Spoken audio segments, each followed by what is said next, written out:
I like it. Okay. Oops. Good morning, everybody. Good morning. Is it loud enough? Okay, I am calling to order the March 18th, 2025 meeting of the Santa Barbara County Board of Supervisors. Welcome, everybody. Madam Clerk, please call the roll. Supervisor Hartman. Here. Supervisor Nelson. Here. Supervisor Lavanino. Here. Supervisor Lee. Here. And Chair Capps. And I'm here. And please join us in pledging allegiance to the flag. Ready? Begin. I pledge allegiance to the flag of the United States of America and to the republic for which it stands, one nation, under God, indivisible, with liberty and justice for all.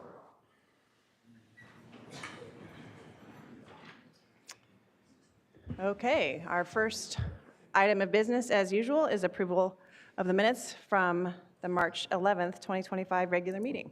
Move approval. Thanks, Supervisor Hartman. Second. Thank you, Supervisor Lee. All those in favor? Aye. Say aye. Motion passes.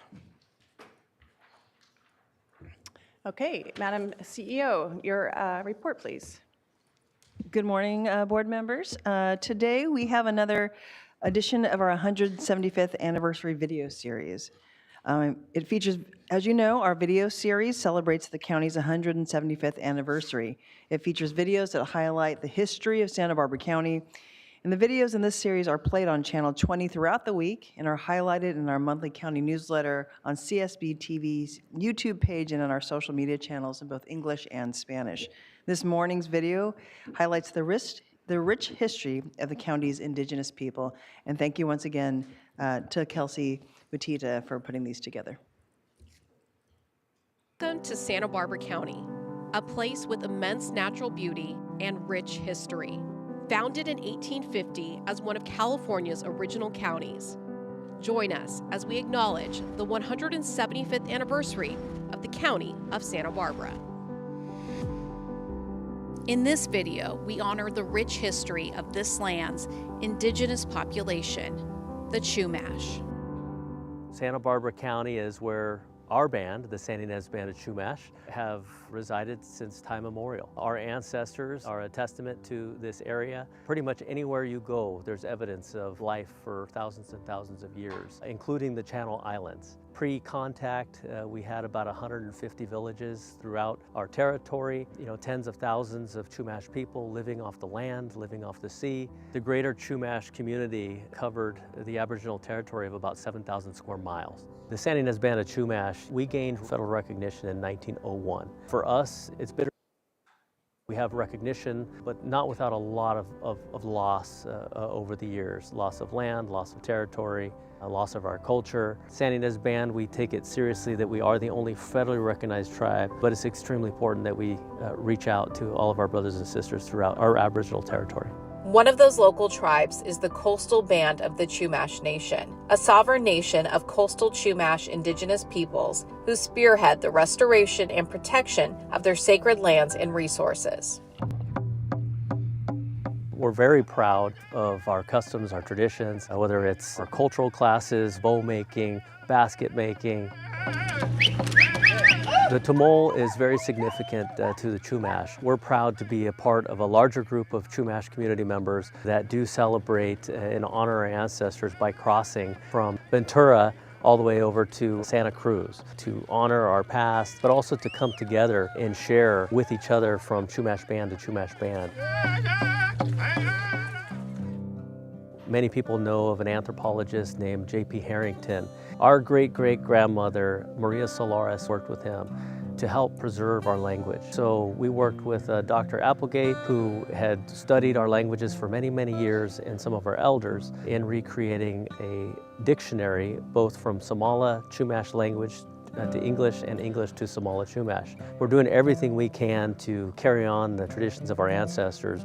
We will be sharing with the community in the Chumash Museum and Cultural Center. We have about a 6.9 acre site. Beautiful architecture represents our tribal customs, traditions, some of our tule huts. Certainly all of the materials are from our native area. As Chumash people, we're very proud of the old ways, the ways that our ancestors have done it.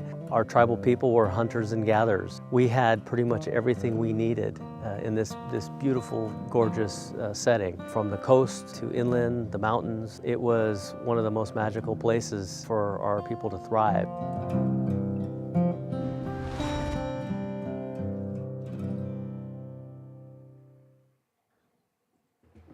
Thank you. Thank you. That was wonderful. Let's give it a round of applause.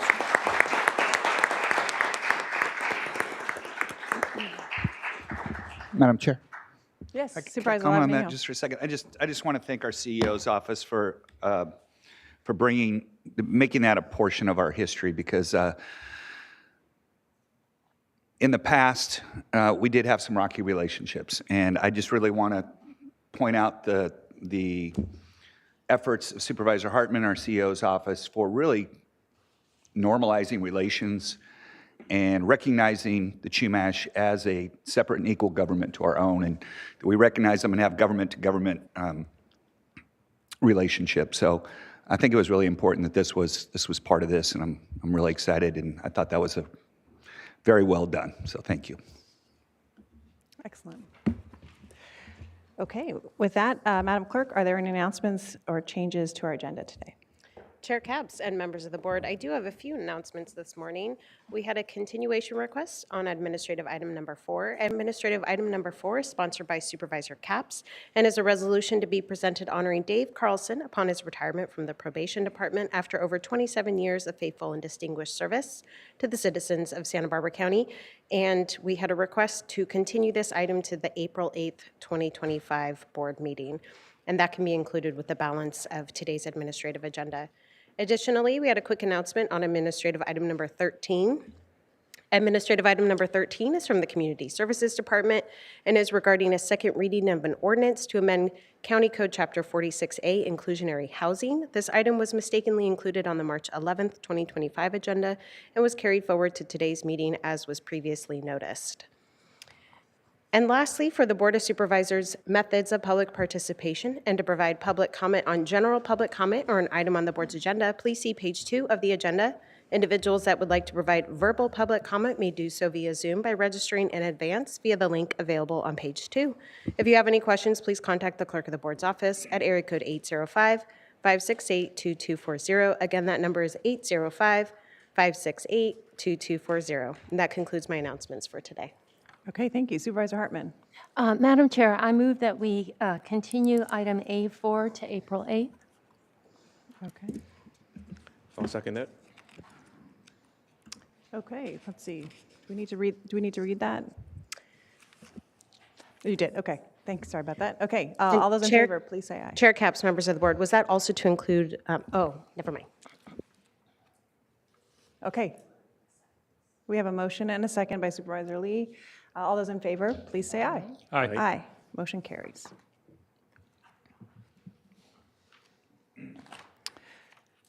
Okay, next up, we have the administrative agenda. Any board members like to pull any items here? I have 3 from Supervisor Nelson. Actually, I'm just going to go with 2. I'm going to pull A10 for discussion and A13 for a roll call vote, please. Okay, and I would like to pull A11. Any others from colleagues? Okay, any from the public, Madam Clerk? Chair Capps and members of the board, we have no requests to speak on the administrative agenda from the public. Okay, well then now I'll entertain a motion to approve the balance of the administrative agenda except for A10, A11, and A13. So moved. Second. Okay, all those in favor, please say aye. Aye. Aye. Motion carries.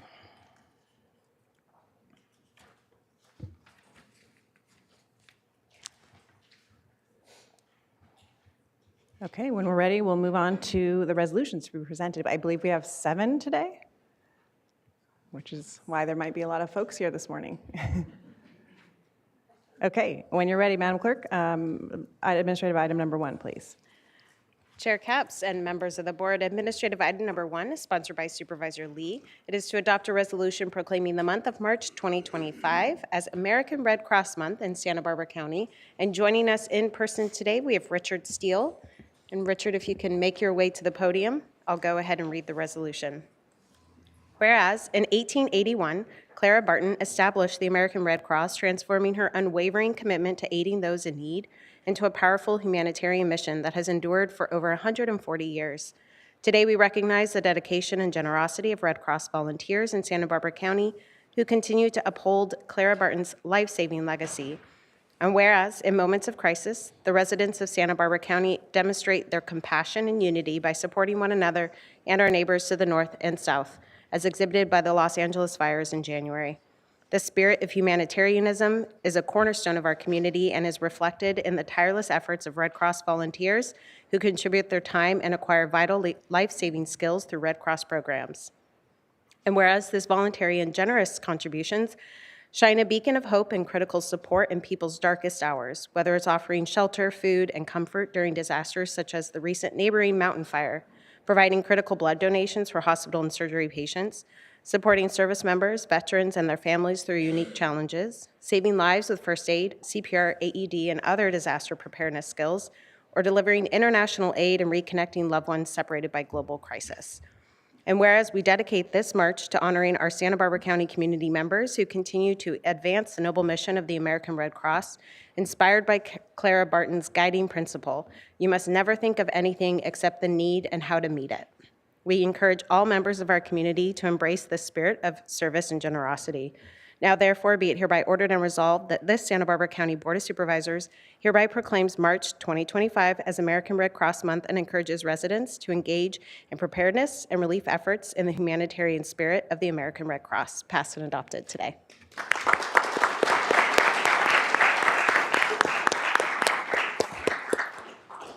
So thank you, Supervisor Lee and the Board of Supervisors. We appreciate it. That was a lot of now, therefores, and whereases, and we thank you for the recognition. So the Red Cross responds to about 65,000 disasters every year. Large disasters like hurricanes and floods and debris flows and wildfires, and then smaller disasters like house fires, which make up the majority of that 65,000 number.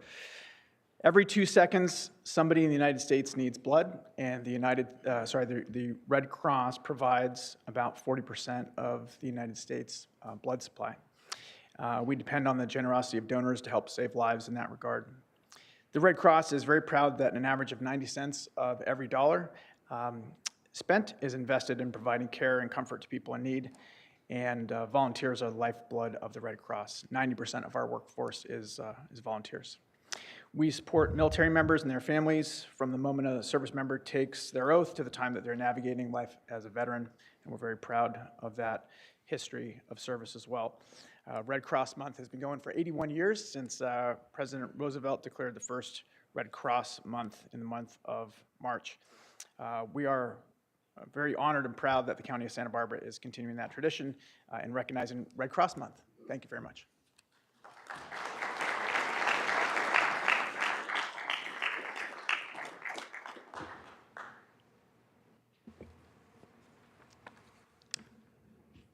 Thank you so much. Now we'll go on to administrative item number 2, please, resolution.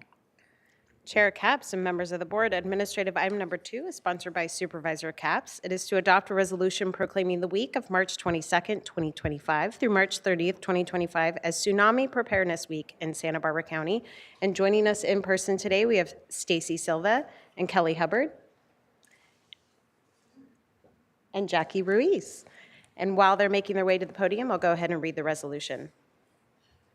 Whereas Santa Barbara County has 110 miles of pristine coastline that attract residents and visitors throughout the year. All coastal areas within Santa Barbara County are susceptible to a tsunami. And whereas the public can access an interactive tsunami inundation map at readysbc.org, the public is encouraged to register for local emergency alerts at readysbc.org. And whereas a tsunami is a series of potentially damaging and fatal ocean waves caused by a large displacement of water from earthquakes, volcanic eruptions, and underwater seismic activity, people living, visiting, or working in a tsunami hazard area must be aware of the warning signs that indicate potential tsunami activity, including a strong earthquake, the ocean withdrawing or rising rapidly, or a loud roaring sound coming from the sea. And whereas beachgoers should pay special attention to tsunami signage, including tsunami evacuation kiosks at beachfront, county, and state parks. And whereas there are 3 levels of notification that people must know: tsunami watch, a tsunami may impact the area; tsunami advisory, a tsunami with the potential to generate strong currents or waves is imminent, expected, or occurring; and a tsunami warning, a tsunami with the potential to generate widespread inundation is imminent, expected, or occurring. Evacuations of identified tsunami inundation areas will be required. And whereas if conditions indicate a tsunami threat exists, the public must immediately act by calmly moving inland to high ground. Individuals in the water during a tsunami that are unable to exit and get to high ground should grab onto a nearby floating object. And whereas all involved should stay informed through reliable sources of information, stay away from the coast, including beach cliffs and low-lying areas, including rivers and creeks, until officials say it's safe to return. And whereas the community is invited to join the Office of Emergency Management and County Parks Division for a tsunami walk on Thursday, March 27, 2025 at 8 a.m. at Guadalupe Beach and Goleta Beach, and at 11 a.m. at Halama Beach and Arroyo Burro Beach. Now, therefore, be it hereby ordered and resolved that this Board of Supervisors does hereby proclaim the week of March 22nd through 30th, 2025 as Tsunami Preparedness Week, passed and adopted today.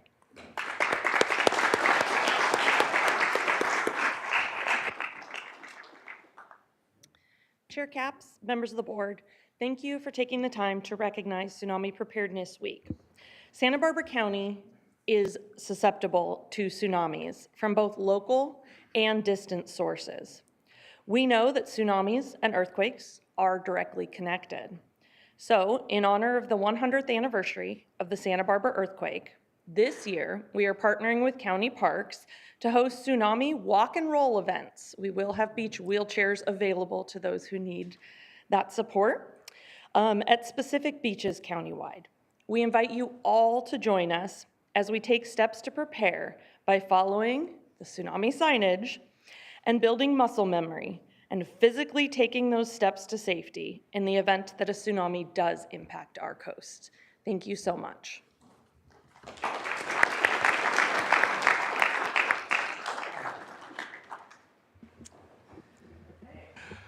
Madam Chair, I'm laughing because our tsunami sign is the greatest sign ever, by the way.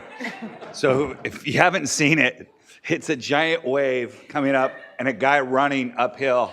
And it's like got an arrow like run that way. It's like, I don't know who designed it, but every time I see it, it cracks me up.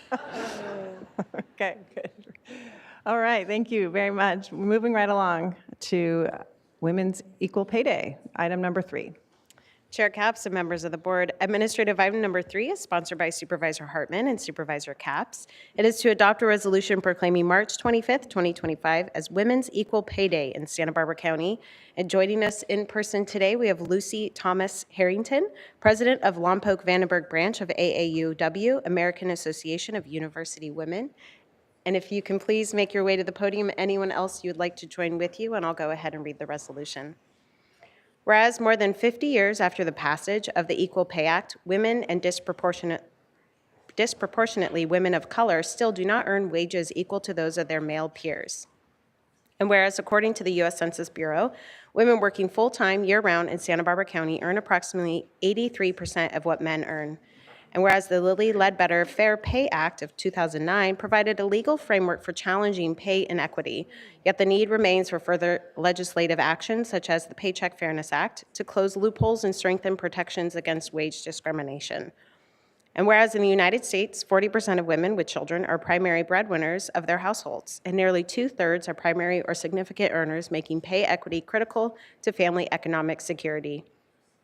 And whereas lifelong wage disparities result in lower lifetime earnings for women, reducing their ability to save for retirement and diminishing Social Security and pension benefits.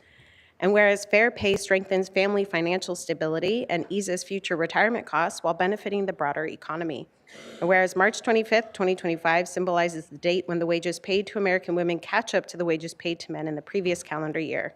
Now, therefore, it is hereby ordered and resolved that this Board of Supervisors of the County of Santa Barbara recognizes the full value of women's skills and contributions to the workforce, and urges businesses and employers to conduct internal pay evaluations to ensure fair and equal compensation for women. Passed and adopted today.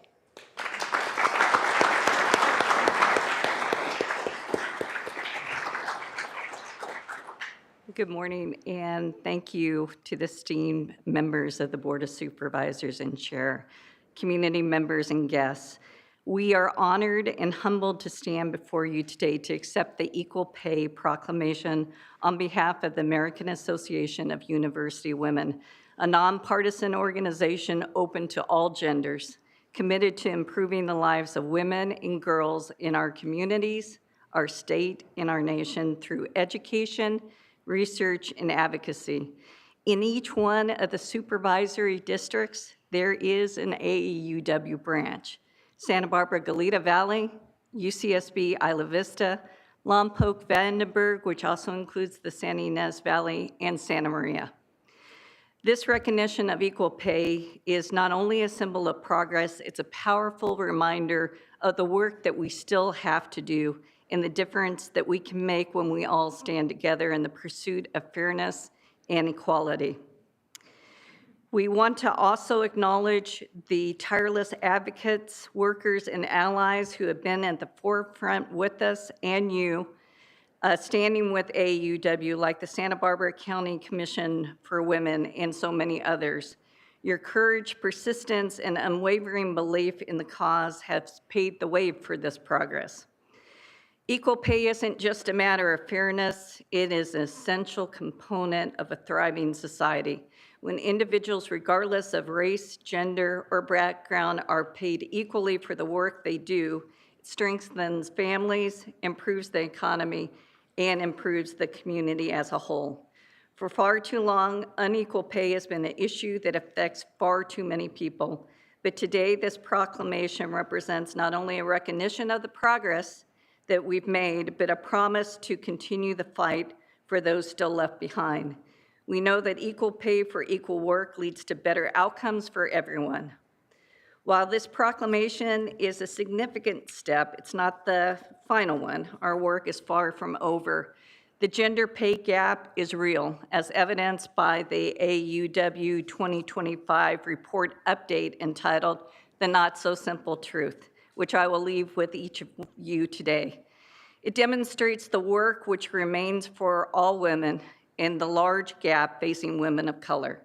For example, when adjusted for full-time, part-time, and seasonal work in aggregate, when compared to their male counterparts, white women earn just 73 cents on each dollar. Black women earn only 65 cents on each dollar. And the gap grows further. Latinas and Native American women earn just 51 and 52 cents for each dollar, respectively. The gap handicaps economic growth and stability for our communities. We must continue to advocate for transparent pay practices and policies such as the ones that you noted in the proclamation, regardless of gender, race, or background, so we can truly level the playing field for all workers. AUW commits to working alongside of you, community leaders, organizations, and citizens to make sure that equal pay becomes the norm and not the exception. Together we can build a future where everyone is valued for their contribution and where equal pay is a right, not a privilege. Thank you very much for this acknowledgement. It's an honor to accept it on your behalf.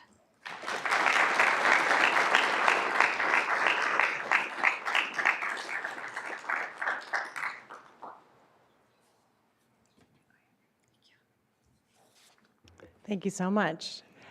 Now we'll move on to administrative item number 5.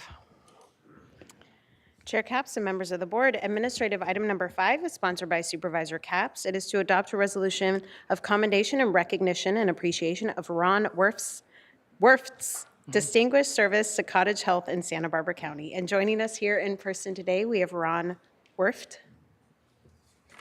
Now go ahead and read the resolution. Whereas Ron Werft has served Cottage Health for 38 years, including 25 years as its president and CEO, guiding its growth from a local hospital to a regional healthcare system that provides exceptional care in specialties including trauma care, neurosciences, cardiology, orthopedics, pediatrics, and psychiatry. And whereas under Mr. Werft's leadership, Cottage Health completed significant infrastructure projects, including the complex 20-year rebuild of Santa Barbara Cottage Hospital, the construction of a new Goleta Valley Cottage Hospital, and the expansion of services at San Ynez Valley Cottage Hospital, all while maintaining continuous patient care. And whereas Mr. Werf's vision led to the establishment of the Cottage Center for Population Health, the Cottage Health Research Institute, and partnerships with area colleges, as well as securing transformative donations such as the record $65 million gift from Mary and Richard Compton for the Compton Center for Medical Excellence and Innovation. And whereas recognizing workforce housing as mission critical, Mr. Werf spearheaded initiatives to provide below market rate homes for Cottage Health employees, including the successful Bella Riviera project and plans for future developments, demonstrating his commitment to employee retention and community investment. And whereas Mr. Werf is renowned for his gracious leadership style, characterized by a warm and inclusive approach that has earned him the respect and admiration of his colleagues, the medical community, and the broader Santa Barbara community. And whereas his leadership has fostered a culture of shared governance and collaboration, empowering frontline staff to contribute to organizational decisions and ensuring that patient care remains at the forefront of all endeavors. And whereas Mr. Werf's dedication to community service extends beyond his professional role, as he has served on numerous boards and committees, further enriching the lives of those in Santa Barbara County. And whereas throughout his career, Mr. Werf has balanced his dedication to Cottage Health with his commitment to family, and now looks forward to spending more time with his wife, Mary, and embracing his new role as grandfather to Lucas, their first grandchild. Now, therefore, be it hereby ordered and resolved that this Board of Supervisors does hereby commend Ron Werf for his outstanding leadership, his warm and inclusive approach, and his dedication to Cottage Health and the Santa Barbara community, and it extends its sincere appreciation for his 37 years of distinguished service. Passed and adopted today. Thank you so much.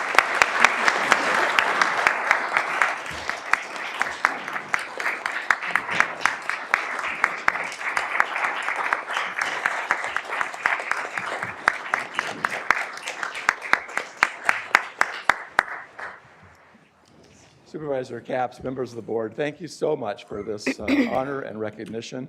I think you all know it's been an absolute privilege to be able to be involved with Cottage all of these years. You know, I'm more used to standing at this podium asking you for something than receiving something, and so it makes it especially nice today to receive it from this board and this county.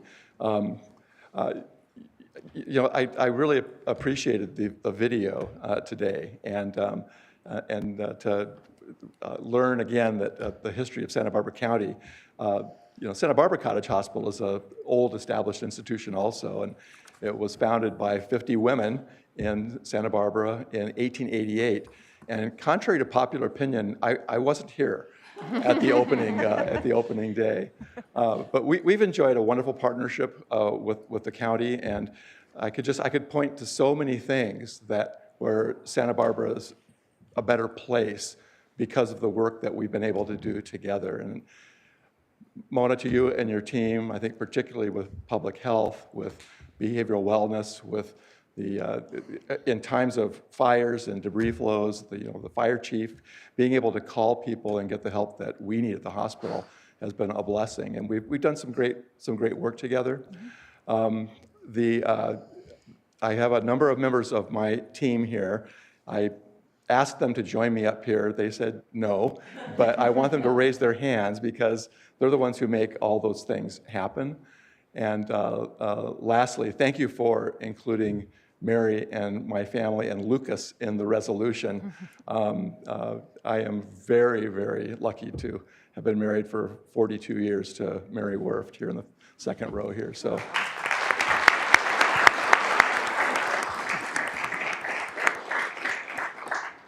Thank you once again. Very, very grateful for this. Thank you. Supervisor Hartman wants to say something. Well, it must be said, you've been really an unmatched gift to our community. What it takes to organize a hospital, you have no room for error. It has to be a standard of excellence from the top all to the bottom.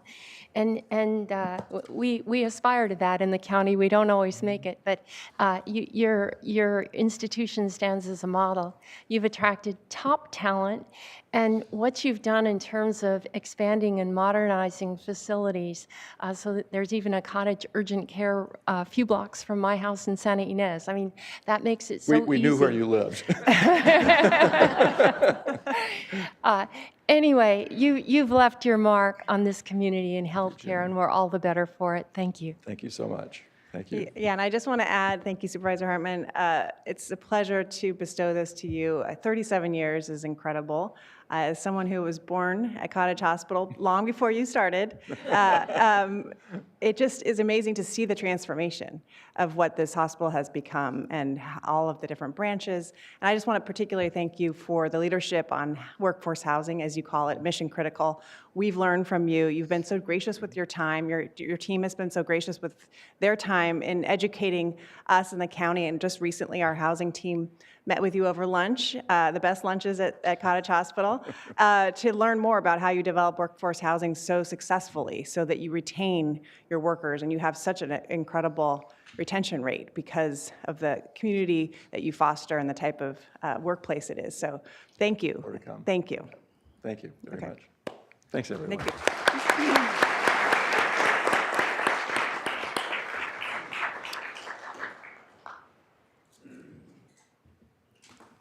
Okay, so we are now switching, we're moving on to administrative item number 7. Is that correct? We just did a little switcheroo, so we're going to do 7 before 6. Yes, Chair Capps and members of the board, thank you. We are going to take administrative item number 7 in advance of A6, as previously noted. Administrative item number 7 is sponsored by Supervisor Lee and Supervisor Nelson. It is to adopt a resolution of commendation honoring Colonel Philip Conran for his heroic contributions to the United States, for the lasting impact of his actions in defense of his fellow soldiers, and in support of his swift and well-deserved receipt of the Congressional Medal of Honor. And I will go ahead and read the resolution. Whereas on October 6, 1969, then Major Conran performed extraordinary acts of heroism when he, after the designated rescue pilot refused due to extreme danger, conducted a daring operation to recover downed personnel in Laos, despite heavy enemy fire from North Vietnamese Army, NVA, forces, ultimately saving the lives of 8 Americans and 46 Laos soldiers. And whereas, despite being wounded and under relentless assault from the NVA, Colonel Conran's leadership, tactical expertise, and selfless bravery allowed his unit to withstand the intense firefight for over 6 hours, providing critical support that enabled the successful recoveries of his comrades. And whereas Colonel Conran's heroic actions, including his bold decision to expose himself twice to heavy enemy fire to retrieve vital supplies and his command of defense under impossible circumstances, are a testament to his unwavering dedication and courage in the face of overwhelming odds. Whereas it is with great respect and gratitude that we recognize Colonel Conran's extraordinary service and advocate for the United States Congress to expeditiously recommend upgrading Colonel Conran's Air Force Cross to his original Medal of Honor recommendation, a recognition that is richly deserved for his life-saving actions and leadership under fire.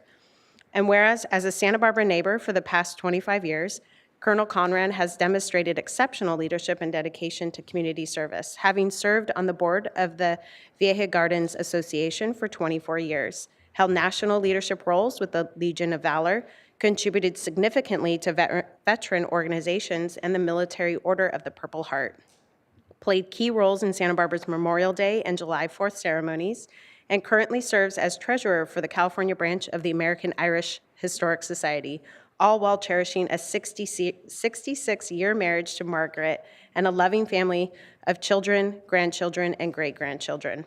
Now, therefore, be it hereby ordered and resolved that this Board of Supervisors of Santa Barbara County does hereby recognize and honor Colonel Philip Conran for his heroic contributions to the United States, for the lasting impact of his actions in defense of his fellow soldiers, and in support of his swift and well-deserved receipt of the Congressional Medal of Honor, passed and adopted today. Thank you.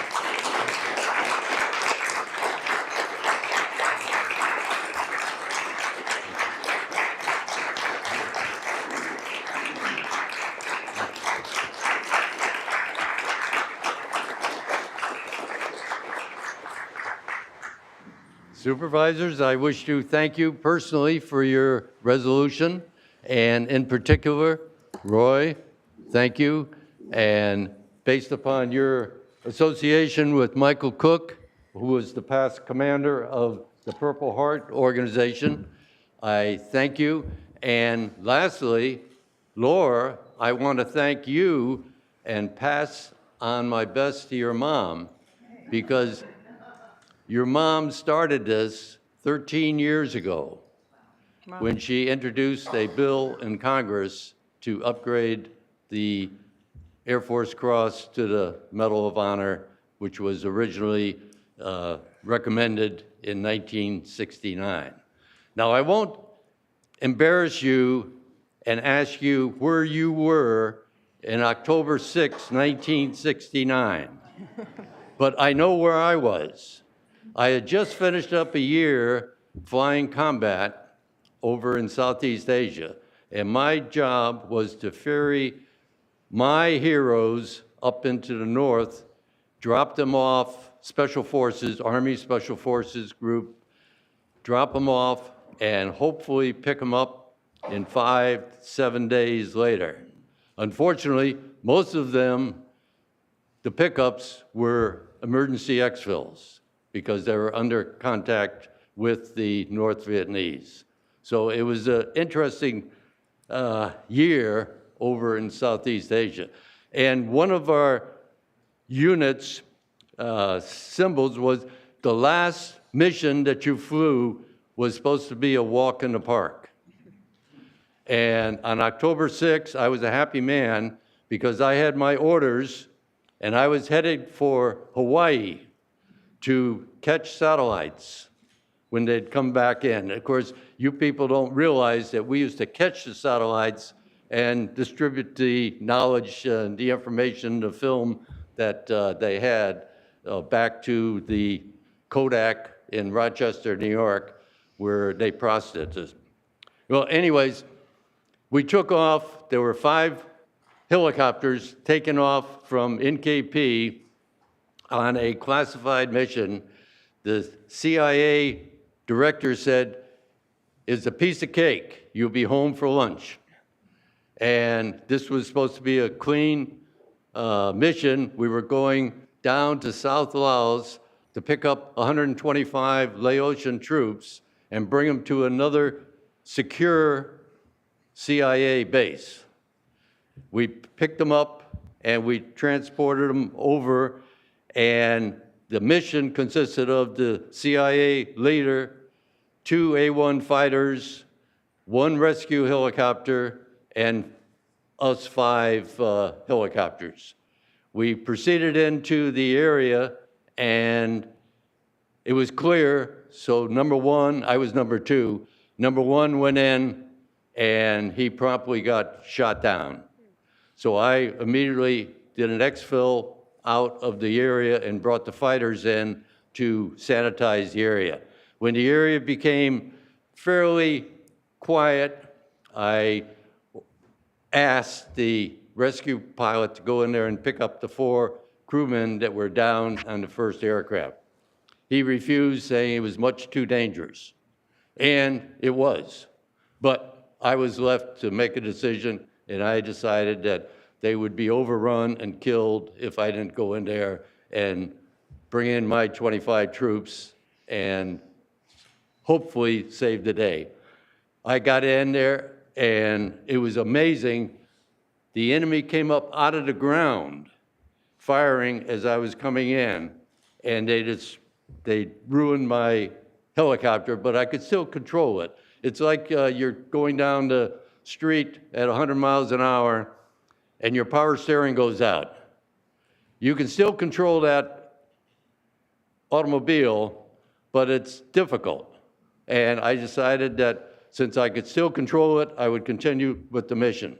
And I landed, offloaded the 25 troops.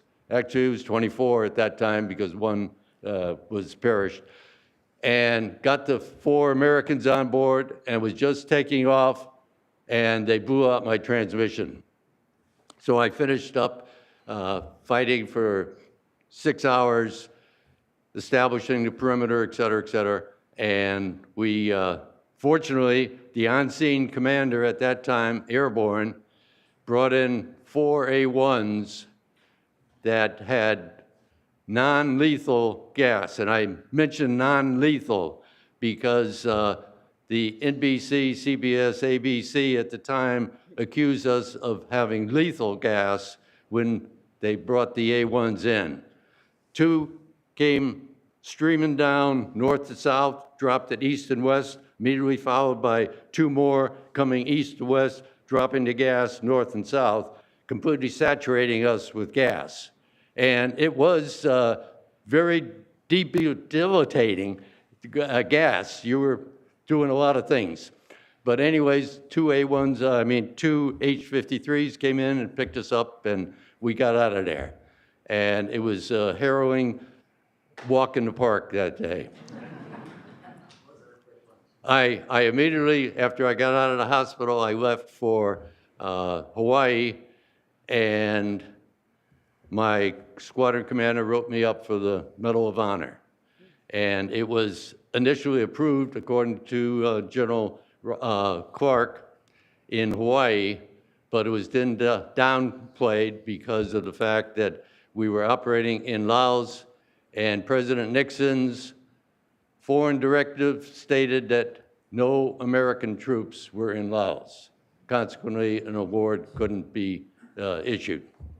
But I went on, and no big deal until I made the mistake of talking with Hazel Blankenship with the Pierre Clayson Veterans Foundation, which I was a member of at the time, and I told her, and she immediately went to Lois, and they started a program to get it back upgraded, and it's been working since, and it will continue to work, and I thank you very much for this resolution, and hopefully it will help. Thank you very much. Thank you, sir.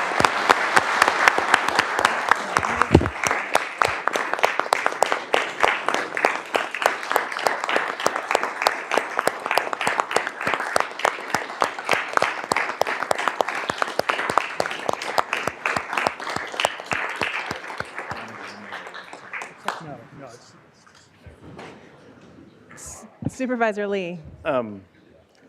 Colonel Conrad, thank you for that amazing story.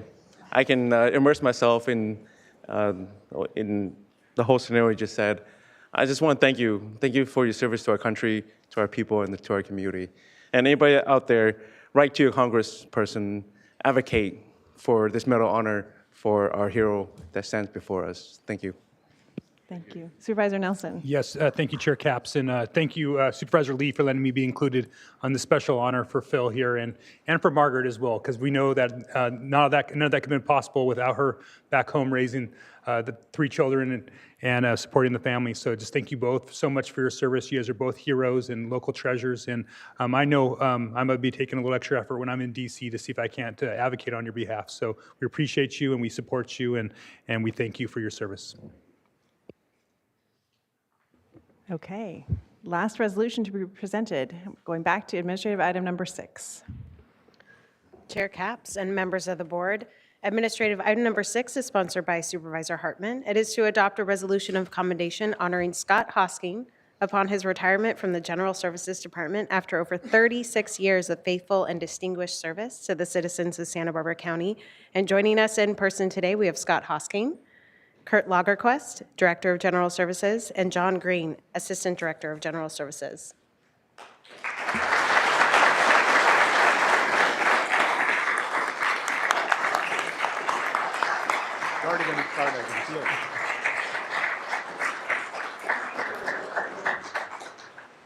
I'll go ahead and read the resolution. Whereas Scott Hosking has served in public service for a combined 36 years, with 32 of those in the General Services Department, where he has been the Facilities Maintenance Division Manager since 2012.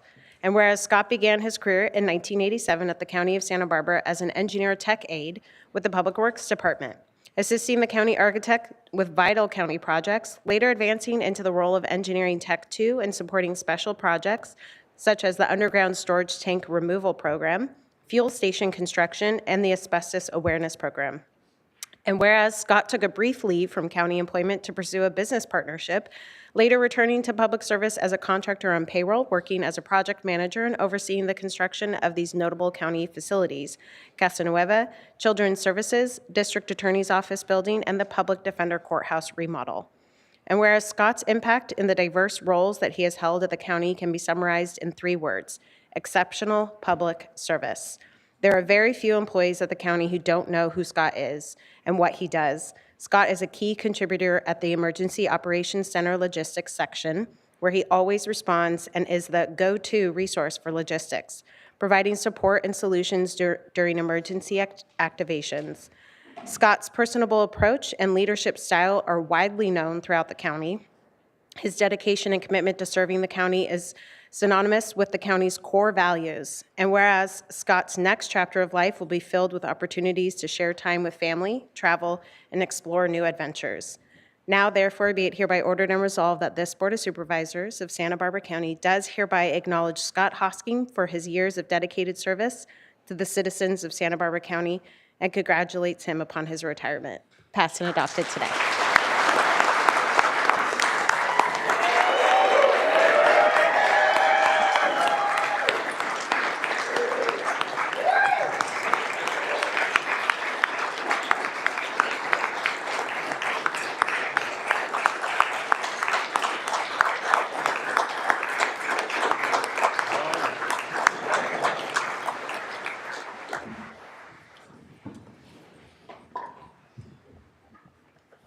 Well, I guess first, it's kind of a tough act to follow the colonel here, but thank you for your service.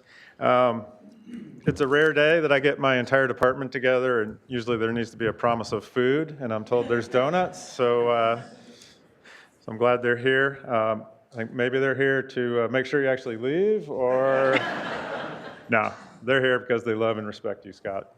And as the resolution pointed out, Scott's he spent majority of his adult career somehow associated with the county, with 28 years of service actually to the county itself. As it said, he built a lot of the buildings that we work out of. In fact, our general services is in the Casanueva building. So he knows where most of the skeletons are buried here in the county.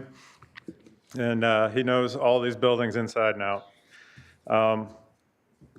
Scott has consistently answered the call throughout his career, from wildfires, mudslides, Conception boat fire, COVID pandemic, Gaviota oil spill, atmospheric rivers, windstorms, power outages, and many more.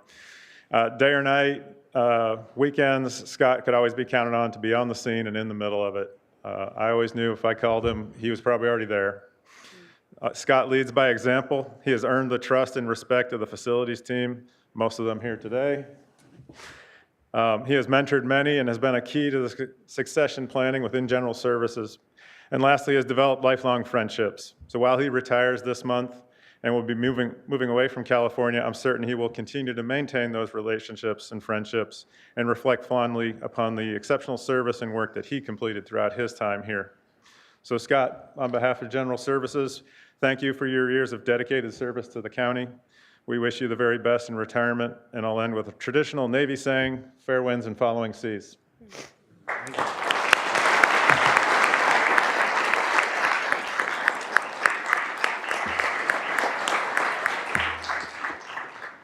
So I didn't come here ready to give a speech because I knew I'd break down.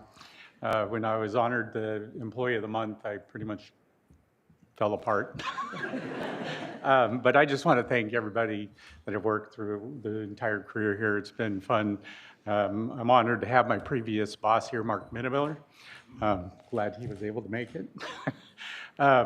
It's been a privilege working with the county, and I just want to leave you with I shine only because of the people I work with.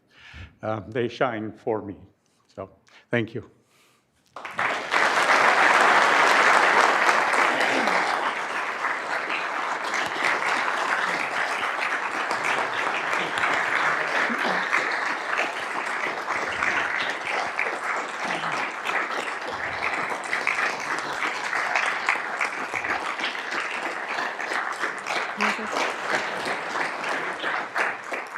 Supervisor Hartman. Yeah, Scott, before you go, we just have to say you're the kind of person who makes us look really good and the county as a whole look really good. General services is tucked away. Not everybody appreciates, but I think particularly of your work in Lompoc on the Veterans Building there, and you are working with a broad group of community members, and they'll remember you always because you helped in the restoration of that building. And that's just one example of how your human emotional intelligence really can draw people together and accomplish something much bigger than they ever thought. So thank you so much. Thank you.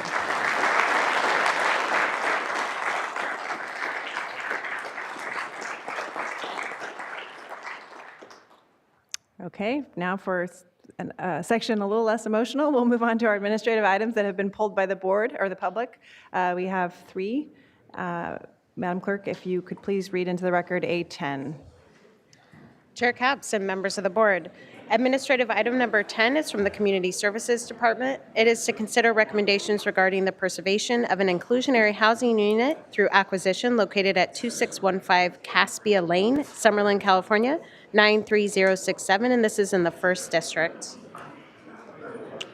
Just maybe wait 1 minute.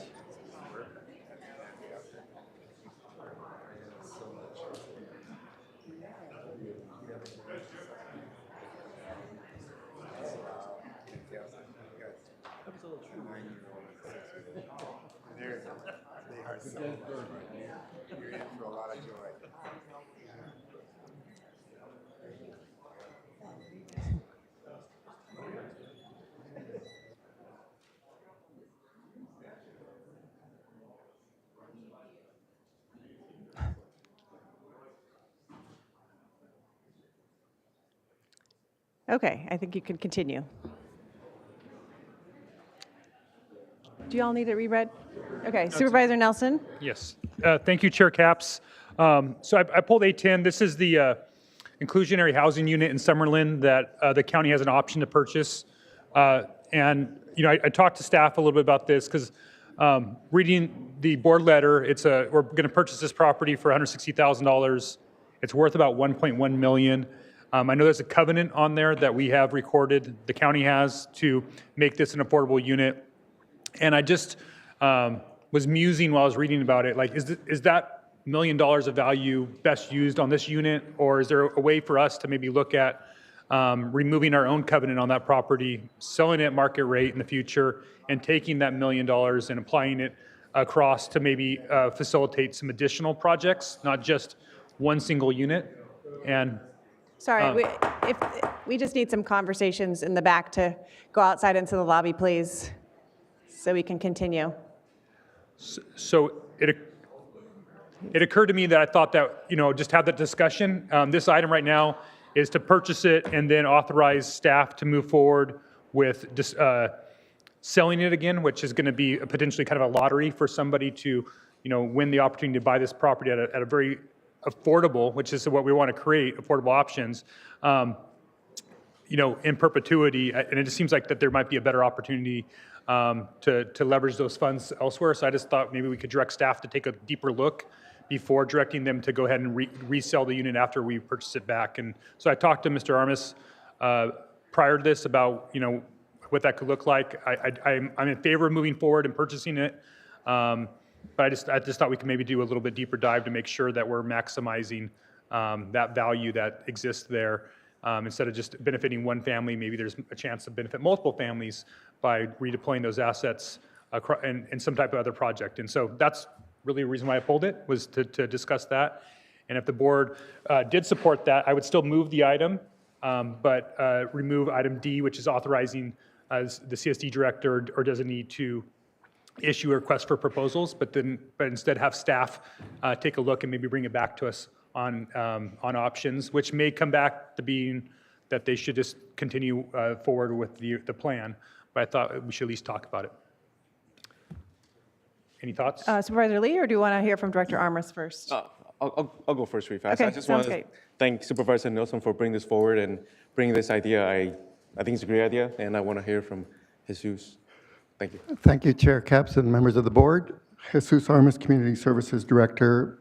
If the board would like to entertain Supervisor Nelson's suggestion, deferring action on item D would be the appropriate method. We can come back and bring forward a request for proposal along with the additional information that Supervisor Nelson's had asked would be helpful.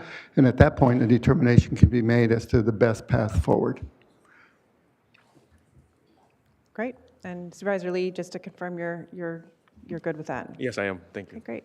Supervisor Hartman? Are you, can you add any more? Are you supportive of this, or is it? Well, I think we need to undertake a deeper dive as to how it conforms to our housing element, how it conforms to the county's practices on restricted covenants, such as the one that applies to this property. And so we're not ready yet to offer a recommendation. We do think it's appropriate to do a deeper dive and bring forward a formal recommendation at that point.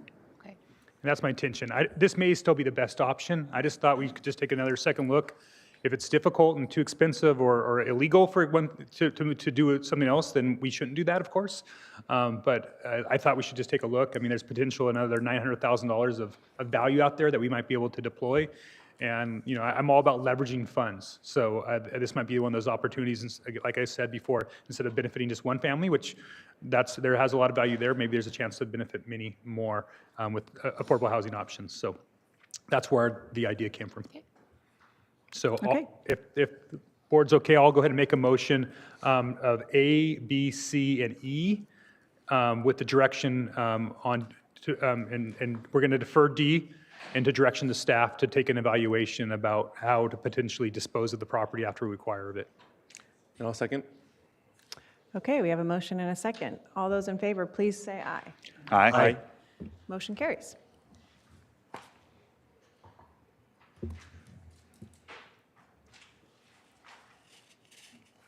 Great, now we'll move to item A11, which I pulled. Chair Capps and members of the board, administrative item number 11 is from the Community Services Department. It is to consider recommendations to pause development of the local energy performance code.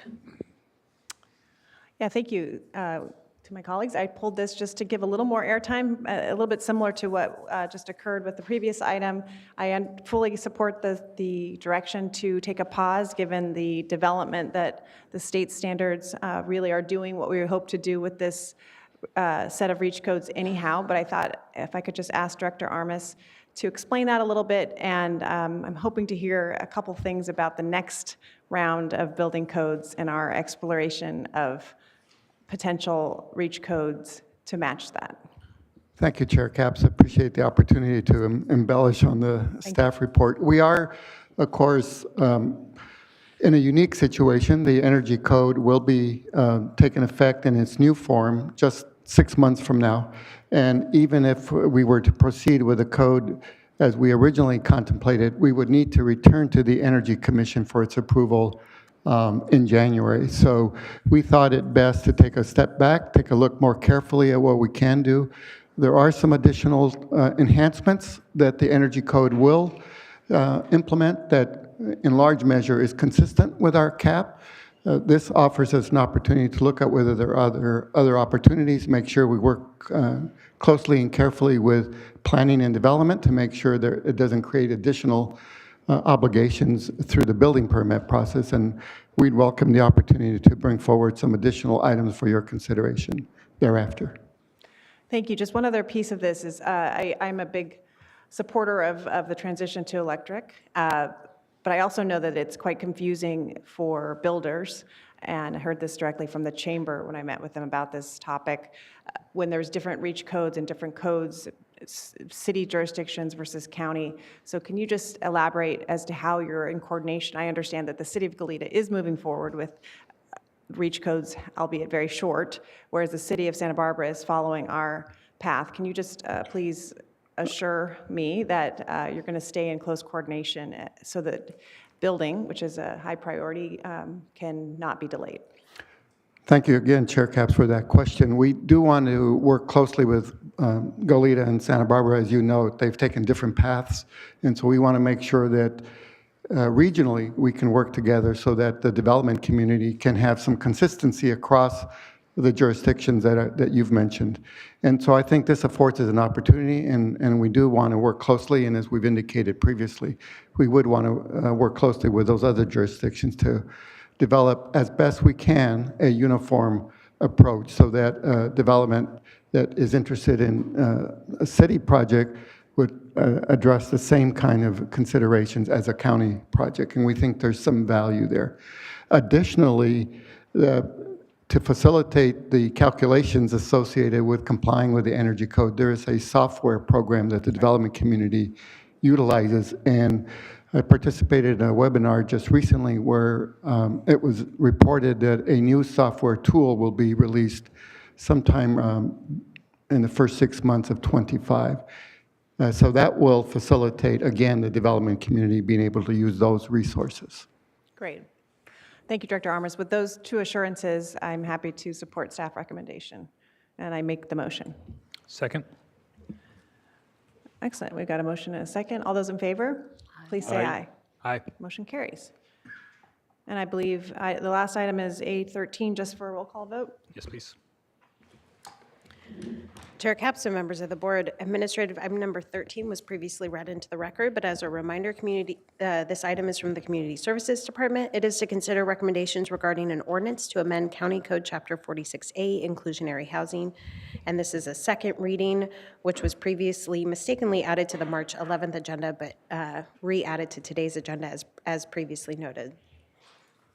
Okay. I'll Supervisor move staff recommendation. I'll second. Okay, we have a motion and a second. We'll take a roll call vote when you're ready, Madam Chair. Madam Clerk.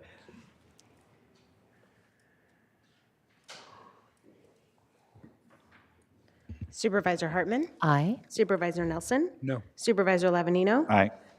Supervisor Lee? Aye. And Chair Capps. Aye. Motion passes 4-1. Okay, we have concluded the administrative agenda, and now we move to general public comment, which is the time for anyone in the public who wishes to speak on items that are not on our agenda. Madam Clerk, do we have requests?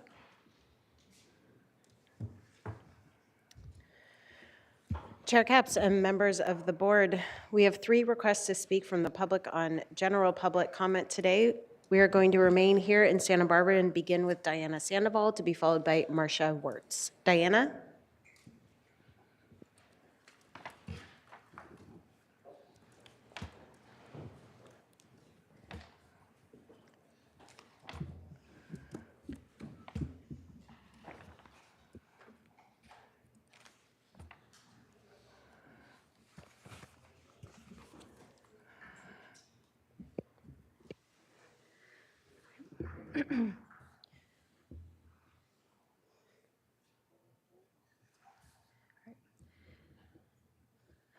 Good morning, Supervisors. My name is Diana Sandoval, and this is my 11th time before this board addressing the unethical practices of planning and development and the County Executive Office. Day 18, $4,800 of retaliatory fines for protecting my constitutional and property rights. Let me provide some background. My ultra-wealthy neighbor was allowed to construct a commercial bridge and tertiary road abandoned since at least 2006 on failed abutments within an environmentally sensitive habitat, a residential zone, and a high flood zone area, despite prior litigation over its hazardous conditions, all without permits or a site visit. After the fact, the building official issued an unlawful same-day permit despite knowing that the bridge encroached on my private property.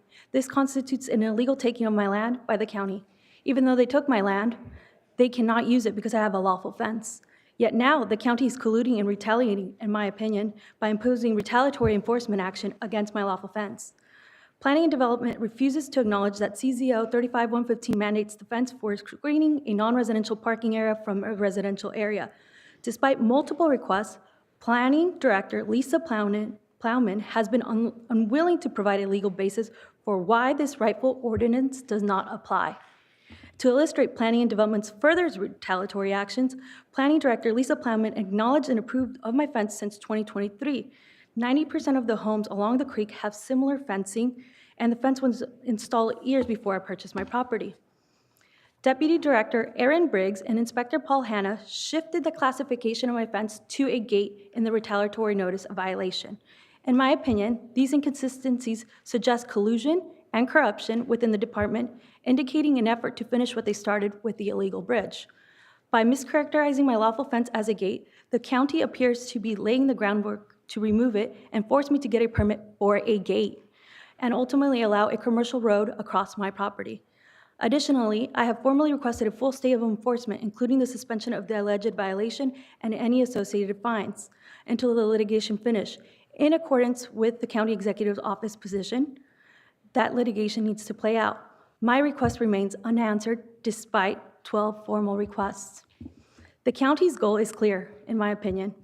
They are forcing a commercial road into my residential property without legal authority to benefit an ultra-wealthy property owner. Planning and Development, the County Executive Office, and even County Council have gone unchecked, costing taxpayers thousands of dollars in litigation. Supervisor Capps, Lee, Nelson, Lavanino, Hartman, the taxpayers and I deserve better. Do your job. Thank you. I'll see you at the next meeting. We will now go to Marcia Wirtz to be followed by Gail Osherenko, who is our final speaker. Marcia?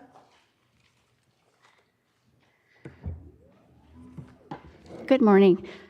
Marcia Wirtz. I'm a Santa Barbara County resident. How's everyone doing today? Good. Nice to see all of you.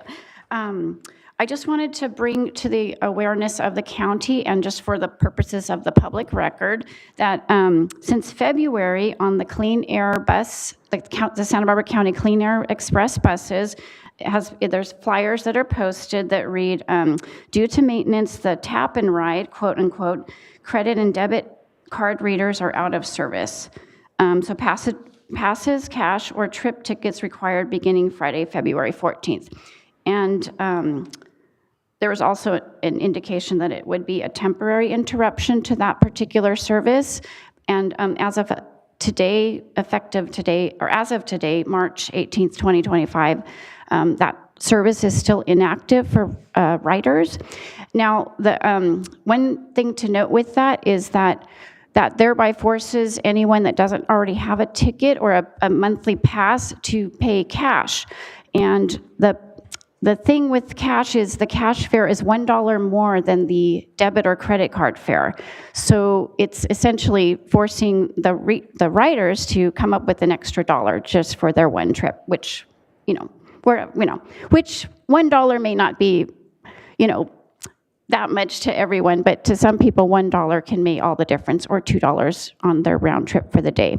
So I just wanted to just put that on the public record. Hopefully that will get resolved soon. We'd love to see that service back available to all the passengers that use that service. Additionally, it would be great if the buses were to run on the weekends, perhaps Saturdays, because not all people work a Monday through Friday professional job, for example.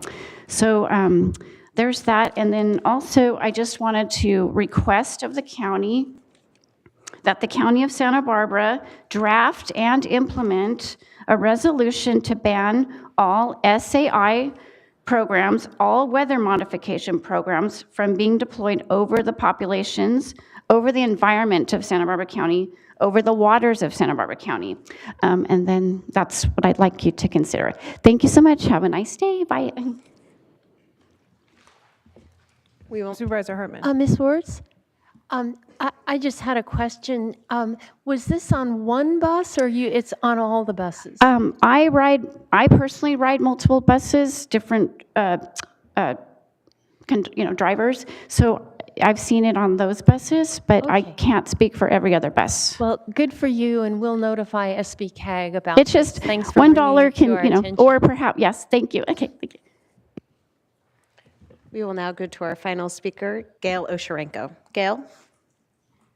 Good morning, Chair Capps, members of the board. I think you all know me. Our League of Women Voters and CLUE group working on criminal justice has been talking with you. I'm sure you're all aware of the sort of mind-blowing new cost figures for adding any kind of a addition to the North Branch Jail, or at least adding one housing unit, which suddenly became a real problem to figure out how the county could afford that without cutting services and programs that we know we need.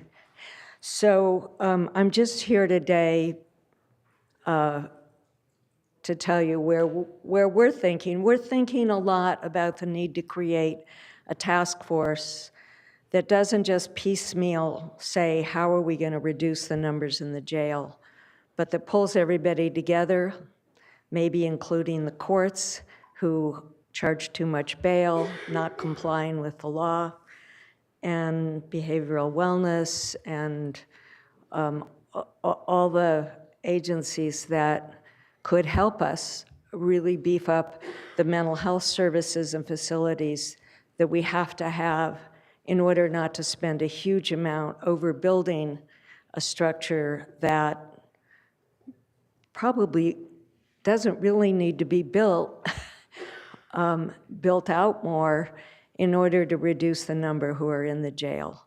And I don't know exactly what that number is. I'm thinking 300 would give us some flexibility, but that I just wanted to share with you kind of where we're thinking as we're kind of staggered by the cost figures that are coming in, as I'm sure you all are too. Thank you. And that concludes general public comment for today. Okay, thank you to our members of the public for speaking. And we'll move on to our departmental item number 1.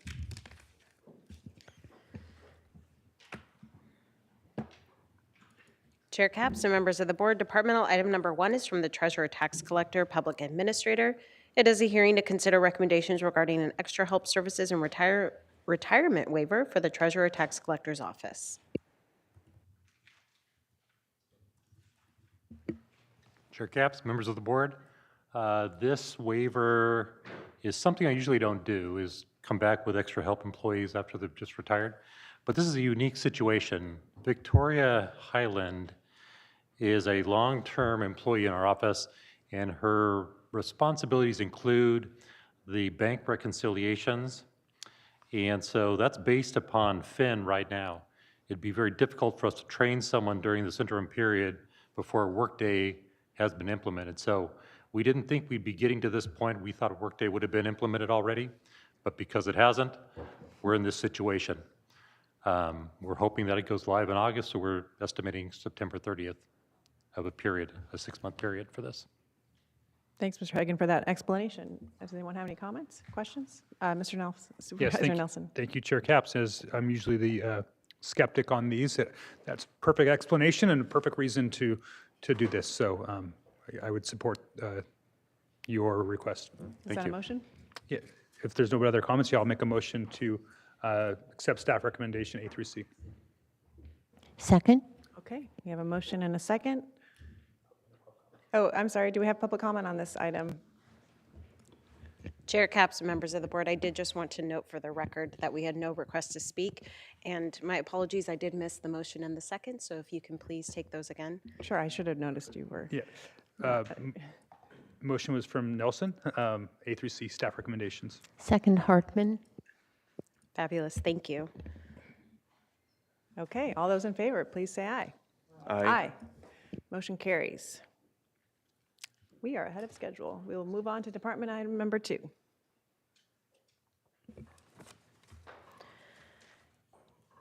Chair Capps and members of the board, departmental item number 2 is from the Treasurer, Tax Collector, Public Administrator. It is a hearing to consider recommendations regarding the Dimitar Yazazev appeal of the Treasurer, Tax Collector's transient occupancy tax, TOT, audit final determination. Mr. Hagan, when you're ready. Good. Okay, thank you, Chair Capps. So the item before you today is a TOT appeal. The process first gets appealed to me, this is upon audit. And so I've heard the case already and made my final determination. The applicant is now appealing it to you, and Leanne Haggerty, who will walk you through the presentation and the process and what it is today that we're doing. And then the applicant is here too, I believe. Oh, there's Dimitar. Yes, and so Leanne, take it from here. Okay. First, we have an overview of the Santa Barbara County Transient Occupancy Tax, which is also TOT ordinance. So every hotel, motel, and short-term rental operator in the unincorporated areas of the County of Santa Barbara is required to collect TOT from transients who stay for a period of 30 consecutive days or less. Operators are required to register their short-term rentals with the county tax collector within 30 days of beginning their business. If any operator fails to collect and remit the tax to the tax collector, then the tax collector is to gather facts and information that he is able to obtain in order to determine and assess the tax, interest, and penalties on the operator. So the overview of the Santa Barbara South Coast Tourism Business Improvement District, also called TBID, plan. So lodging business owners within the TBID pay an assessment, and those funds provide services that increase demand for room night sales. This assessment is levied upon and a direct obligation of the short-term rental operator. The assessment, along with the TOT, is required to be remitted to the treasurer tax collector on a monthly basis. So the overview of the treasurer tax collector TOT ordinance enforcement. The tax collector's website has extensive information on TOT collection requirements. Tax collector conducts TOT audits primarily initiated by change of ownership status, public complaints, and general non-reporting of short-term rental activity. In this case, Dimitar Yazachev, his audit is due to non-reporting of short-term rental activity. The unreported rental activity was noted on our TOT compliance software, and a letter was sent to the operator with information on the TOT collection requirements for short-term rentals. So the audit overview. So the audit covered a period of June 2021 through May 2024. We reviewed financial documents, including bank statements and Airbnb rental reports.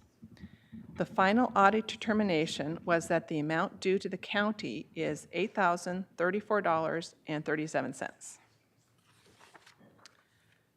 So the audit appeal requests. Request number 1, Mr. Yazachev requests that a waiver of $1,717.82 assessed in penalties and interest. Our response to this request is the tax collector's website and the rental rep's website used by Mr. Yazachev has clear instructions on who is responsible for the collection and remittance of TOT in Santa Barbara County. It's the operator's responsibility to do this. Request number 2, Mr. Yazachev requests a payment plan arrangement for the TOT TBID amount due of $6,313.55. Our response to this request is that the County Code Chapter 32, Article 3, does not have a provision for the creation of a payment plan for outstanding payment obligations. So finally, the staff recommends that your board take the following actions. Oh, I'm sorry, I'm behind. Here we go. The board actions: conduct a hearing on the appeal of the final determination of TOT, TBID, penalties and interest assessed by the treasurer tax collector on Dimitar Yazachev in the amount of $8,034.37, and uphold the treasurer tax collector's determination and deny the appeal request for the waiver of the penalties and interest totaling $1,117.82, and deny the appeal request for a payment plan arrangement for the TOT TBID amount totaling $6,316.55. Adopt the findings proposed by the treasurer tax collectors as follows. The amount due from Dimitar Yazachev is $8,034.37, and this amount assessed against Dimitar Yazachev is immediately due and payable to the County of Santa Barbara treasurer tax collector upon the service of notice by the clerk of the board. And finally, determine that the above actions involve governmental funding mechanisms and/or fiscal activities and are not subject to CEQA. And that ends my presentation. Thank you. And now we move to the appellant presentation, 5 minutes.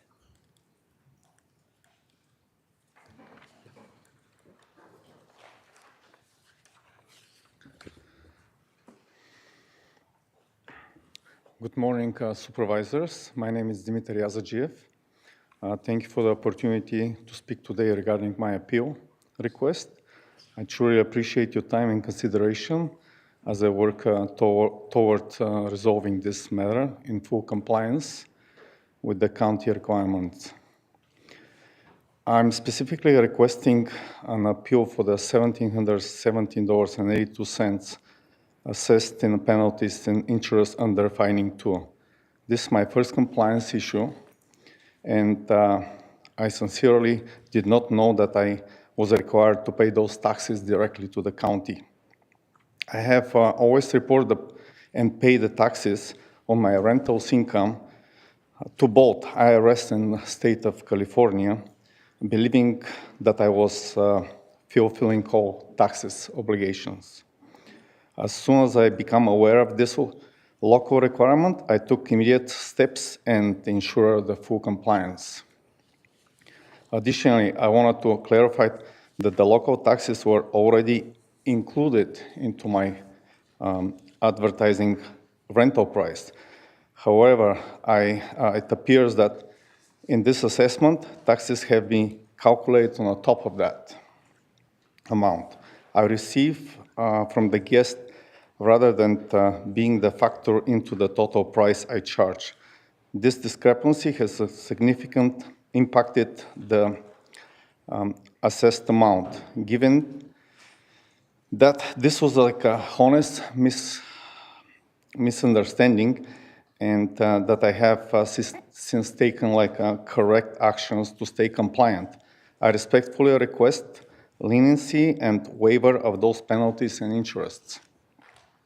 For the remaining balance, due to the fining 1, total of $6,316, I'm requesting a payment plan to allow to structure manageable monthly payments. This will enable me to meet the obligation in a response manner while maintaining financial stability. I'm fully committed to paying the amount in full and simply ask for flexibility in a payment schedule. I greatly appreciate the county's willingness to consider this request, and I'm prepared to provide an additional documents needed to support my appeal. Thank you again for your time and your consideration. Thank you, sir. Before we move to the board, are there any requests to speak on this matter? Chair Capps and members of the board, we have no request to speak from the public on this item. Okay, board questions or comments? Supervisor Hartman. This is for staff. So the appellant applied for the transient occupancy registration certificate. And who is that from? Is that from Planning and Development or is that from your office? And I guess the question is, do they get at that point instructions about what their financial obligations will be? Yes, when we sent out the letter saying that we noticed that you were renting, that letter does refer them to our website to look at, to find what their obligation is under the TOT ordinance. The form that he filled out also had at the bottom where he states that he understands that he needs to collect the tax and he needs to remit it to the treasurer tax collector. So it's very explicit that Yes, there is on the a bottom. tax and it's his responsibility. Yeah. Are there any conditions where we do accept payments over time? We don't set up an official payment plan. If they decide to pay over time, we always apply the payments to the penalty and interest first, and then to the tax. Yeah. Okay. So interest continues to would Right, begin to accrue right. at this. Interest will start to accrue after this hearing. Right. On the full So amount. if one couldn't pay and had to do it in installments, they can do that, but they pay the interest and penalty. Thank you. Thank you. Supervisor Nelson. Yes, thank you. Along those lines, so what's the interest rate that would be on it if it's deferred? And how often does that accrue? Is that monthly?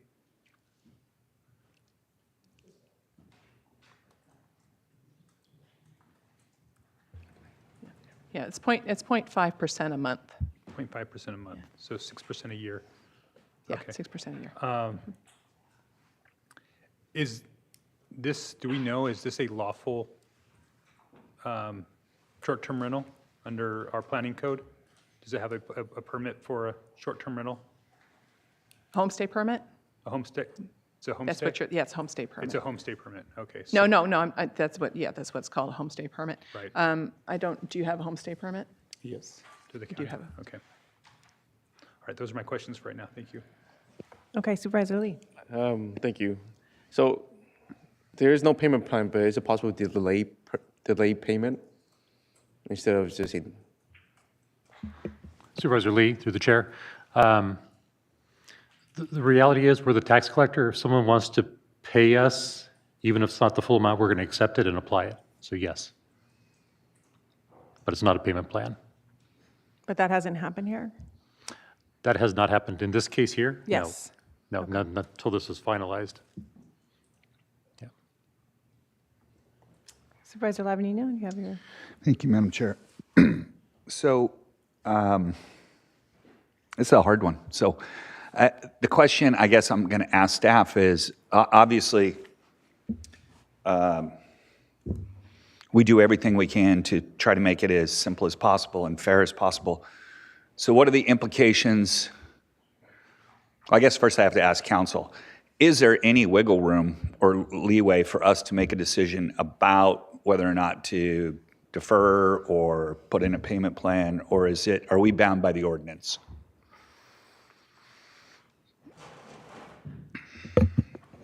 Supervisor Lavanino, you are bound by the terms of the ordinance. I mean, that being said, as the Treasurer Tax Collector said, there is a way under the ordinance. There's what? There is a way under the ordinance that some people do delay payment, but then they get charged interest. Okay. Okay, so, I mean, this is one of those things where your heart wants to do one thing, but we're also bound by the law. And what I'm worried about, and I believe you that it's an honest mistake. I mean, I get a lot of mail too, and it's like, things happen. And what bothers me a little bit is that we've had like a rogue oil operator before that we actually took, but I think that was through a settlement. We took payment over time and those types of things. I think that was through a legal settlement.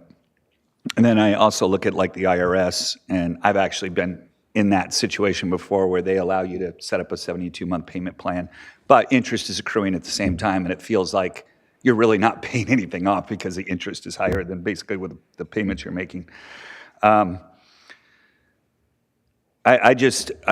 Sir, I feel for you. My biggest concern is A, legally, I mean, we're bound by the ordinance, and B, if we made even if we were able to make an exception, I don't know how many taxpayers we have in the county, but it does set a precedent where then people,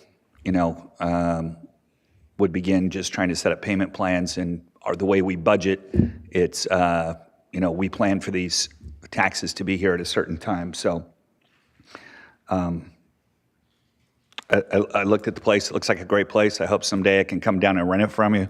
But, personally, now I think we're just bound by the ordinance, unfortunately, and I wouldn't be able to support the appeal. Yeah, and I'll just add too, I just think I share with the sympathy for your situation. I also just know broadly in this area of short-term rentals, so many folks go into it not intending to pay the TOT. So I don't really like the signal that sends if we're sort of making exceptions, et cetera, because again, I just think we need to make sure that more short-term rental owners are abiding by the ordinance and doing the right thing, making sure that the TOT and everything's legit. So I'm also not able to support it. Supervisor Lee. Just a question for Harry. Is there something that we can do to make sure that it's more transparent, easier to understand for these type of owners so this won't happen again? in the So future. Supervisor Lee, through the chair, so is there something more we can do? Is that kind of? Yeah, just So we do have several notifications that we're doing, and you know, Airbnb, VRBO, the online platforms, they have notifications on there too. You know, kind of say check with your local authority and make sure you're covering your bases on taxes. So the problem is it's very very confusing a lot of times, and we met with Dimitar, and I no reason not to believe what he's saying, that he didn't understand. He would have done it if he knew, no question about it. So we do as much hand-holding as we can, but it can be kind of confusing for people. And one platform does it one way, another one does it another way.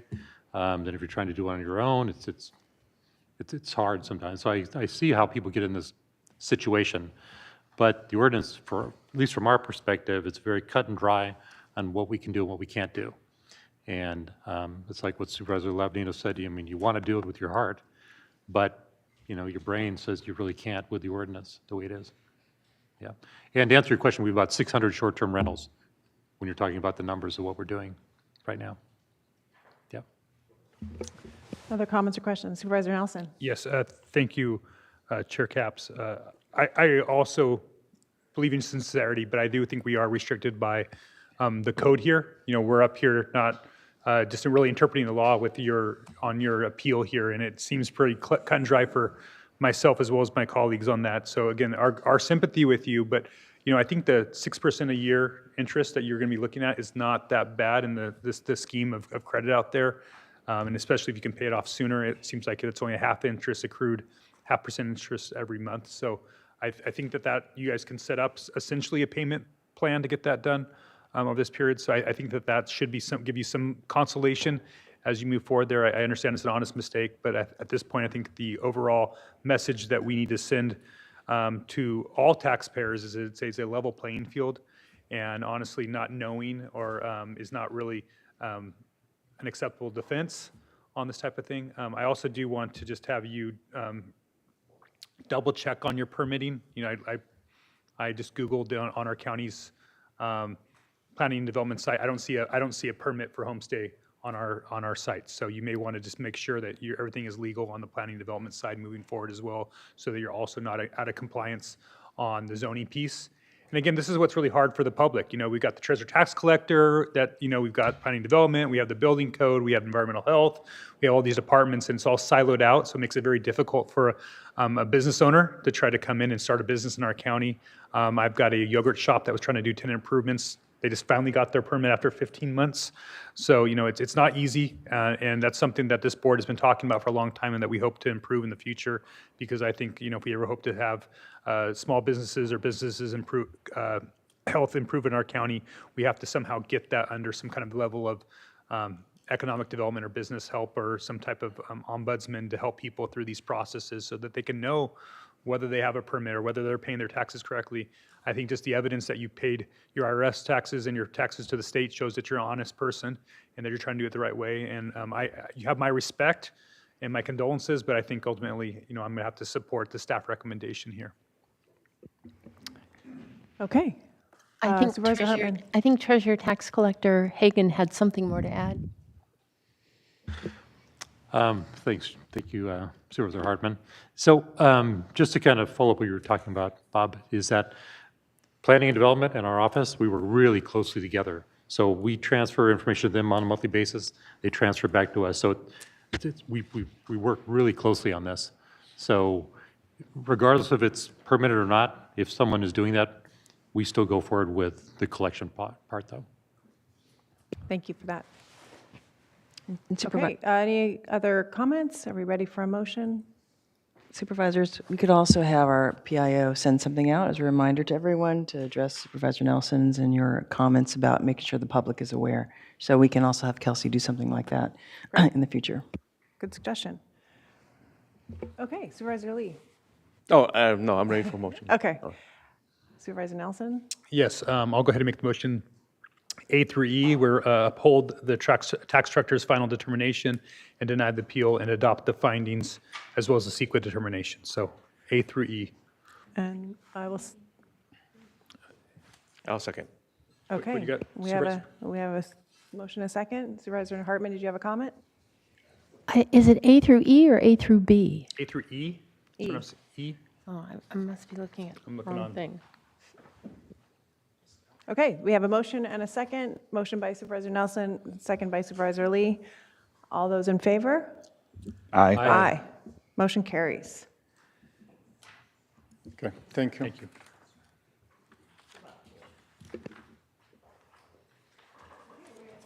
We're going to take one more item before we have a short break, and that's item number 3, which is Women's History Month Service Awards by our Commission for Women.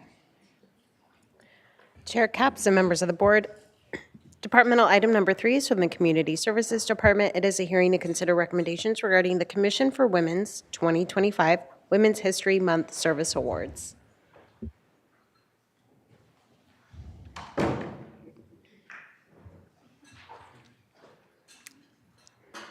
Welcome to our Commission for Women. Good morning, Supervisor Capps and Supervisors. I'm Angie Swanson-Kiriakou. I am co-chair of the Santa Barbara County Commission for Women.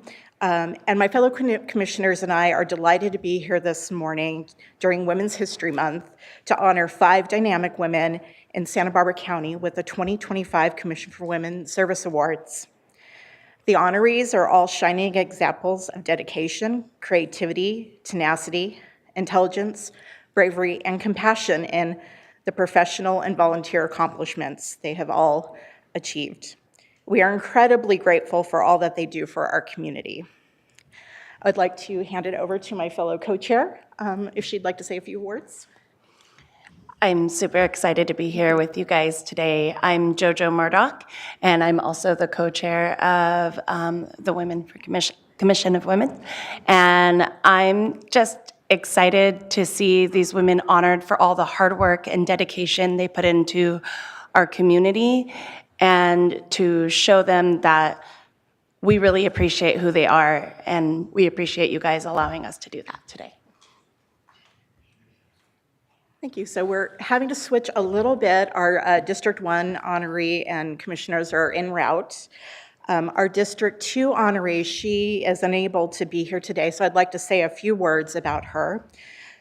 The District 2 commissioners are proud to honor Julissa Pena as their service award recipient for her exemplary leadership and advocacy for human rights, immigration defense, and social justice. Mrs. Pena serves as the executive director for the nonprofit Immigrant Legal Defense Center and provides free legal representation for individuals facing deportation proceedings. She also provides community education to help individuals understand and assert civil immigrant rights. Ms. Pena previously served with the organization Border Angels at the border of Mexico and USA in the United States to help protect immigrant rights and prevent deaths as an advocate for unaccompanied immigrant children facing deportation proceedings. Ms. Pena also serves for the Center for Refugee and Gender Studies Immigration Advocates Network and is a member of the Catholic Legal Immigration Network. Therefore, we are proud to honor Julissa Pena for her dedication to the advocacy of human rights, immigration, and social justice in our community. So now I'm just looking for a 3rd district honoree. Sure. I know, I recognize we're a little early. Yeah.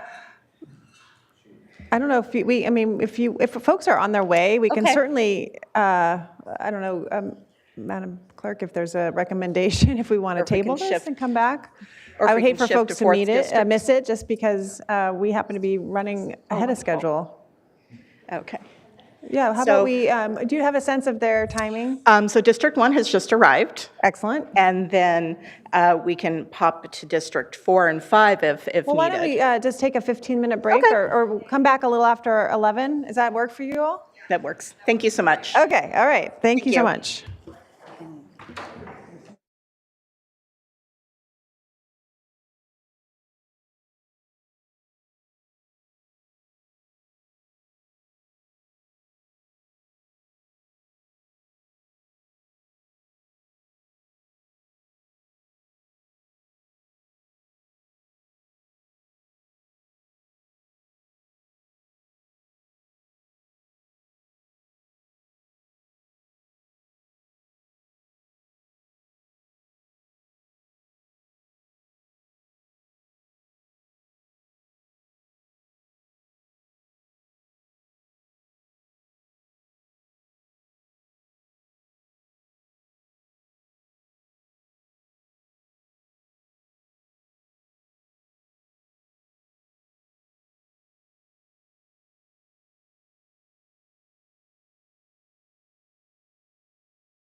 Okay, welcome back. Let's start from the top on our Women's History Month Service Awards, please.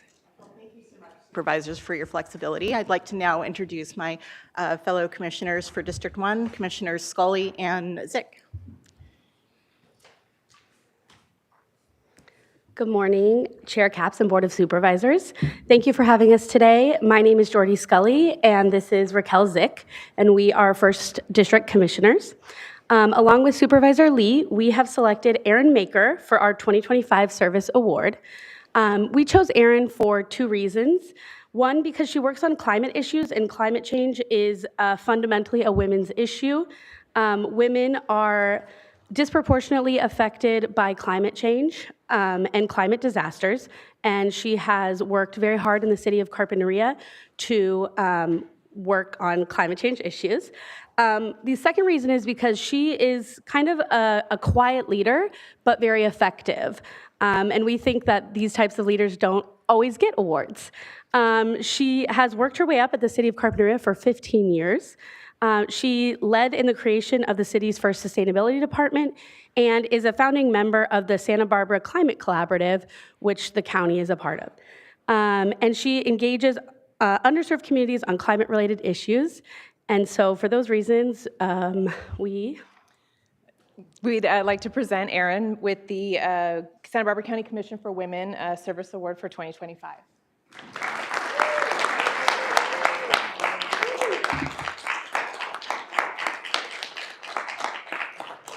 Thank you so much. I have a couple of things I'd like to say. First, I'm really honored to receive this award. I'm not always a quiet leader. I think the city manager will attest to that. But I did not get here on my own. I'm really fortunate to have incredible, strong women who continue to inspire me and support me in my career and in my personal life. And I just want to recognize that with the sustainability movement here in Southern Santa Barbara County, I worked with former county employees and employees at other agencies, and I really want to recognize Jen Krieger, Ashley Watkins, Cindy Moore, and Alelia Parento, because I wouldn't have been able to do what I have accomplished at the City of Carpinteria without them working on the same initiatives simultaneously. And there's an exhaustive list of other strong women in my life, but I really want to recognize those people, and also my mom, because she really inspired me to be the person that I am today. Thank you so much. Congratulations.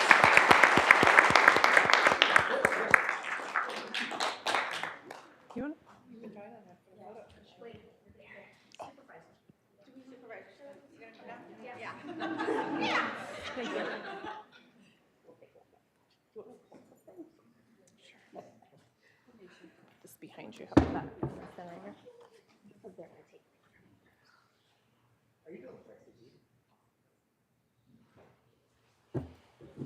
Hopefully that wasn't sticking up.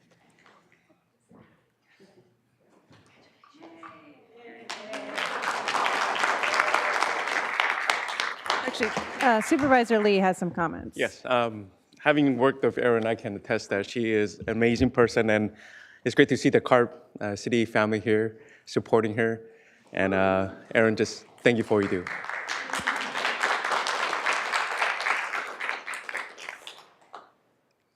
Okay. On to our next one. To Chair Angie Swanson-Kiriakou. All right. The third district commissioners are proud to honor Gina M. Gonzalez Carbajal for the third district Commission for Women's Service Award recipient for her decades of leadership in our county. Gina is currently the Chief Program Officer at the Scholarship Foundation of Santa Barbara, where she works to ensure that youth in our community are empowered to achieve their goals and dreams through access to post-secondary education. Previously, Gina served as the Development Director for the Special Olympics Southern California, Santa Barbara, where she exhibited its outstanding leadership, advocacy, and dedication, fostered inclusivity, joy, and life-changing opportunities through sports in Santa Barbara County. In addition, she was the former Executive Director of United Boys and Girls Club of Santa Barbara County, where she provided strategic vision to create safe and supportive spaces for children in our community. She's had an extensive career. She was also the director of health promotion at Santa Barbara Neighborhood Clinics, where she advanced efforts in Santa Barbara to make healthcare accessible for children's families and seniors. And she began her professional career with Head Start, and she rose through the ranks to support school readiness for preschool-aged children and support their academic, social, emotional, and physical development in safe and caring environments. In addition to these incredible achievements, Gina has also volunteered for many community organizations, such as the committee. She's a committee member for the First Ladies Luncheon Congressional Club member, Special Olympics. She's been a board member of Moxie, Sarah House, Santa Barbara Women's Political Committee, the Children's Creative Project, and the Santa Barbara. She is a former Santa Barbara County Commission for Women Commissioner. Each of these commitments highlight her dedication to enriching our community, especially for the lives of women and children. So again, the 3rd District is proud to honor Gina for her dedication to the well-being and livelihood of children, youth, families, and women in Santa Barbara County. Thank you.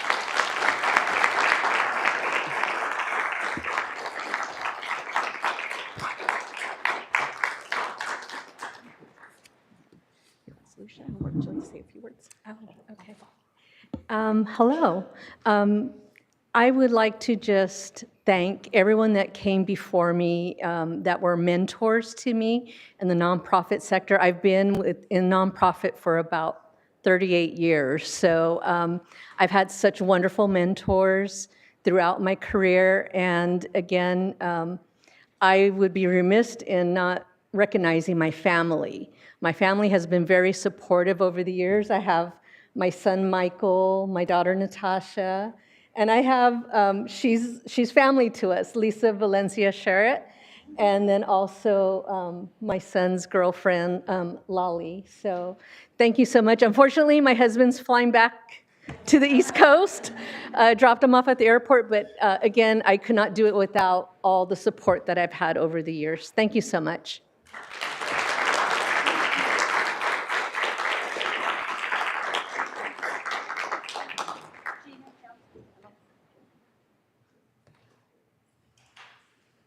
Oh, to mention, thank you to the commission and to Joan for recognizing me. Thank you so much.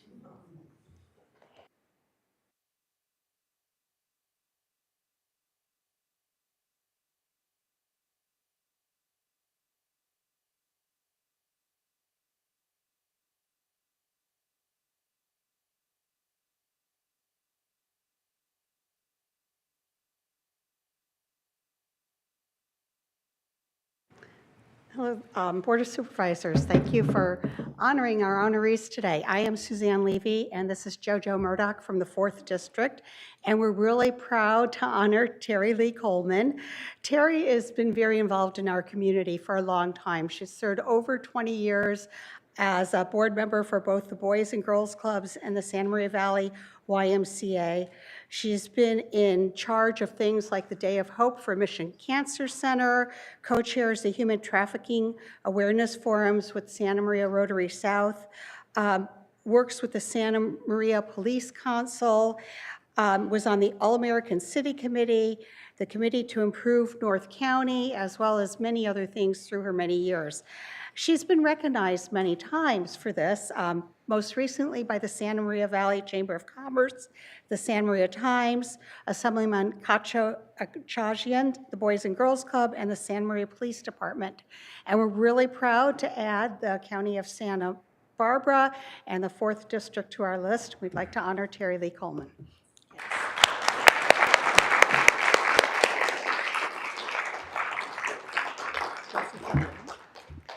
I would simply like to say thank you very much for this honor. It's greatly appreciated, but I also wanted to thank my husband, Doug, who's here with us today, who supports me and inspires me, and without him, I couldn't do what I do.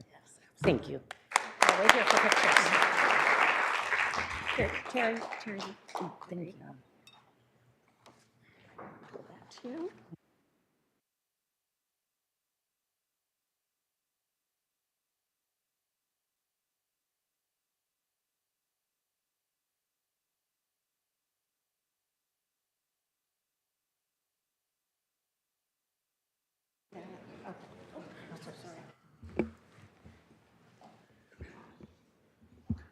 Chair Capps, if I could just have a moment just to personally thank Terry. Her and Doug are kind of the dynamic duo in northern Santa Barbara County and have been for quite some time. And so just, as it was mentioned, she's been celebrated by so many different organizations throughout the valley. And, sometimes you get maybe award fatigue as a community when somebody just keeps getting an award, but we don't feel that with Terry Lee. Because it's yep, she's done so many things, and that's, we're celebrating those things, but also we're setting the bar high for future generations of leaders and women in our community to go, okay, someday, not that Terry Lee's at the end of her career by any means, because she'll outlast us all, but if I continue to serve my community like Terry Lee has, maybe some days I'll be recognized this way. And so I think that that's really also what's important about these types of award ceremonies is that, getting to see the fruits and the rewards on a personal level, but it is nice every once in a while. So again, thank you, Terry Lee, and thank you for all you women out there that mean so much to our community. Excellent. Thank you.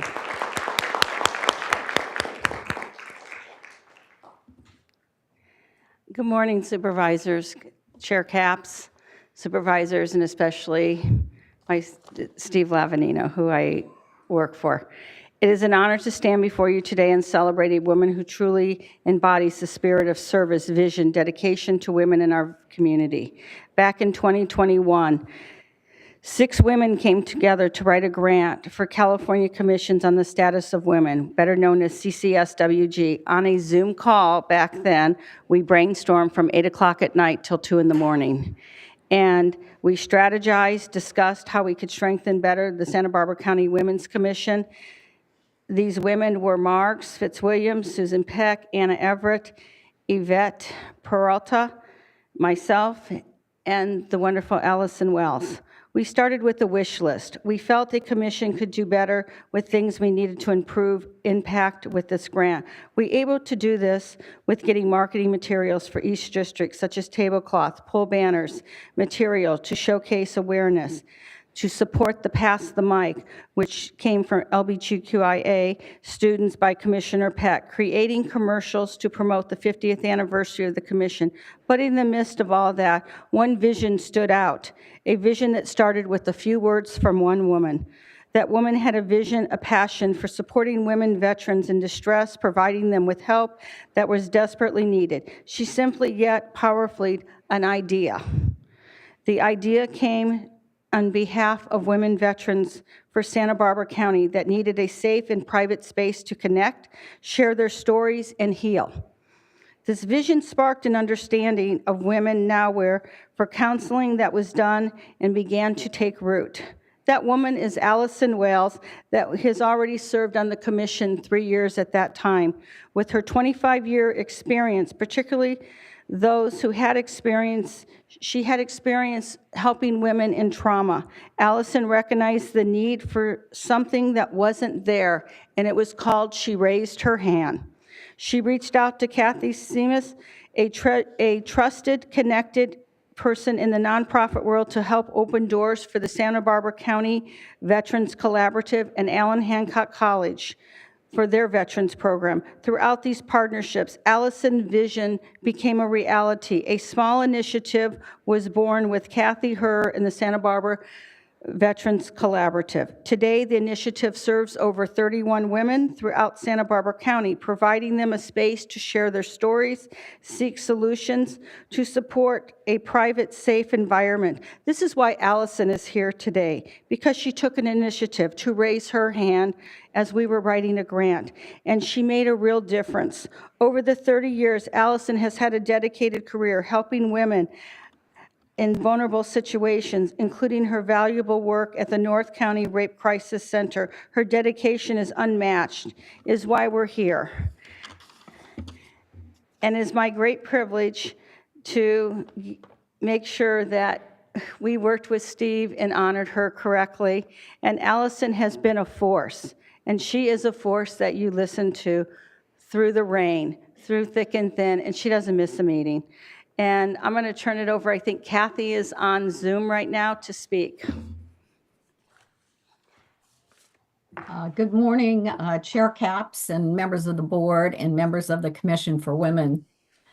As previously mentioned, March is Women's History Month, and it's really a time to celebrate and reflect on the vital roles that women play in our communities.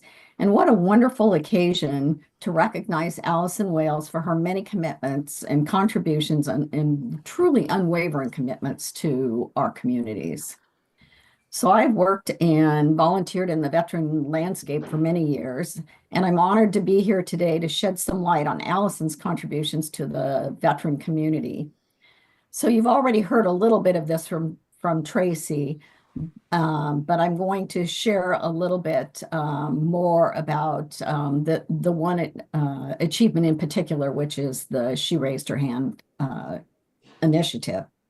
So through Allison's efforts, the Santa Barbara County Commission for Women, in partnership with the Santa Barbara County Veterans Collaborative and Allen Hancock College, introduced the She Raised Her Hand initiative.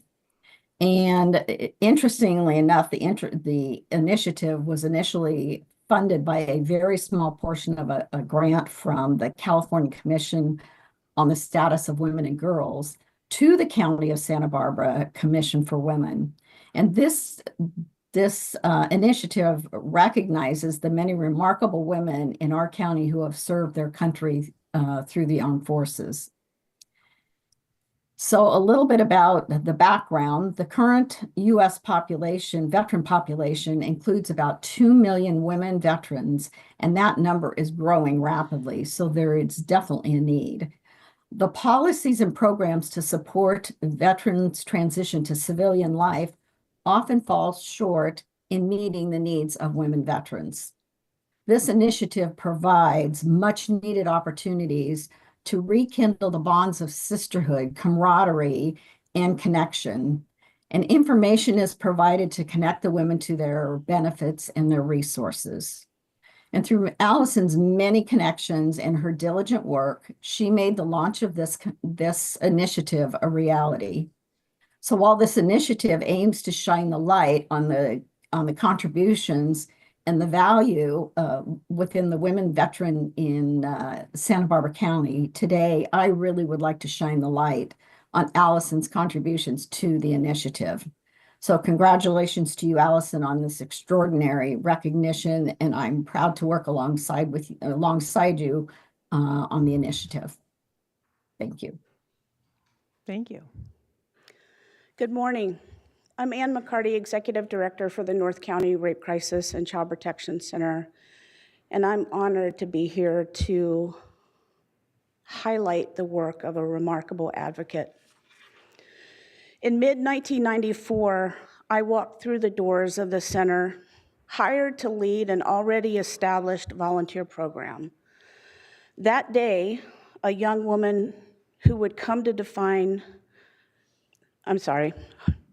that day I met a young woman who would come to define what selfless service truly means. She had recently completed volunteer training and was already working on the agency's 24-hour hotline. From the very beginning, she was a strong advocate, someone who embodied hope, grace, and an unwavering dedication. I knew then that she was in it for the long haul. Due to her dedication, it was recognized quickly that she should be celebrated for her work, and she was named the agency's Lompoc Volunteer of the Year in 1995. Over the years, I have listened to her dreams and ideas and watched as she turned them into a reality. She has been a champion for change and envisions a world, as we all do, where people are valued and abuse is non-existent. She has strengthened our agency, she has uplifted survivors, and challenged us to think beyond the conventional. She has led, she has followed, she has trailblazed, and yes, she's put out a few fires, some of which I might add, she actually started herself. She's carried the pain of many, lifted the spirits of thousands, cried with the suffering, and spent more hours on the phone offering support than I can even begin to count. Her life's work over the last 31 years is nothing short of phenomenal.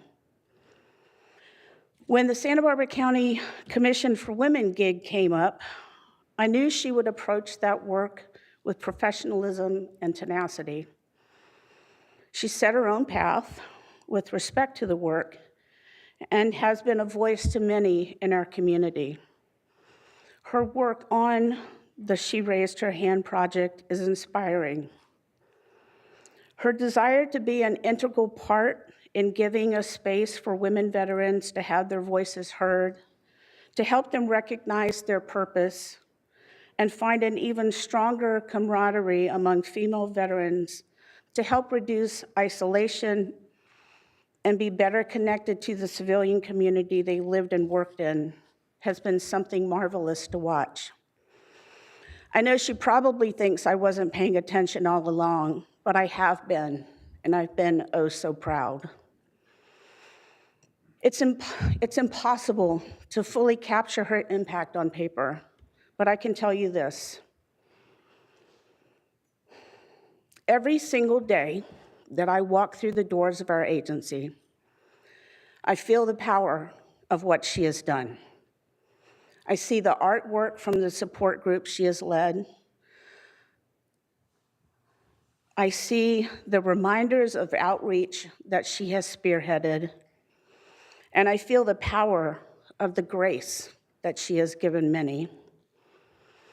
Today, I'm honored to stand beside this incredible woman, to celebrate her countless achievements, and most importantly, to call her my friend.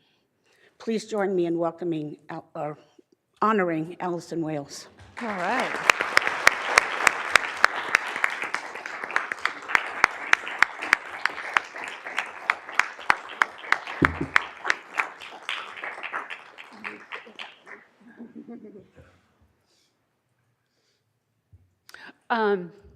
I knew there was some shenanigans going on.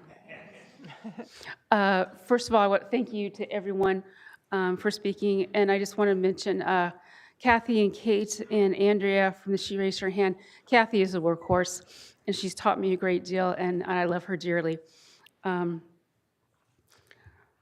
the end, no matter what I'm doing for the agency, for a client, for the Women's Commission, for the League of Women Voters, I'm an advocate with a capital A. I like to teach and I like to help give voice to. So I thank you all for this opportunity to serve, because in the end, that's what we need to do for our community. So, and thank you for everything. Thank you. Thank you. I just wanted to say that I think it's kind of ironic that Allison put forward an initiative that was trying to draw people out that kind of stay out of the limelight, because we found out through Stand Down that a lot of women didn't even identify themselves as veterans, even though they had served. And so I thought it was kind of ironic that trying to drag Allison into the spotlight, because she does like to do everything behind the scenes and not take any credit for anything. So you've just done amazing work. And I also want to thank Kathy Seamus for all the work that she's done, and all of our honorees today. This is amazing. This is what happens when we get out of the way. And what I try to do at the Commission for Women is get out of the way and let the women do the work. And so you've just been outstanding. Really appreciate all the work you've done, Allison. Thank you so much.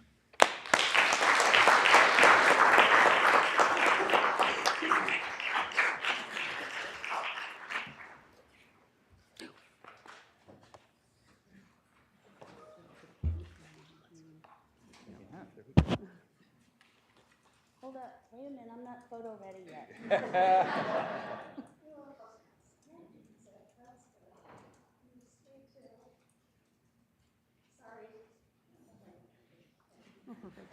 Congratulations. Yeah. Yeah, thanks to all of our honorees today. I love this presentation every year because our commissioners are leaders in their own right. They're our eyes and ears, and always interesting and rewarding to see who they pick and who they choose to shine the light on. So thank you so much for the care, and congratulations to everybody. Okay, thank you. Yeah, we'll see you soon.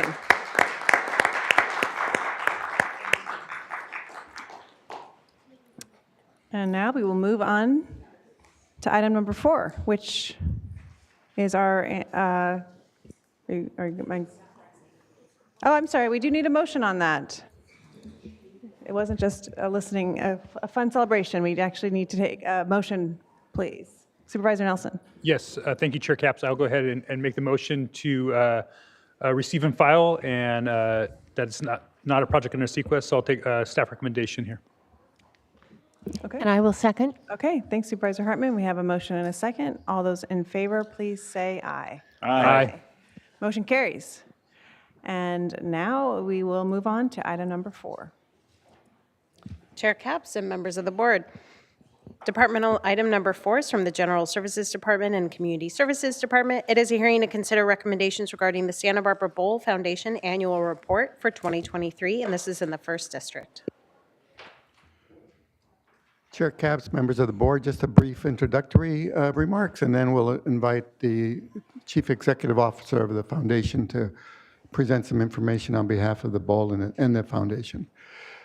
As indicated in the board letter, the foundation does submit an annual report providing information regarding its financial situation as well as activities both at the bowl, and describes the beneficial impacts through various contributions the foundation presents in support of the arts and various community events. Pursuant to the lease, there's also a provision whereby funds are directed to support the arts grant program here in the county. The board did previously establish an ad hoc committee to engage in conversations with the foundation to explore opportunities to continue to grow that venture, and dialogue has been occurring. We're still in a series of conversations.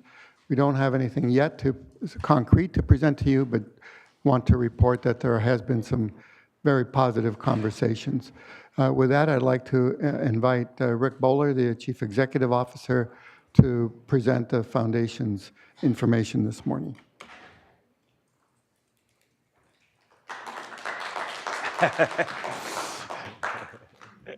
Thank you. Good morning.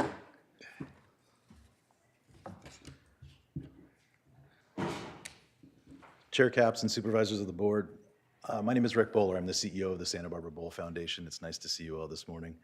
I want to start by saying we appreciate having the opportunity to have this conversation together, highlighting and celebrating the partnership between the Santa Barbara Bowl Foundation and the County of Santa Barbara. We're going to take a few minutes to highlight the areas within our annual report. As Mr. Armas has pointed out, each year the Santa Barbara Bowl Foundation submits an annual report as part of our lease arrangement with the County of Santa Barbara. Mr. Bowler, pardon the interruption, but I want to make sure everyone can hear you. You can raise the podium up a little bit. There's a button on the side. Wow, okay. Then we can hear you a little bit better. Better. There you go. Okay. Thank you. Is that better? Whoa. Thank you for that. Sure. I appreciate it. So our annual report, it highlights several different areas, including our organizational structure, our financial health, facilities upkeep, community engagement, and initiatives impact. The annual report you see before you this year applies to our most recent audited calendar year, in this case, which is 2023. And as part of your materials today, the annual and outreach impact reports are both included, and I hope you've had the opportunity to familiarize yourself with all the ways that the Santa Barbara Bowl Foundation impacts our County of Santa Barbara. One of the questions that we have heard from you all and we would like to address just starting out today is how are concerts booked, just very briefly, and how tickets prices are set at the Santa Barbara Bowl. We thought it'd be helpful to highlight all those involved in this process and each of their roles. So what we have is we really have 5 entities that are involved in booking a show and putting on a performance at the Santa Barbara Bowl. The first 3 are the artist, manager, and agent. They represent the artist that decides to go out on tour, creates concert content around playing live, the manager that builds the touring resources that takes the artist out on the road, and then they ultimately set a ticket price to support those touring resources. and then the agent who represents the artist and the manager in routing the tour. So if you're going out on a West Coast tour, which cities you'll be going to and how you get that accomplished in the most financially sensible way. They also set the guarantee, what the artist gets paid ultimately, and that all relates to the cost of the tour and all of the other items mentioned. Locally, there's a promoter. In our case, that promoter is Golden Voice. We've worked with Golden Voice for several years and had a successful relationship presenting many shows. They purchased that show from the agent, and they are the ones that set the ticket prices. They sell the tickets based on the artist's target ticket price and guarantee. And so that's how we get to that point of how much the ticket cost. In the case of the promoter, they're the ones that take all the risk. If a show does well, they see a small percentage of the ticket price as a reward. If it does poorly, they lose money, and there's that risk. As far as the venue goes, that's us, the Santa Barbara Bowl. We manage the on-site needs for each and every performance, show days, non-show days, the crowd experience, importantly, the safety and security management of everybody attending performances, and all the facilities, the parking, the restrooms, the food and beverage, and everything in between.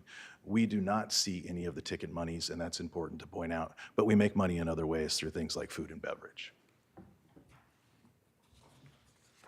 So moving on, to kind of highlight the three areas that the Santa Barbara Bowl Foundation focuses on related to impact, outcomes, and reach within the county, I'd like to just read this statement briefly. Through a balanced blend of venue upgrades to broaden access to live experiences, countywide outreach to inspire the next generation, and thoughtful greening to protect the space and steward the land, the Santa Barbara Bowl is a beacon of excellence for performing arts and community engagement. Those areas really guide everything that we do. And in greater detail to highlight on each of those areas, we have the venue. Through the venue, the bowl enhances the facilities, that's the guest experience, attracting top talent, artists that wouldn't normally come to shows here, come to play in our small community, supporting the local economy through our shows, and strengthening community ties. These all lead up to cementing the venue's position as one of the greatest in America. Through outreach, the bowl invests in countywide arts education, grant cycles, our spring and fall grant cycles, instrument fund, which replaces and repairs instruments in the community ticket subsidy, which subsidizes tickets to both shows at the Santa Barbara Bowl and other venues within the county, and then shared resources with the organizations that we support. Our outreach program inspires future audiences and artists. Through our greening program, the Bowl provides a sustainable future. Our solar generation program, which is supported by a major three-phase solar project that we recently completed and funded through a foundation to the tune of $750,000, produces 75% of all the energy that the Santa Barbara Bowl produces in any given year. We have a world-leading reuse program through our R-Cup and souvenir pint cup program, waste reduction, local and organic menus, all generating a resilient organization with a minimal footprint. So breaking down and looking at some of the highlights within our venue outcomes within the county. Those fall within improvements. Our improvements in 2023 came in the form of $195,000 worth of leasehold improvements. Of that, 635 seats were replaced in our preferred section. As you'll find in a future annual report, we just replaced close to 1,000 this year. There's a lot of seats in the Santa Barbara Bowl to replace. And we also focused in 2023, just over 23% of our concert expenses that were committed to security and safety. We have over an average of just over 300 employees that support each and every performance. That's volunteers and employees. And that breaks down roughly to 82 average volunteers per show, 101 average bowl employees per show, and then 148 average contracted employees per show. 80% of our concessions vendors come from Santa Barbara County, and another event that we produce regularly is our Neighbor Day. We're proud of our Neighbor Day. It is really a focus on our local neighbors, and everything starts within our community surrounding the bowl. And we could not do what we do without the support from that group. We've developed Neighbor Day, and this year just over 1,000 households will be invited to attend the bowl, participate in a tour, and have the opportunity to learn more about what we do and get to meet us all on site so they can put the names to the faces.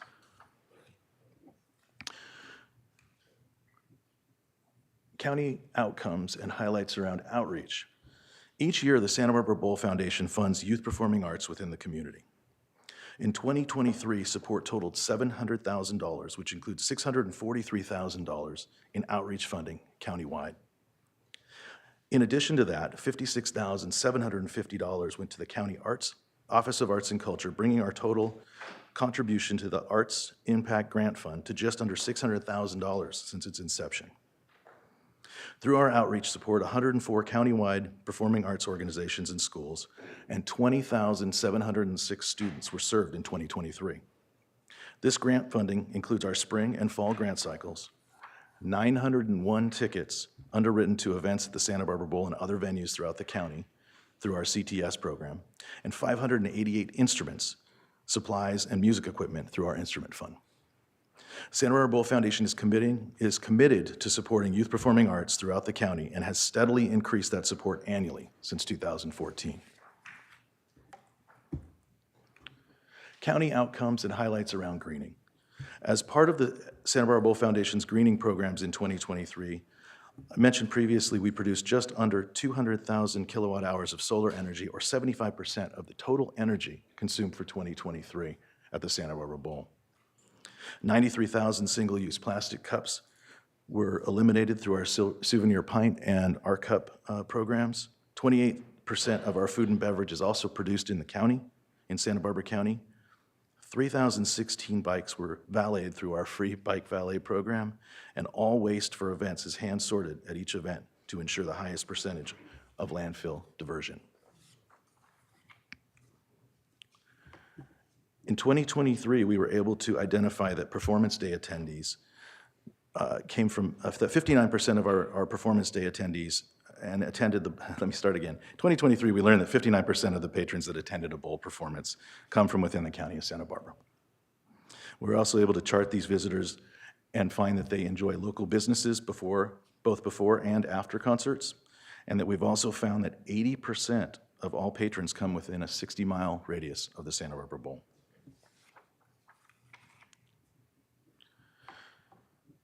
And spring and fall grant cycle funding in 2023. North County grant funding.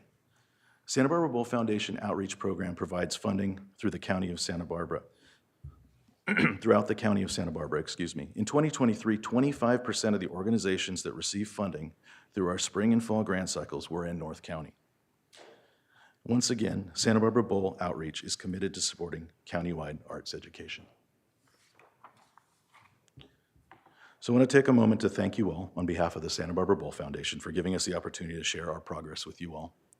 We're grateful for the support and the commitment from the county and you all, the Board of Supervisors, that has allowed us the opportunity to grow our foundation's impact within the community in so many meaningful ways over the past few decades. Thank you. Thank you, Mr. Waller. Odd. My microphone just got a little loud. Okay. Anyway, board questions or comments on that report? Yeah, Supervisor Lee. Just a comment, Rick. I just want to thank you and to the whole board for all the work that you have done in our community. And the bowl is such a gem, and especially in the first district. So thank you. Thank you for that. And Supervisor Hartman. Well, I just wanted to echo, it is a premier venue, and it really exemplifies something about Santa Barbara. And you've made it such an amazing physical area. I mean, it feels almost like sacred space to go in there. And the volunteers and the neighbors need to be commended, and everybody on the board. So you and all the people who've contributed, it's really an extraordinary place. And what you bring for all of us to enjoy is tremendous. I did have one question, and that was on one of your slides. Does the bowl charge rent for this venue? Or how does that work when an act comes? How do you negotiate the cost for the venue itself? So as you may be familiar with the promotion services agreement that is required as part of the lease with the county of Santa Barbara. And as such, we have an agreement with Golden Voice that I mentioned previously. And that agreement allows for us to glean income from, as I mentioned, the areas like food and beverage or our ticketing programs and things like that. We don't charge specifically a rent on performances. We do, I should be clear, if we rent out the facility for a single day, we might charge rent for that sort of one-off situation, but not rent to the artist. And is that typical? I'm just curious. Is that how other theaters and venues operate, that they don't charge for the facility itself? I think each deal within every single venue that's out there is tailored specific to that venue, because we have a situation where our anchor tenant promotes 35 shows a year. We have a longer arrangement that allows for us to kind of set the groundwork around income and revenue generated with the deal. And just curious, so Golden Voice, how do you have a multi-year contract with them? We do. The agreement we're currently in is a 10-year agreement. Okay, thank you. For sure. Supervisor Nelson. Yes, thank you, Chair Capps. So to follow along on the revenue side, just so we understand it a little bit better, I was looking at the audited financial statements and show revenue. So what is, so if you're not getting compensated, what is that revenue, the revenue that you're receiving? Because I see concessions is another line. Right, so it's made up of several different areas. Show revenue comes in the form of reimbursed expenses for things like emergency services. We have a building flat essentially that goes towards paying things like ushers and all those type of items. There is also concessions, as you mentioned. There's several items on that list that make up income. Contract revenue, would that be what Golden Voice pays the bowl? They pay the bowl on $1 an million annual there. basis. That's what Correct. Golden Voice is paying for that idea to be a promoter. Exactly. Gotcha. Okay. All right. Well, thank you for the clarification. I just wanted to make sure I understood that. You know, I acknowledge what a great asset the bowl is, but I've been one of those that's voiced that, you know, it seems like it is kind of a South County asset, and, you know, I've always talked about, you know, just trying to find ways to utilize our assets countywide. And I've talked about in the past maybe trying to find a way to use the bowl asset to help fund some of our arts foundation work that we do in the county that we usually have to go and dig into our precious general fund to do. And meanwhile, we have this big asset, world-class asset out there, and I know we have an ad hoc committee that's working with you on trying to find some ways of doing that. And it sounds like we may actually have to go to a tax measure to be more creative in the future if we need to here. But I'm also, just since we're talking about it, I'm also interested in the future if you know, a nonprofit like yourself wanted to eventually own the facility, maybe that even could be a discussion that we'd have here instead of a long-term lease, so that we could maybe deploy those assets elsewhere in the county, and making sure that we could have the same type of opportunity that you guys have had in Santa Barbara and other places that don't have that same leg up by having the county donate significant property, so that you could have those types of opportunities in other places. So just floating that out there, because it's, you know, it's one time that we're all five together, not that we need to go ahead and have a conversation about that, but those are ideas that I've been long talking about, is trying to better utilize our assets for equitable services throughout the county, and I think that the bowl is one of them, and I'm always open to creative discussions on how to do that. So thank you, Rick. Thank you. I think we're certainly open to having any conversations around any of these interesting topics. Our version of it at the Bowl Foundation, having renovated and restored the facility in the first 2 decades and raising $40+ million and putting it back in, was then transitioning to the outreach programs that you see we're heavily supporting, and then listening to the need in North County specifically, and starting to grow that support over time, as well as areas like Carpinteria and otherwise. So, but absolutely. Oh, yeah, Supervisor Lavanino. Thank you. I was just really glad to get this presentation. I didn't know anything even about the musical instrument program or anything, so this is really cool. And kind of peeling back the curtain a little bit and seeing how the whole promoter, I've never figured out how all that works, but yeah, because I'm always wondering who loses money if you don't sell all the seats and all that kind of stuff. Well, I'm trying to enjoy a concert. I'm trying to do all the math in my head and figure out whether today was a good day or not. But I just wanted to comment about what a special experience it is that you guys put on, from the grounds to the volunteers that are actually helpful You know, you go to a lot of, well, you do. You go to a lot of different events, and you're wondering, like, what are you volunteering here for? You know, you're in a bad mood or whatever, but everybody there is happy. Everybody's in good spirits. The things that you're doing with eliminating waste, very commendable. I always have just a great time there. It's a safe space, and again, just the things that you're doing, like the neighborhood, the neighbor day, that's just genius. I mean, you know, if you're going to have a party in your house, it's always a good idea to invite your neighbors over, because that way they're not complaining about the noise. But just kudos. I think you guys just doing a bang-up job. Thank you. We appreciate that very much. And I'll add along the line of the volunteers and employees, we had we do an annual orientation every year for all the employees coming back. And it's this great moment when everybody's excited to return, and we're focusing on that culture. And I think we had over 350 volunteers and employees there on Saturday morning that were raring to go. Cool. So thank you for that. One last question. So this is just a personal. Who picks your, how do you figure out the lineup? Is that all promoter? Yeah. Yes, but I mean, I'll expand on that. So that is why we're in an agreement with Golden Voice, because that's what they do. Right. But we also have a longtime talent buyer that we've worked with for several decades now. He understands what works in this market. We communicate on shows, and you know, if there's something out of the ordinary, I mean, the Bolt has the opportunity to say, yeah, it's not really going to work for our community or our venue, and that happens rarely, just because we have that relationship.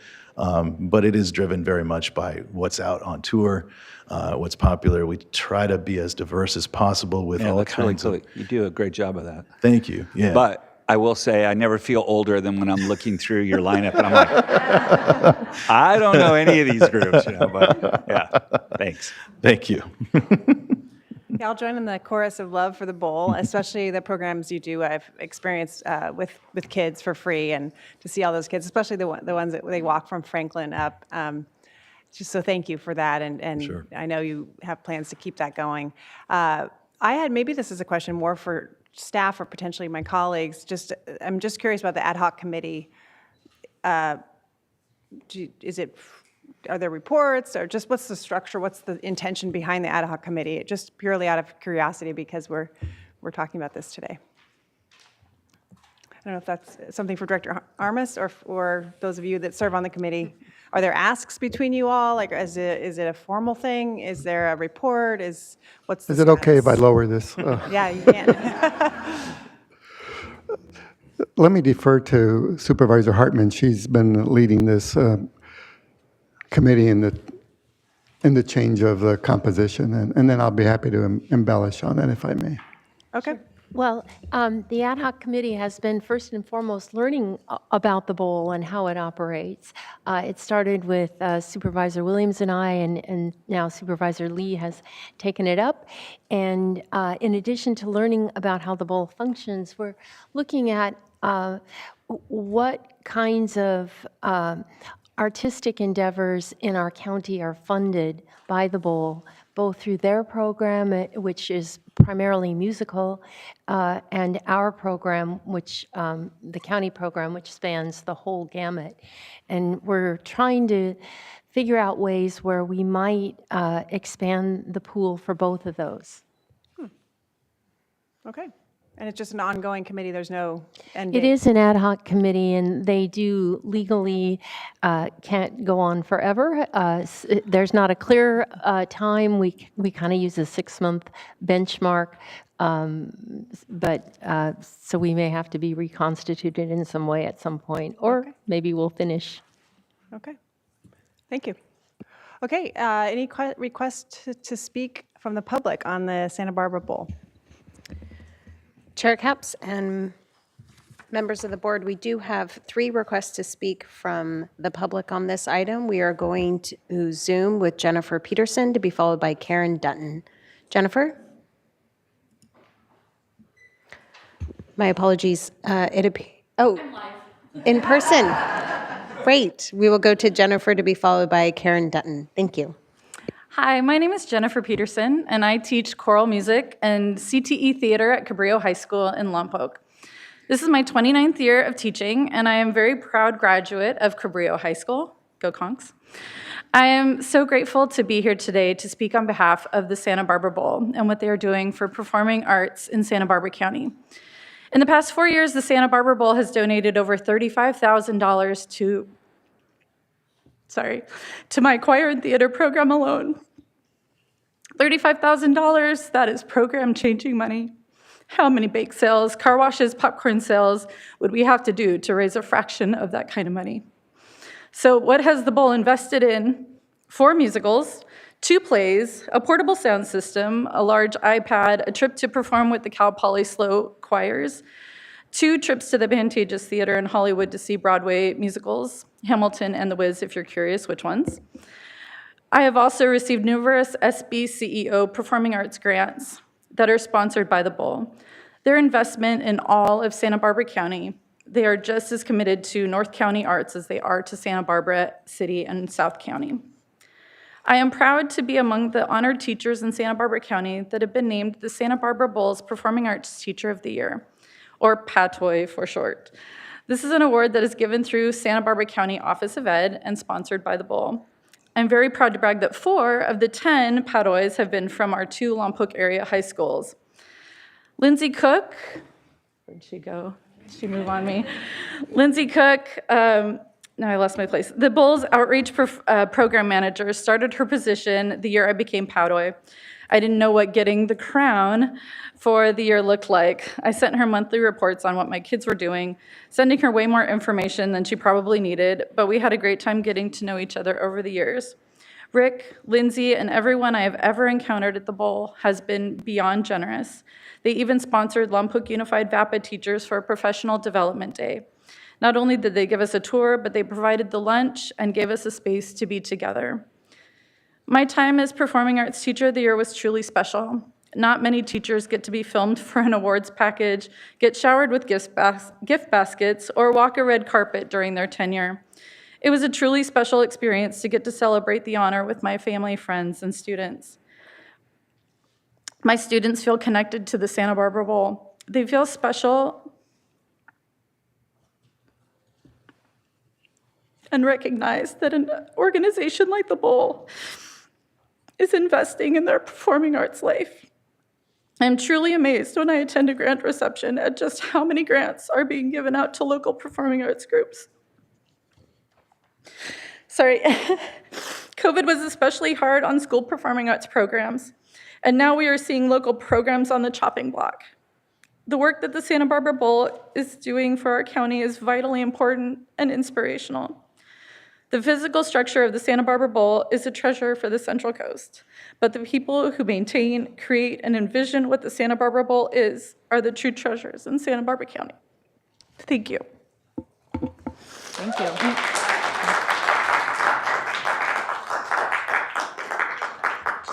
We will now go to Karen Dutton, then we will go to Zoom with David Rojas. Karen? Let's see, almost good afternoon.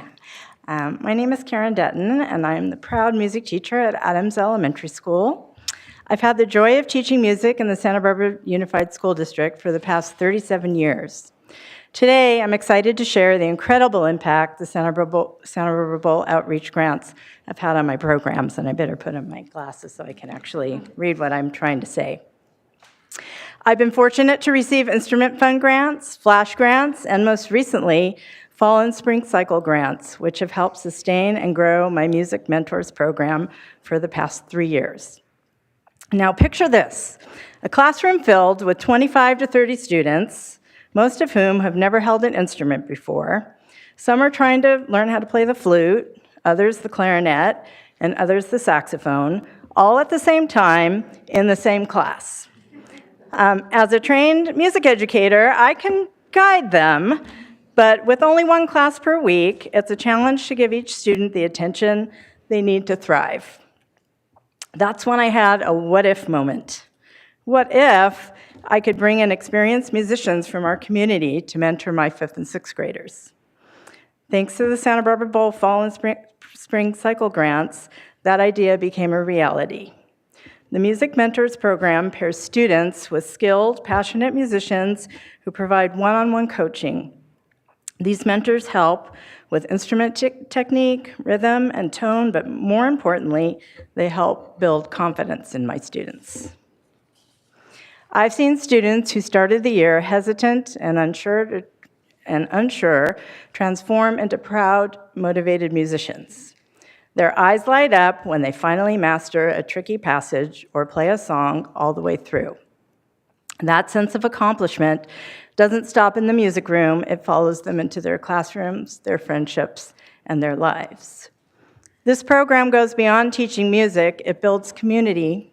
Students form bonds with their mentors and with each other. They learn to play together, listen, and support one another. It's teamwork in its finest form, and it's very powerful. None of this would be possible without the Santa Barbara Bowl Foundation outreach programs. These grants allow us to bring in mentors who not only nurture our students' musical skills, but also inspire a lifelong love of music. For some of these kids, this might be the start of a lifelong journey, one that could lead to on the stage at the Santa Barbara Bowl, to a symphony stage, a garage band, or just simply a lifetime of joy and self-expression through music. I wanted to thank Lindsay Cook and Rick Bowler for inviting me to share my story with you today. They are truly a powerful organization that brings so much needed support and overall joy to our students.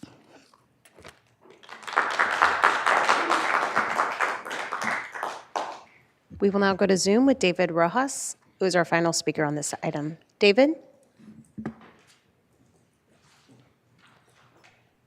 Hello, can you guys hear me? Yes, we can. Please proceed. Oh, fantastic. Thank you. Hi, my name is David Rojas. I'm the Director of Music Programs for the Turner Foundation, but I've been an educator in Santa Barbara for over a decade now, working primarily with socioeconomically disadvantaged youth. I've had the pleasure of working with the Santa Barbara Bowl for, almost 10 years now. And during that time, I've been able to really see them nurturing relationships with other community organizations, have been really accessible and helping us find ways to fund music education for students in our community. And what I've really seen is their love for providing opportunity for music education to be accessible to all students. For me, specifically, working with the Bowl through the Turner Foundation, they've just been an essential change maker in our community. And one of the biggest things, one of the coolest projects I had to work with them on was a response to COVID-19. Obviously, we all experienced that, and that was a really heavy time. Music for me is a social art, and the Bowl saw that too. So they helped us fund the city's first open air music studio, where we provide students opportunity to safely come together to make music, kind of when the COVID-19 started kind of dying down. But it was really important. Obviously, we were all trapped in our homes, and we still found a way to make sure the kids came together and had the opportunity to make music. Another example of their, just generosity and their love for music and creative arts education was we also got to experience them providing us support with their instrument fund and putting instruments in the hands of students that typically couldn't afford them. That was really helpful for us as instructors, making sure that the students had everything they needed in order for them to have a meaningful music education experience, and we couldn't have done that without the Santa Barbara Bowl. Overall, their support, we feel, is an essential resource to our community. We rely on their countless grants and just their love for music in the community to continue inspiring us as instructors, advocates for music and creative arts education, and continue positively changing the lives of young people in our community. So I just want to share that with you all today, and we just really, really appreciate Santa Barbara Bowl and what they have and how they support the community. And that concludes public comment on this item. Thank you so much to our speakers. Any other comments or questions from the board before we wrap this one up? Okay, I need a motion then, please. I move staff recommendation A and B and thank the Bowl for coming. I'll second that. Okay, I join in the thanks. We got a motion and a second. All those in favor, please say aye. Aye. Aye. Motion carries. Okay, we do have 3 items left. They all relate to the topic of cannabis. We also have closed session that we need to get to first. So I think, Madam Clerk, I believe you said about 45 minutes for closed session. Is that correct? Or County Council? Yes, Madam Chair, that's correct. The board is scheduled to consider 2 items in closed session today. One is conference with real property negotiators, and the board is sitting as the Board of Supervisors and the Board of Directors for the Fire District. The property is 900 Airport Road in San Ynez. The agency negotiator is General Services Director Kirk Lagerquist, and the negotiating parties are John Payton and Carrie Kindle. And under negotiation are price and terms of payment. And one item of anticipated litigation, deciding whether or not to initiate civil litigation. Okay, why don't we round it up and make it a clean 1 p.m. that we'll be back? Okay, so we'll take closed session first. Thanks.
Okay.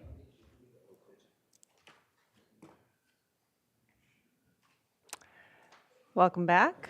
I guess I'm calling this Cannabis Tuesday. We've got 3 items related to cannabis remaining on our agenda. Madam Clerk. Madam Chair. Oh, I'm sorry. quickly, I'll We have just to have a report readout out. of our closed session. No Apologize. problem. The board met in closed session, 2 items, 1 item of real property negotiations for 900 Airport Road, and 1 item of deciding whether to initiate civil litigation, and the board took no reportable action. Thank you, County Council. Madam Clerk. Chair Capps and members of the board, I'd like to make a brief announcement regarding departmental items number 5 and 6. After further consideration, staff determined that it would be most effective to read both items into the record together as they are related, allowing for a more comprehensive discussion. Staff will first present on departmental item number 5, which concerns amendments to Chapter 50 of the County Code related to the licensing of cannabis operations, followed by board questions. We will then move on to departmental item number 6, which addresses amendments to the County Land Use and Development Code and Article 2 of the Coastal Zoning Code to clarify existing cannabis odor control regulations. Once both presentations are complete, we will open a single public comment period for both items. The chair will set the time limits accordingly. And that concludes my announcements on departmental item 5 and 6, and I will go ahead and read them both into the record now. Departmental item number 5 is from the County Executive Office. It is a hearing to consider recommendations regarding amending Chapter 50 of the County Code, licensing of cannabis operations. And departmental item number 6 is from the Planning and Development Department. It is a hearing to consider recommendations regarding the County Planning Commission, CPC, recommended ordinance amendments to the County Land Use and Development Code, LUDC, and Article 2, Coastal Zoning Ordinance, CZO, to clarify existing cannabis odor control regulations by revising Development Standards and Odor Abatement Plan, OAP, procedures, implementing a 12-month compliance period, and establishing an odor threshold in the coastal zone to more efficiently identify, evaluate, and enforce cannabis-related nuisance odors. And we will now go to departmental item number 5's presentation. Thank you. Good afternoon, Chair Capps, members of the board. Brittany Oderman, Deputy County Executive Officer. I'm joined by Carmela Beck, our Cannabis Program Manager, and she will be presenting today's presentation. Thank you, Ms. Oderman. Good afternoon, Chair Capps and members of the board. As mentioned, I'm here to present the Chapter 50 Licensing of Cannabis Operations Ordinance Amendments. As background information, the board adopted Chapter 50, Licensing of Cannabis Operations, in May 2018. The ordinance has been amended several times to address unanticipated issues identified over time. At the January 14, 2025 board meeting, staff was directed to return with an ordinance amendment to incorporate odor abatement requirements in compliance with proposed Land Use Development Code amendments and the Coastal Zoning Ordinance. Separate from today's odor ordinance amendment presentation, note that the live scan proposed amendment discussion is temporarily postponed to allow sufficient time to review Santa Barbara Sheriff's Office feedback. Additionally, at the end of the presentation, I will address one administrative amendment unrelated to today's odor discussion pertaining to a typo in Section 50-17. Changes to improve cannabis odor control regulations require changes to the County Land Use Development Code and Article 2 Coastal Zoning Ordinance managed by the Planning and Development Department. Changes are also required to the Cannabis Business License, Chapter 50, managed by County Executive Office. Note that the broader odor changes requested by the board will be addressed in the subsequent Planning and Development presentation pertaining to county land use ordinances. The Chapter 50 proposal strives to be consistent with the Land Use Development Code and the Coastal Zoning Ordinance and references both in the Chapter 50 ordinance. The Chapter 50 proposed amendments are mainly focused on 2 items, namely, number 1, the requirement to install multi-technology carbon filtration or equivalent technology for cultivation, processing, and manufacturing facilities in accordance with Chapter 35. And number 2, allows for the revocation or denial of a business license if technology is not timely implemented. Because of the concern that the California Coastal Commission certification of the land use amendments will delay the installation timeline, staff is recommending slightly different provisions than those outlined in the Land Use Development Code and in the Coastal Zoning Ordinance. Staff proposes that Chapter 50 require the installation of the multi-technology carbon filtration or equivalent technology within 12 months of Board of Supervisors' final approval of the Chapter 50 amendment. In this scenario, Chapter 50 is not tied to Coastal Commission certification of the land use ordinance change to enforce the 12-month timeline.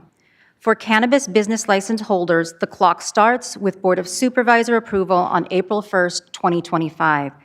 Multi-technology carbon filtration or equivalent technology must be installed by March 31st, 2026, or cannabis business licenses may be revoked or denied. This Chapter 50 amendment proposal allows requests for one extension period up to 12 months. I will discuss the mechanics of the extension process in the following 2 slides. This slide covers the recommended implementation timeline and extension process for coastal and inland operators. For coastal operators, staff proposes that multi-technology carbon filtration or equivalent technology must be installed within 12 months of Board of Supervisor approval, regardless if the Coastal Commission certification takes place later. If the board approves on April 1st, 2025, the installation deadline will be on or before March 31st, 2026. Coastal operators may apply for a one-time extension that will be administered by the CEO office through the processes adopted in Chapter 50. Extension requests must be submitted 90 days prior to the installation deadline, and requests would have to be approved by the Board of Supervisors at the recommendation maker. The board's actions cannot be appealed. Note that once the Coastal Commission certifies the amendments, the Chapter 50 extension provision would no longer be necessary, and the process set forth in the Coastal Zone Ordinance by Planning and Development in Chapter 35 would go into effect. For inland operators, staff proposes that multi-technology carbon filtration or equivalent technology must be installed within 12 months of Board of Supervisor approval. If the board approves on April 1st, 2025, the installation deadline will be on or before March 31st, 2026. If applicable, one-time extensions for inland operators will be administered by Planning and Development through their processes adopted in Chapter 35.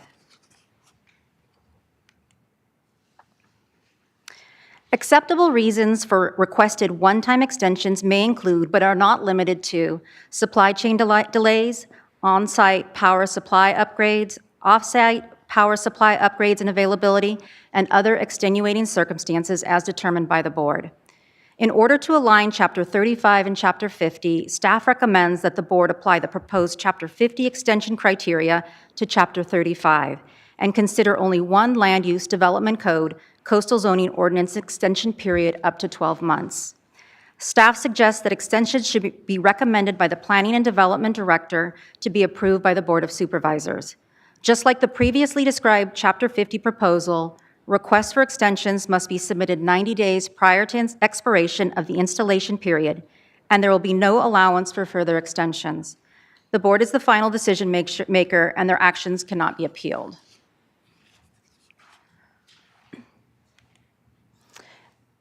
In the next 3 slides, I'll cover the staff recommended changes impacting 6 sections of Chapter 50. To front-load the changes, staff recommends adding a definition for multi-technology carbon filtration or equivalent, recommends requiring affidavits for new and renewal business license applications, recommends adding language to include odor prevention devices for cultivation, processing, and manufacturing facilities, recommends updating business license denial language and adding revocation language as it pertains to odor abatement requirements. The first of 6 recommended changes is the Section 50-2 titled Definitions. This section adds a definition for multi-technology carbon filtration or equivalent that is consistent with the definition in the Land Use Development Code and the Coastal Zoning Ordinance. The second of 6 recommended changes is to Section 50-8 titled Application Content for Annual Business License. This section establishes that all new cannabis business license applicants must submit a statement agreeing to the ongoing operation of their odor control system. The third of 6 recommended changes is to Section 50-17 titled Grounds for Denial of License. This section states that non-use of multi-technology carbon filtration or equivalent technology with runtime meters on or before March 31st, 2026 is grounds for denial of a new or renewal license unless an extension is granted. The fourth of 6 recommended changes is to Section 50-19, titled Cannabis Business License Renewal Process. This section adds a new requirement to submit an odor control system affidavit attesting to compliance with Chapter 50 and Chapter 35 as part of the renewal application.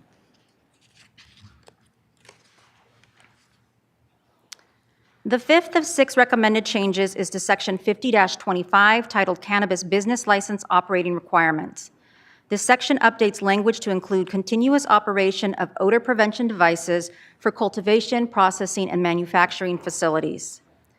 The sixth and final recommended change is to Section 50-26, titled Suspension or Revocation of a Cannabis Business License. This section adds a new requirement that failure to install multi-technology carbon filtration or equivalent with runtime meters on or before March 31st, 2026 is grounds for revocation. An extension process for operators in the coastal zone is added. The Chapter 50 extension process is only effective up until Coastal Commission certification of the Coastal Zoning Ordinance Amendment.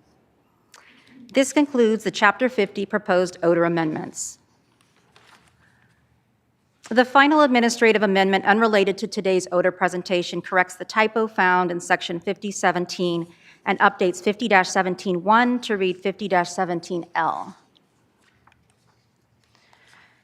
Currently as written, Chapter 50 already requires compliance with Chapter 35 requirements and allows for the denial, suspension, or revocation of cannabis business licenses for noncompliance. However, today's recommended amendment proposes strengthening Chapter 50 odor abatement requirements to include 1, a definition for multi-technology carbon filtration or equivalent technology consistent with the Land Use Development Code and Coastal Zoning Ordinance proposed definition. 2, the requirement of odor affidavits for new and renewal business license applicants. 3, denial or revocation of a business license for non-use of multi-technology carbon filtration or equivalent technology with runtime meters by the 12-month implementation deadline. 4, updated language applying odor control requirements to include processing and manufacturing facilities. 5, an installation implementation deadline of March 31st, 2026 or sooner. And number 6, a one-time extension allowance up to 12 months for coastal operators if approved by the Board of Supervisors for extenuating circumstances. Today's proposed amendment is intended to address odor nuisance and provide language for cannabis business license denial or revocation for non-compliant odor control systems. If approved, the new ordinance language will be effective 30 days from the second reading, taking place on April 1st, 2025. As of May 1st, 2025, the ordinance amendment language will be operative.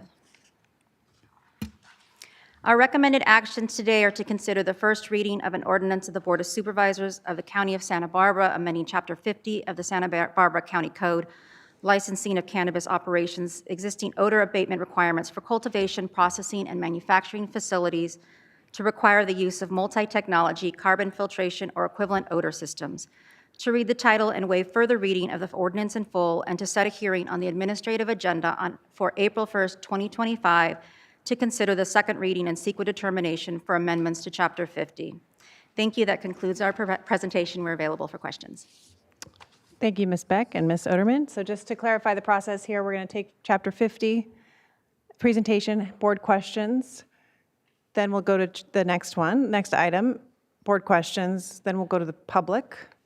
And the public may speak on either item since they're very much aligned. And then we can go back to the board for any additional questions on either item and deliberation, et cetera. Okay, so with that, Supervisor Nelson. Yes, thank you, Chair Capps. I've had this explained to me once before offline, so I want to make sure I have it right in my head on how this all works with the one-year time frame. So we're setting a one-year time frame in Chapter 50, and so March 31st, 2026, operators will need to have installed the carbon scrubbers or equivalent technology, or they risk at that point not having their license renew, right? Is that how that works? Supervisor Nelson, through the chair, that's correct. Okay, and so that's, then the one part that I think is potentially an issue. Supervisor, can I just make a correction? Ms. Oderman, in response to Supervisor Nelson's question, is it revocation or non-renewal?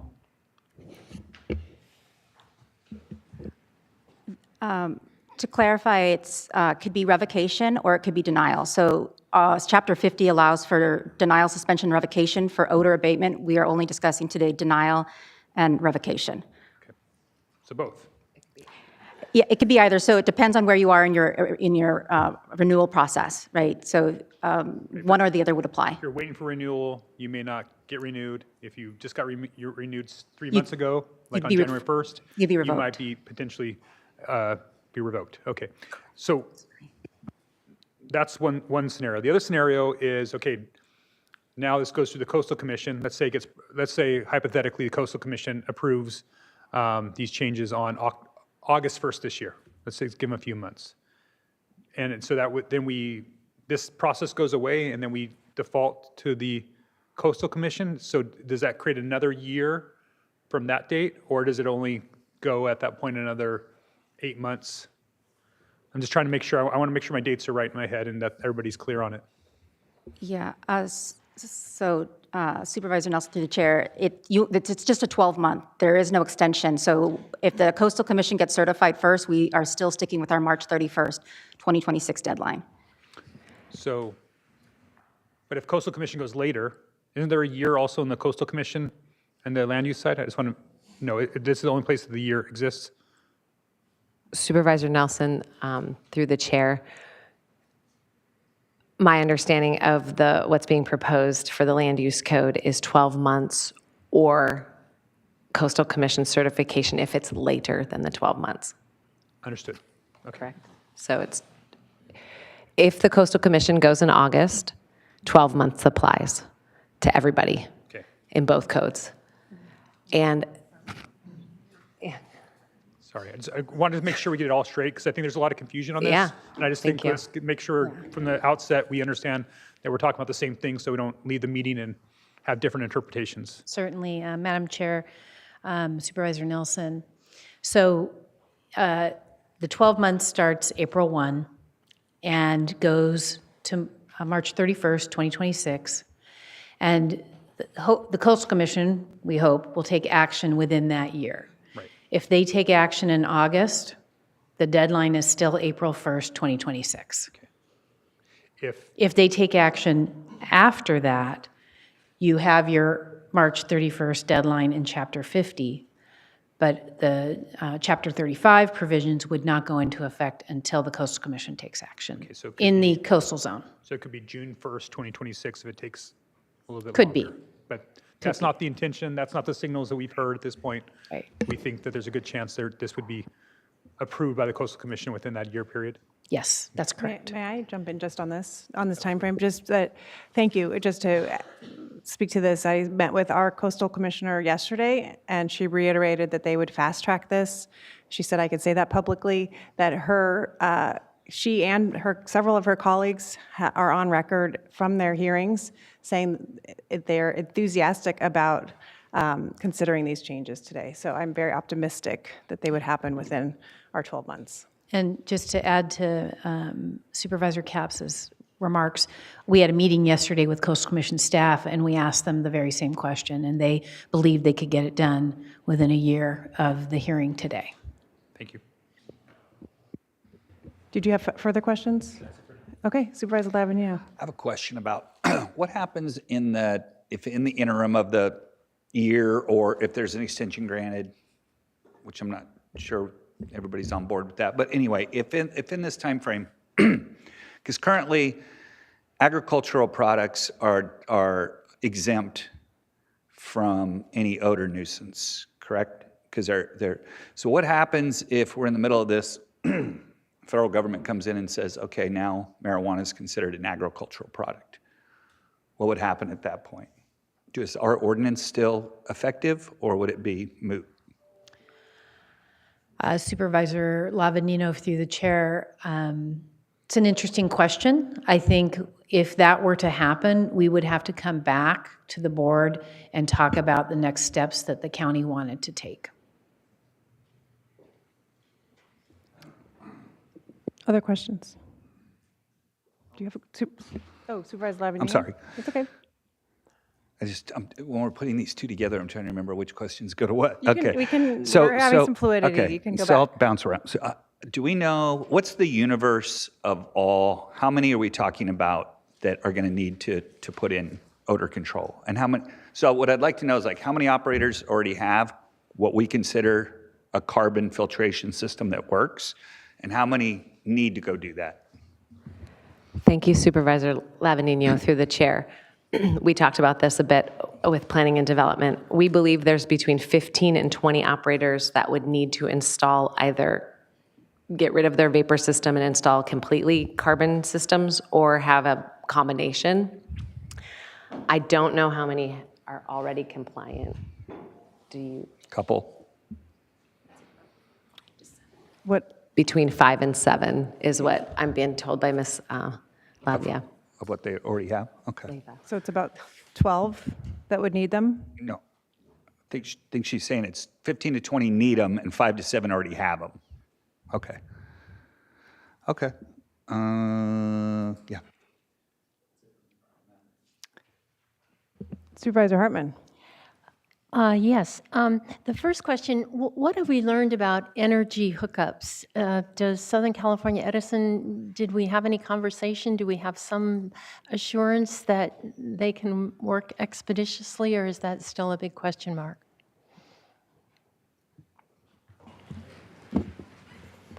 Supervisor Hartman, through the chair, I believe Ms. Plowman is going to answer this question.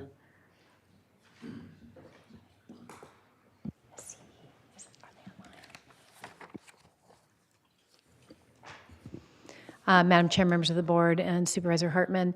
So our staff has initiated conversations with SCE, and we expected them to be online today, and so we're looking into see if they are to be able to answer some questions.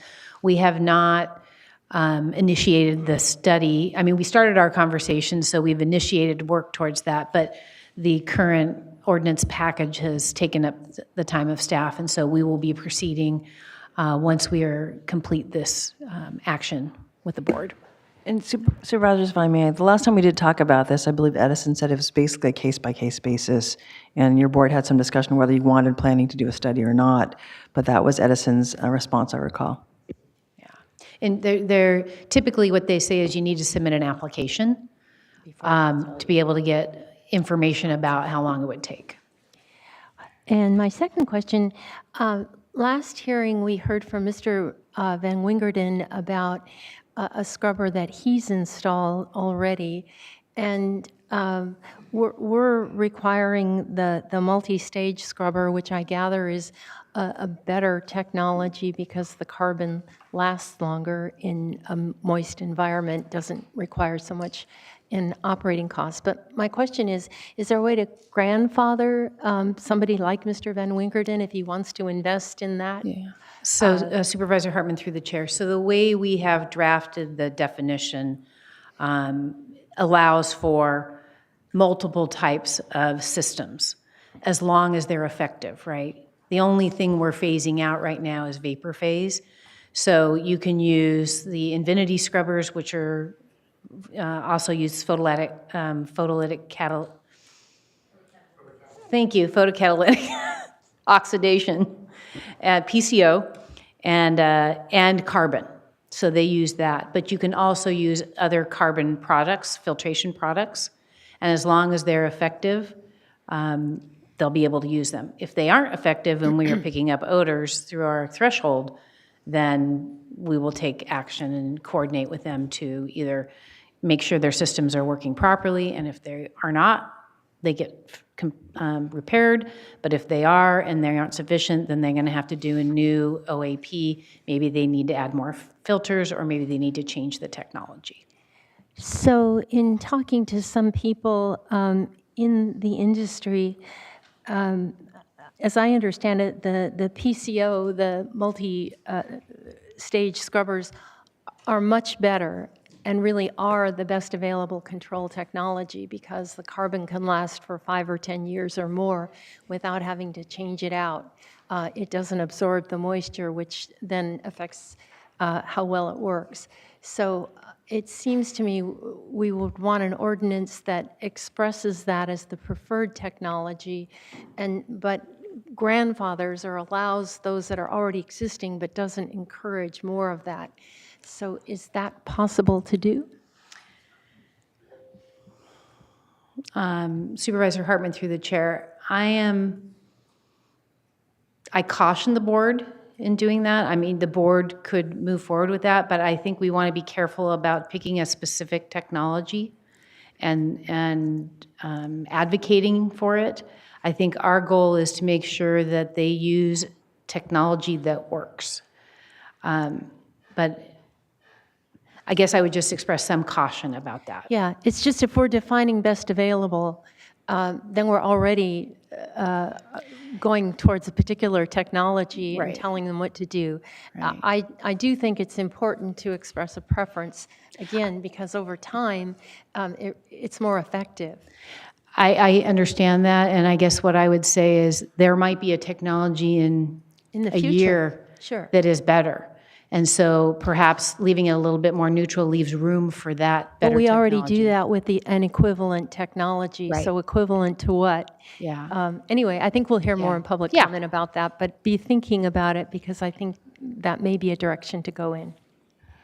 And my final issue has to do with possibly reducing the cap. So I'd like to know both in the overlay Carpinteria area, what is the current approved acreage, and as well as for the outdoor unincorporated area, what is the current issued permit acreage?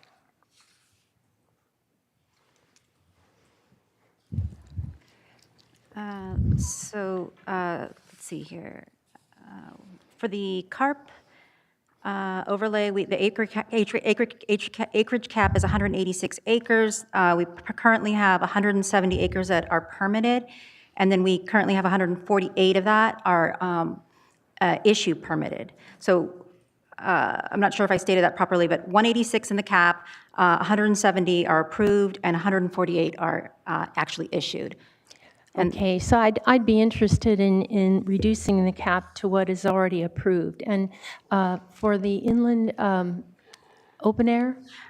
So for the inland area, we have 1575 in the acreage cap. Approved are 1,760, and issued is 1,019. So I'd be interested in looking, let's see, so the approved, okay, so we've almost approved up to the cap. Over. We've approved over the cap. But they can't get business licenses.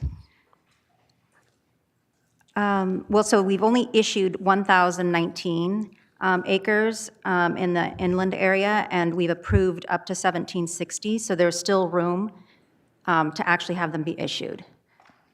Okay, well, I want to think about that too, raise that with my colleagues on the board. Okay. And that's all my questions for now, till Okay. after public comment. Supervisor Lee.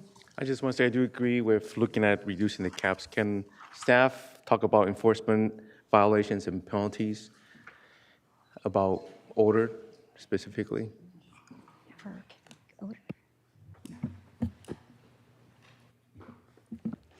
Supervisor Lee, through the chair, I think we're now sort of moving into the Chapter 35 section. So my suggestion is we pause here, switch staff, give our presentation, then we can take those questions. Okay. Unless you, I had a couple on Chapter 50, unless, are you done now for now? Okay, thank you. So just on the affidavit, could you just explain a little bit more what that looks like, what happens with an affidavit once the scrubbers have been installed? Well, we don't Supervisor, our chair caps, we don't necessarily have it fully fleshed out yet, but I mean, Sure. it's going to mirror the language in Chapter 50 and language in Chapter 35. So we'll take out the definition, make sure that it's clear on what is allowed, and that the timeline is there, and that there must be ongoing operation of the equipment, and there have to be runtime meters. So it's kind of matching the definition of what we are expressing on the front end. And they need to do that annually or just upon installation? So for all new applicants, it'll be part of the application process, and then for renewal, at the renewal period, it'll be another document that's required. So it's going to be an annual requirement. So it's not only that you have the scrubbers, for just to simplify the term, scrubbers, you've installed them, but they're also working. That's what the affidavit expresses? Correct. Okay, thank you. And I appreciated Supervisor Lavanino starting off with the question about how many, because I think given the intensity and length of time and complexity, one might think that these are dozens upon dozens of businesses that we're talking about, but by my count, my understanding is that it's 12, that there's 19 currently operating and 7 have already installed scrubbers. Anyway, it's around 12, which again, just speaks to, in my opinion, the doable nature of this.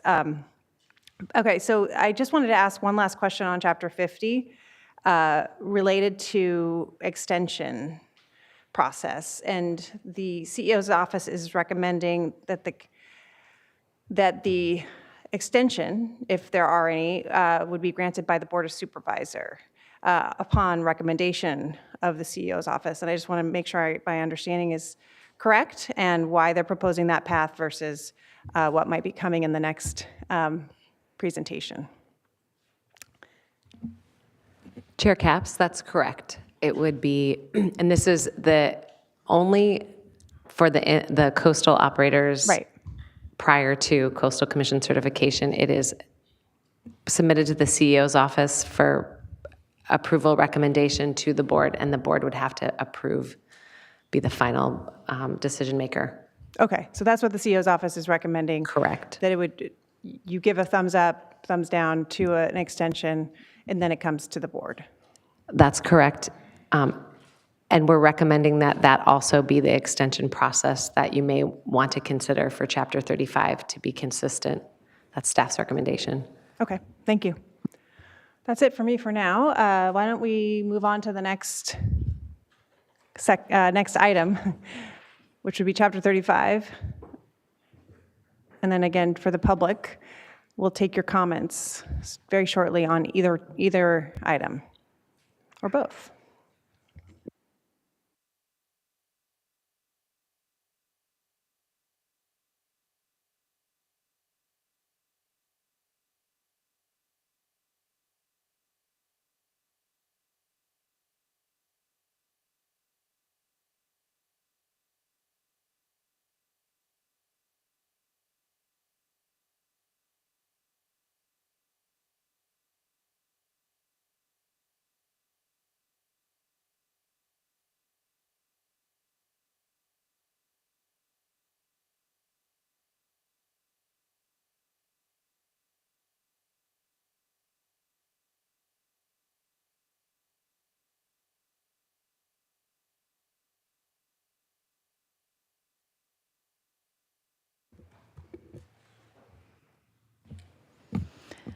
Madam Chair, I'm in error waiting for Ms. Alexander.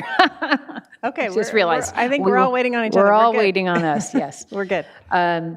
So we are returning to the board after the additional direction we received on January 14th.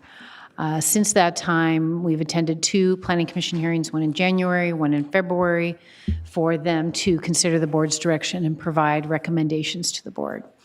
So today, we are going to proceed with that. I have a number of staff and consultants that are available for questions. Ms. Karina Venegas will be making the presentation. I have Aaron Briggs, Deputy Director, Petra Leva, who oversees enforcement, Jeff Wilson, Assistant Director, and then behind me, we have our consultants, Megan Klein from Geocentech, Kevin Kaufman from Geocentech, and then online, we have Hamish Corbett-Haynes, who will be able to participate and discuss some specifics regarding odor technology. So with that, I'll turn it over to Ms. Venegas. Thank you, Director Plowman. Good afternoon, Madam Chair and Supervisors. Again, for the record, my name is Karina Venegas Martin, and I will be giving today's presentation on the Cannabis Odor Ordinance Amendments. Here's an overview of today's presentation and what we will be focusing on. So as a brief refresher, This effort began when Planning and Development staff coordinated with the County Executive Office in April of last year to brief the board on the status of cannabis odor complaints, operator odor abatement plan compliance, and the successes and challenges of implementing the existing cannabis odor abatement ordinance provisions. As a result of that effort, the board directed P&D to amend the coastal zoning ordinance to develop a new objective odor threshold and standards to be used to verify compliance, determine where odor measurements should be taken and what tools should be used to measure odor, require annual inspections after initial quarterly inspections are complete, installation of runtime equipment for odor technology, and adopt a ministerial permit path for improvements to odor control systems. The board also directed P&D to study power supply in the Carpinteria area and options for odor control for outdoor grows in the inland area. Staff began preparing the odor ordinance amendments and presented the draft ordinance package along with a detailed analysis to the County Planning Commission on September 25th and November 6th of last year. Then on January 14 of this year, the board gave P&D staff additional directives, which included additional standards for the coastal zone, as well as amendments to the County Land Use and Development Code, LUDC, for indoor growing and processing operations. These new directives would amend the coastal and inland cannabis ordinance to require operators to utilize multi-technology carbon filtration or equivalent in all odor abatement plans, phase out the use of vapor phase or misting systems, require OAPs be certified by a California licensed professional engineer, establish a 12-month implementation period for operators to comply with these new requirements, and allow that any changes to existing OAPs to include these new requirements be considered a minor change to the existing land use entitlement. The purpose of these proposed changes are to improve the enforceability of nuisance odor standards in the ordinance and to provide effective tools that would allow P&D staff to monitor and verify compliance with approved odor abatement plans. The most notable change specified by the board to reduce nuisance odors is to mandate all new and existing mixed-light cannabis cultivation operations to revise their OAPs to rely on multi-technology carbon filtration to achieve compliance with their odor abatement requirements. Multi-technology carbon filtration is defined as air filtration technology that utilizes activated carbon, which may include carbon filters, photocatalytic oxidation, and or other equivalent technologies that utilize carbon filtration. Consistent with current practice, operators will need to specify in their OAP the number of carbon units required to adequately maintain effective odor control dependent upon their facilities' specific characteristics. Each OAP will consider site-specific factors, including facility capacity and the volume of growing and processing spaces, as well as the capacity of the chosen technology. A California licensed professional engineer would then certify the OAP before it's provided to staff for consideration. In addition, the board discussed that the field of odor abatement is actively evolving and recognized that there may be new technology available in the future to address odor abatement measures. The ordinance also allows for other technologies that can be demonstrated to provide equivalent or odor abatement than better odor abatement than multi-technology carbon filtration. Currently, 16 operators utilize vapor phase or misting technologies to reduce odors generated in growing areas. 4 of these operators are currently proposing to transition to carbon filters or photocatalytic oxidation technologies. The proposed amendments require that all mixed-light cannabis cultivation operations to discontinue reliance upon vapor phase technologies to achieve compliance with their odor abatement requirements. Therefore, any operators currently utilizing this technology will need to update their OAPs such that odor is controlled through the multi-use technology, carbon filtration, or other equivalent technologies. Staff believes the transition away from vapor phase to multi-technology carbon filtration will bring meaningful improvement to odor abatement throughout the Carpinteria Valley. The proposed amendments add compliance and monitoring standards that will provide staff with additional enforcement tools. These changes will require operators to install and operate runtime meters on their equipment to demonstrate when odor abatement equipment is and is not functioning. Submit that data to P&D annually or upon request. Require annual inspections for the life of the project for which an OAP is required. And require OAPs be reviewed and certified by a California licensed engineer. These changes will provide P&D with effective tools to ensure operators are compliant with their OAPs. Another meaningful addition to the ordinance is the establishment of an objective and measurable odor threshold. In the coastal zoning ordinance, the ordinance mandates that cannabis nuisance odors may not meet or exceed 7 dilution over threshold, or D over T, measured at the property line of a commercial cannabis facility with the nasal ranger device for the duration of a consecutive 3-minute period. Operators will be required to implement corrective actions as determined by the department if a facility meets or exceeds the cannabis odor threshold. Establishment of the threshold will enable staff to objectively measure cannabis odors at each site and adequately respond to and address complaints. The department will require corrective actions to be implemented if the following complaint thresholds are met. If 3 complaints are received from individuals within a 60-day period, and the department determines cannabis odor measured at the property line equals or exceeds the threshold, or complaints are received from 5 or more individuals in a 24-hour period, and the department determines cannabis odor from the facility equals or exceeds the threshold. If either of these thresholds are met, the operator will be required to undergo the following sequential measures until compliance is demonstrated.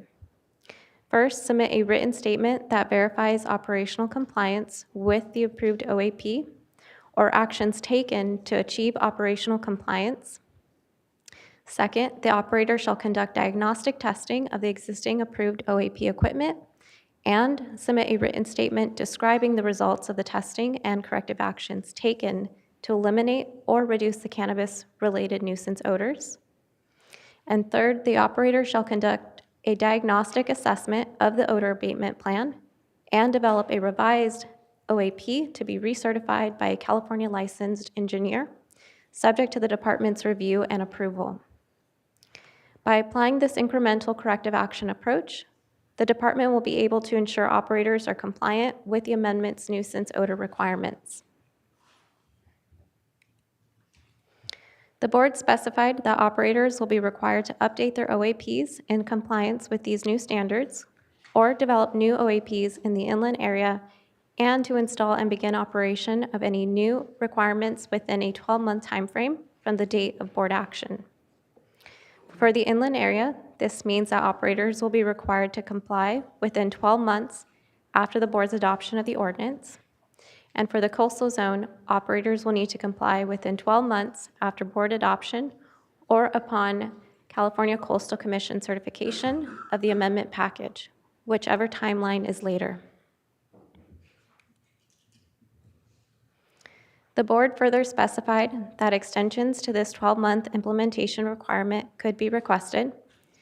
Examples that could serve as reasons to request an extension include equipment supply chain delays, necessary power upgrades from utility providers, and other unforeseen challenges. As proposed, the ordinance language included with your board letter currently states that extensions may be requested and granted by the Director of Planning and Development for up to 12 months. Initial extensions and any additional requests to extend would be considered by the Director and follow the standard appeal process to the Planning Commission and ultimately to the Board of Supervisors.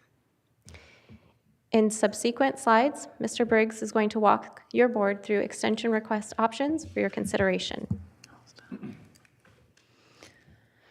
The board further specified that extensions to this 12-month implementation requirement could be requested. Examples that could serve as reasons to request an extension include equipment supply chain delays, necessary power upgrades,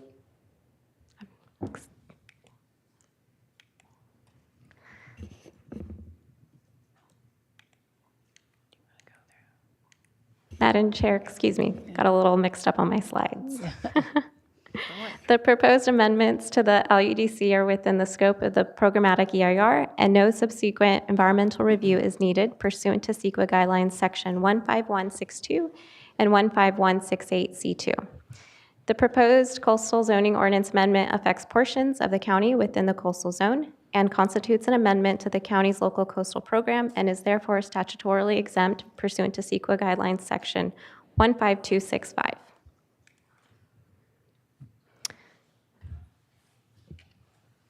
And before I pass it on to Mr. Briggs, over a series of 4 hearings, Planning and Development staff presented the proposed ordinance amendments to the County Planning Commission for their consideration. The County Planning Commission's review culminated in a set of recommendations for the board to consider the following: revising the odor thresholds in the coastal zoning ordinance to require that cannabis operators maintain an odor below 7 D/T. This means that an operation may not generate odor that equals or exceeds a level of 7 D/T for a 3-minute time period at the property line, as measured with the nasal ranger device.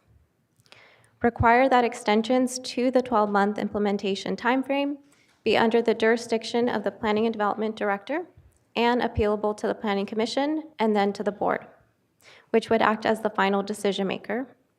And finally, to allow for additional extensions beyond the initial to start at the expiration date of the previous extension.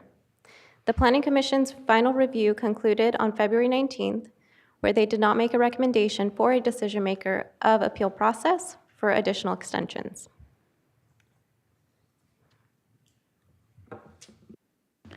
Thank you, Ms. Venegas.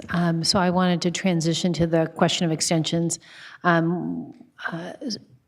There's been some discussion. There was quite a bit of discussion at the Planning Commission about whether an extension should be granted, the number of extensions, and then how that could be appealed. And I think we have a few slides on that, but I think what we have decided to do among staff is just move to the slide that asks for the board direction, because it really summarizes what the options are for the board, particularly now in light of the CEO's recommendation.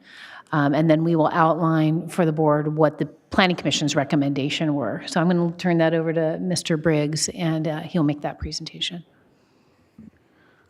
Okay, Madam Chair and members of the board. So remember that any extension request is going to need to be grounded in one of the reasons that we articulated earlier. And the examples are included in both Chapter 50 and Chapter 35, and they include the inability to acquire carbon technology, challenges in bringing power to the site, things like that. So any extension request would need to be supported by some kind of factual evidence demonstrating that they need an extension. And then a couple of decision points for the board would be, number one, the number of extensions that you would like to allow for. And then secondly, the decision maker and appeal process for any extensions. And so, as Director Plowman said, there was some fairly detailed discussions at the Planning Commission level about this topic. And what they deliberated on was essentially the potential for one extension up to 12 months, one initial extension for up to 12 months, and one additional extension, or finally, one extension request for up to 12 months, and then additional extensions as needed. And this is actually what the Planning Commission's recommendation was to allow an initial extension and then additional extensions as necessary. And then similarly, there was a very detailed discussion about who the decision maker for these extension requests would be and what that process might look like. There are quite a few options. Extensions could be acted on by the director and go through our standard appeal process through the Planning Commission and ultimately to the board. There is a more truncated process whereby the extension request could be considered by the director and then decided on by the Planning Commission. Alternatively, a request could be acted on by the director and appealed to the board. And then finally, and this would align with Chapter 50, what's being proposed in Chapter 50 would be that the Board of Supervisors be a decision maker for all extension requests with a recommendation from the Planning Director.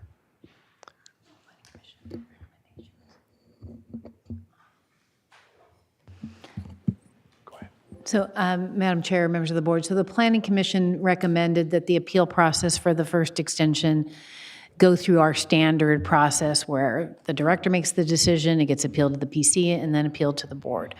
They could not come to consensus on what additional extensions would look like in terms of the decision maker. So at this stage, we are asking for the board to provide direction on the number of extensions and who the decision maker and what the appeal path would be, if there is an appeal path. And that concludes staff's presentation. Okay. Thank you so much. Just looking around to see who might have a question. Supervisor Hartman. Well, I'll start just on the extension. So I'm just trying to run out the scenario. I'm perfectly happy with going to the planning director and then to the board. But as we think about if you can't get power and you've had one extension, then you've got to shut down if we do the, I mean, isn't that the consequence? So Madam Chair and Supervisor Hartman, I'm not so sure that it would be as draconian as to require shutdown, but certainly that particular operator would have some choices to make on how they want to use their power. I think actually what Supervisor Hartman is saying, if the extension ends, let's just say it ends December 31st, and they can't get power and we don't have a provision for additional extensions, that's correct. They're going to have to wind down their operation. And their license would be terminated at that point, I believe. Yeah. So, I mean, I just have a question about that in that through no fault of their own, they've bought this stuff, they're waiting to get it hooked up. So I think that's something we have to consider. The other questions I have, you know, we've got the technology, and again, I'm looking at this language, and I think, again, the PCO is the best technology or equivalent, but we want a grandfather. I mean, I think that is strongly where I feel. But then where do we measure the effectiveness? And ideally it would be at the vent, but we don't have anything. I mean, in an ideal world, when you're measuring pollution or odor, it's at the source. Ideally it would be automatic and real time and on a computer. And we do that for water pollution. We have that technology, but we don't have that in cannabis. So we're doing our best, and if we had it at the vent, we would need permission to get up there to measure, and that's too complicated. So we got to do it the best we can at the property line, and I'm very much in favor of that. And then the question is, well, with what tool? And the nasal arranger is the best we have, and it requires, smell is a complicated thing, and cannabis is a complicated, it's not really the terpenes as I understand it, it's the sulfur that makes the skunky. And so actually the human nose is a pretty good instrument if it's well trained and has a capacity. So I think the nasal arranger is what we have to use. I've heard that there are other technologies in the future. So just like we have best available technology for control, I hope we will have better technology, and I think that can be handled outside the ordinance for actually measuring as that improves. So then it's the standard, you know, what level of whatever it is we're measuring are we looking for? And I'm sort of confused by, and I'll read you this paragraph because I don't fully understand it. In the coastal zone, revise the odor threshold to below 7 DT so that an operation cannot operate with a level of 7 DT for a 3-minute time period at the property line. In the event 7 DT for a consecutive 3-minute time period is measured, the operation would be considered non-compliant. Get that. But then this effectively means the operation would need to maintain 4 DT or lower in order to remain below 7 DT. So that's what I don't get.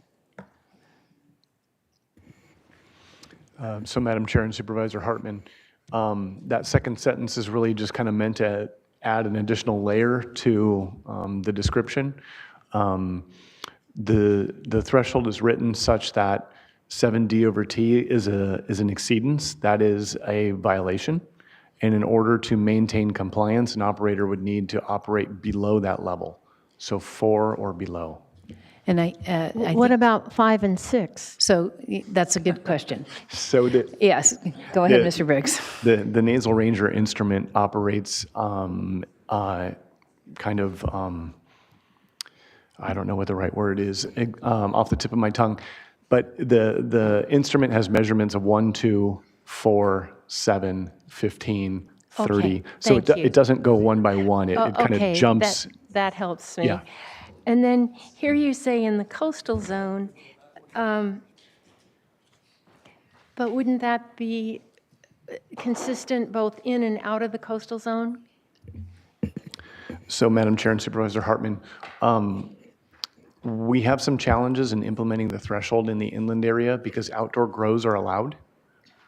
And if we have an outdoor grow that's nearby and is generating a strong amount of odor, we can't apply the threshold to the portion of that operation that's indoors because that reading is being influenced by the outdoor grow. Okay. That's Supervisor Nelson. Yes, thank you, Chair Capps. One of the items that I heard in the presentation was about the amount of complaints that would need to kind of trigger enforcement. Could you go over that with me again? Because I didn't see in the slide. I heard you read it, but I tried to write it down. It was something 5 within 24 hours. Is that? And there was another threshold there. I believe it was 3 within 60 days. 3 within 60 days. And the two scenarios are meant to account for an acute situation where you're getting a lot of complaints in a short period of time, or a chronic situation where you're getting complaints over a longer period of time. Okay. What about if it's just being observed by staff? So let's say staff's out there. Yeah, Supervisor Nelson through the They chair. see an acute issue. Yeah.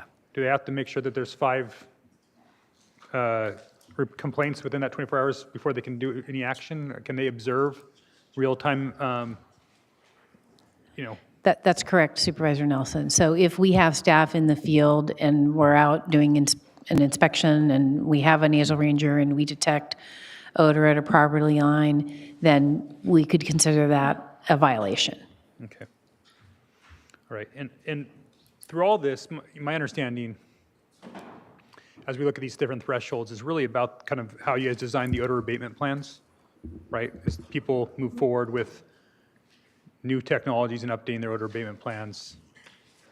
Somebody might have a carbon scrubber, but it's using some, maybe older technology. So they're going to probably need more maintenance, and that's going to be in their odor abatement plan, right? They're going to need to change out their carbon once a month. That's correct. So that's going to be in that odor abatement plan that they're going to be required to comply with, right? That's how that will work. And so, my understanding, the reason why the humidity product is so effective is because it gets, 80, I think what was it, the number here? 80% or 84, I think up to 88% reduction in odor that it passes through, it drops out, and then it kind of circulates again, and sometimes it keeps bringing that number down.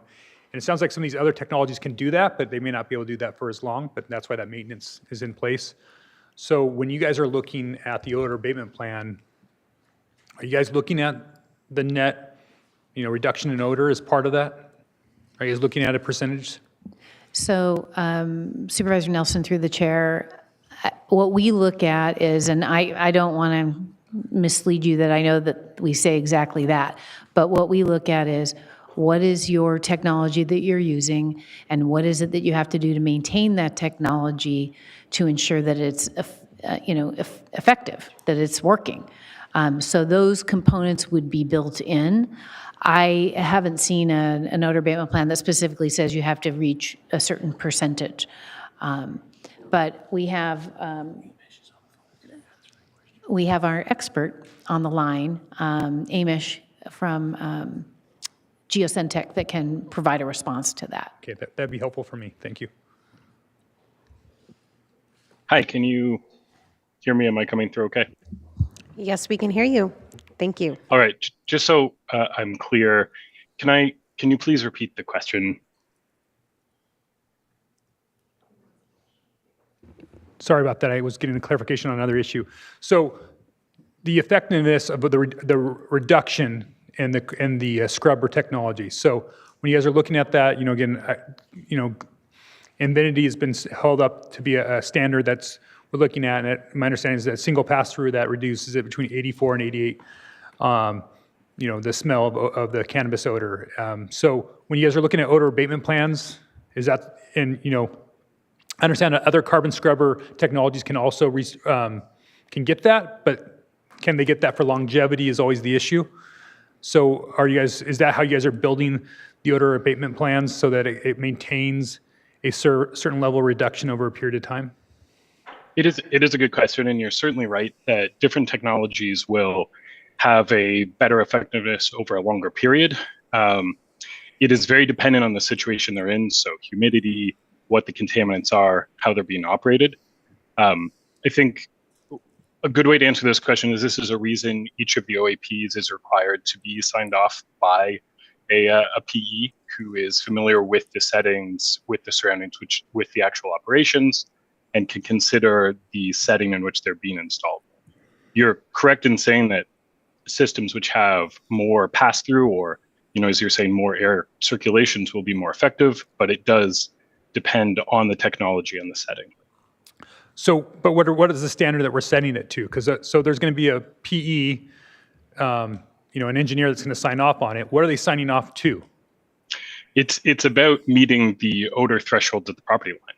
So that would have to do with how the facility would vent, what the emissions would be like, and how the air would disperse from that facility. Okay, so it's not to the standard of pass-through within the facility with the existing technology. My understanding, and this may be a better question for Mr. Briggs, is there is let's say a consideration of the number of air changes that is being used to evaluate the OAPs when they're first developed, but it's not a rule which has to be met. It's more a back of the envelope. Does this seem like it will achieve the intention of the ordinance or not? And the reason I'm asking this question is because I never wanted to get to 7 D/T at the property line. So if, really, we've seen examples that when that reduction happens at 80% inside a greenhouse, then we're really not talking about all this other noise. So instead of, that's really the source of the problem, that's a symptom. Let's deal with the actual issue. And it sounds like if we can hit 80% in OAPs on internal pass-through on odor, that's where we find solutions. And it sounds like that all these carbon technologies can do that. They just got to make sure they maintain it. So it seems like instead of trying to build it backwards, we should build it to work in the first place. And so that's what I would agree. Okay. Oh, sorry. And that's what I want in the OAPs, and that's kind of the direction I'm hoping that we're giving you is that, when those are evaluated, and I don't know if there needs to be additional language to do that, that seems like that is really how you solve this problem, is making sure that that's in place, and that's in the OAP that's certified by an engineer, is saying, yes, this technology will do that inside the greenhouse so that you don't really need to worry about the 7 D/T or whether you got 5 people reporting in 24 hours or whatnot. If you really achieve that inside of a greenhouse, and again, that can be done by multiple products out there. It's just a matter of how much you want to invest in those products to be able to achieve that threshold. Again, I would rather make sure that we're resolving it much earlier. So help me, staff, to feel comfortable there. Yeah, Supervisor Nelson through the chair, and we can certainly have Mr. Briggs respond. But I think what we have designed is we've left there's certain provisions for the OAP, and we request that it be designed by an engineer and signed off by an engineer so that they can achieve what our goal is, which is, and what the Planning Commission recommended, below 7 at the property line. So whatever it is they have to do inside to meet that threshold, that's how they're designing the system. So we have left them some flexibility. We haven't necessarily prescribed exactly what the pass-through, the number of pass-through should be or what the percentage should be, but we're letting the engineer determine what the best operation is for that facility. That's how we've set it up. And then if we start being able to pick it up at 7 outside at their property line, then that system's not working. It's not achieving the goal. Yeah, I hear what you're saying. It seems, maybe it's just, I'm simplistic in my thinking, but it seems that there's a way to get there a lot sooner so we're not having to have to reverse engineer it to a violation. And that seems to be where I'm struggling. And so anyway, I'll just leave that out there for a minute for further discussion. I did want to address Supervisor Hartman's issue about the extension and what that might do to an operator. And that's why actually I think it should come to the board on the extensions, so that if we have a slug of extensions that we're having to do because we see this big issue, then our board can act. You know, if we have most of these, that we see this common problem come to the board, that we're doing 5, 6, 7 of these extensions because there's a big electricity issue. I mean, that gives us a full potentially year for us to act and maybe start to consider, shoot, maybe we would need to alter this to add some more time in the future so we don't put somebody out of business. And so I think we'd be able to get that information in real time to our board so that we could give further staff direction in the future, because I don't think that's anybody's intention to put anybody out of business. May I respond? Sure. Oh, well, I appreciate that. I don't want to find ourselves writing an ordinance so we're in the situation that we were earlier with the TOT. I mean, because you can't revise the ordinance when the person is there sitting before you. But the first 1 year, potentially up to 1 year extension would come to us. So we have that much time to go, shoot, you know, we're seeing this as being an issue on the horizon, you know, because if somebody comes to us after this first year and they don't have an idea of when that's going to be solved, if they come to us and say, you know what, Southern California Edison says, who knows?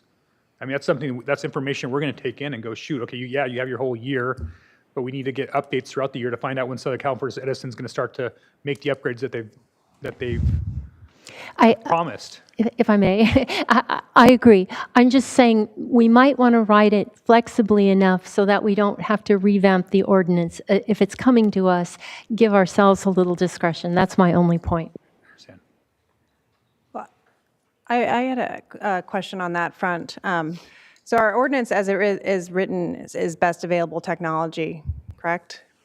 And so when was that study done that showed that the best available technology was carbon scrubbers, like 2022?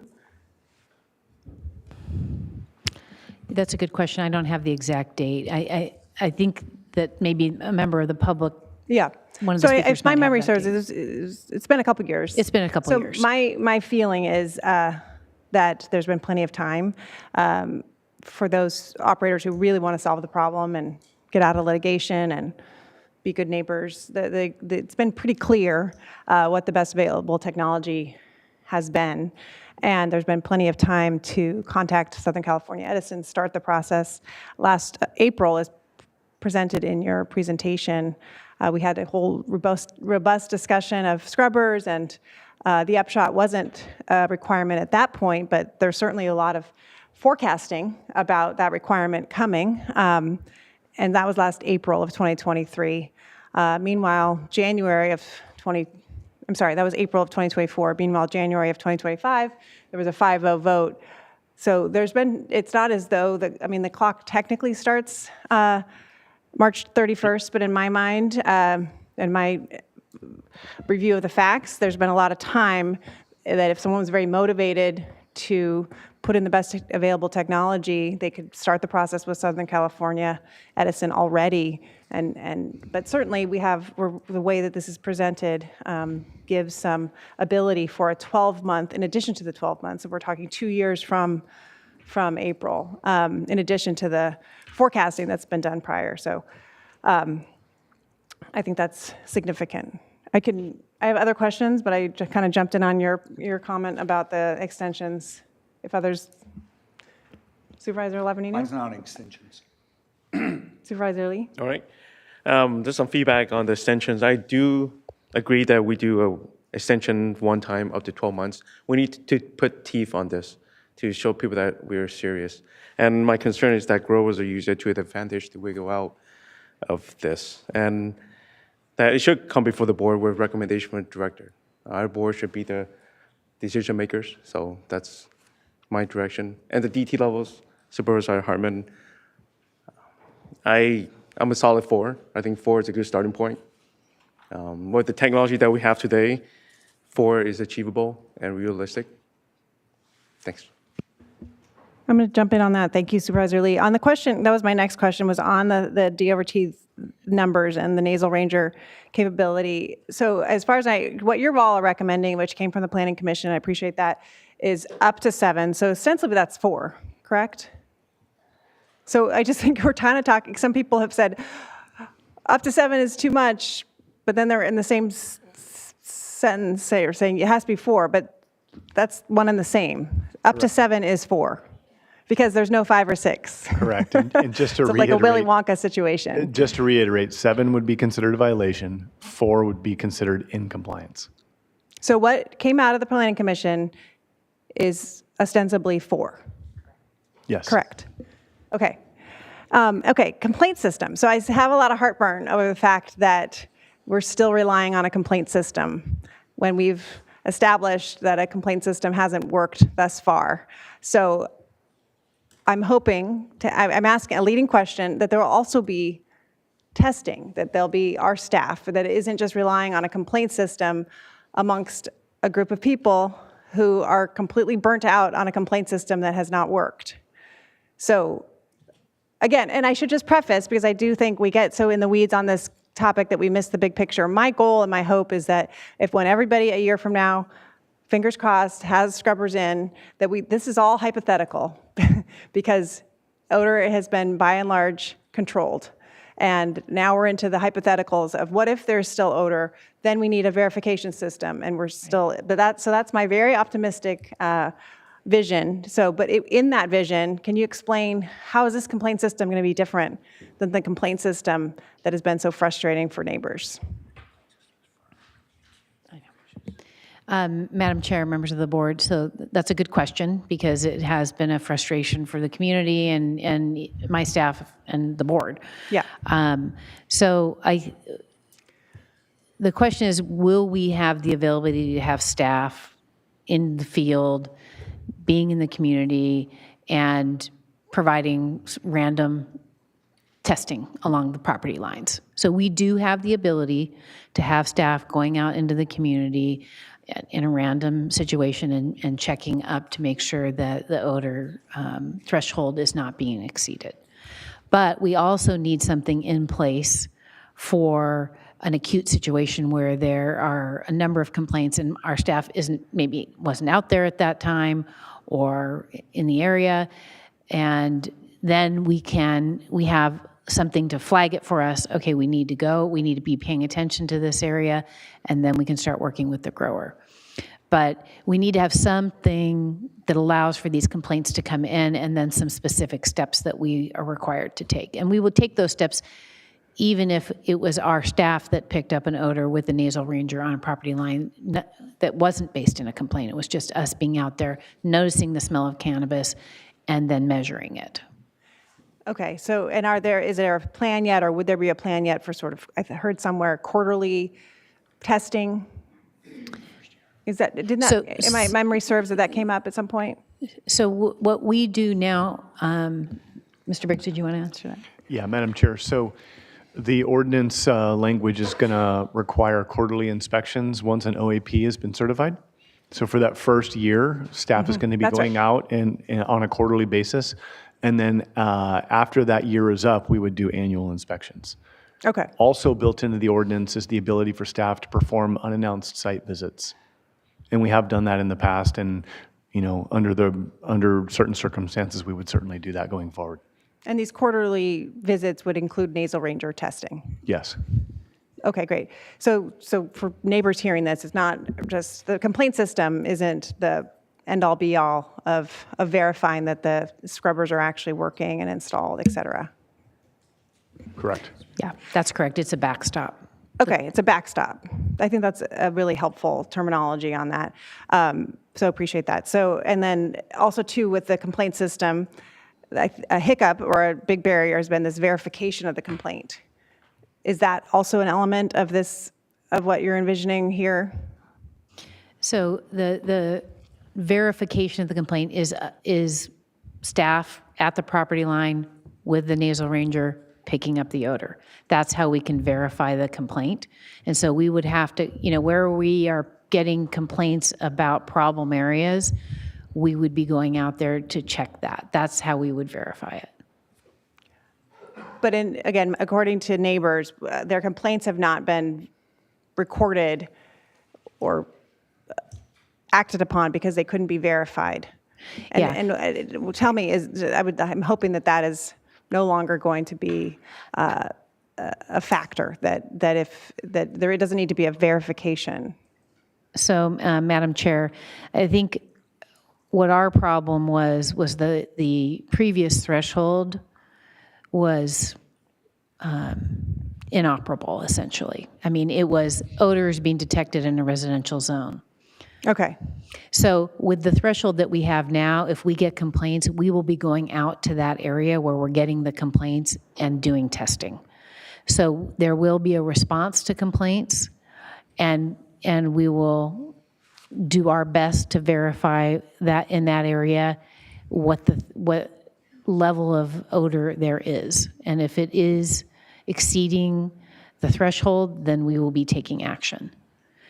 We recognize that sometimes odors might be happening at different times of the day and evening, and so we understand that and can do some inspection at the property line, not going into the facility, but in hours that are outside of regular business hours for the department. We have talked about that because we know, I'm not probably going to have a staff there at 3 a.m., but we could have somebody out going at different times. Okay. So again, as described here, the complaint system is a backstop. Correct. For staff inspections. Correct. Okay. But I just want to assure you, we will be responding to complaints that we hear from the community. I understand. Good.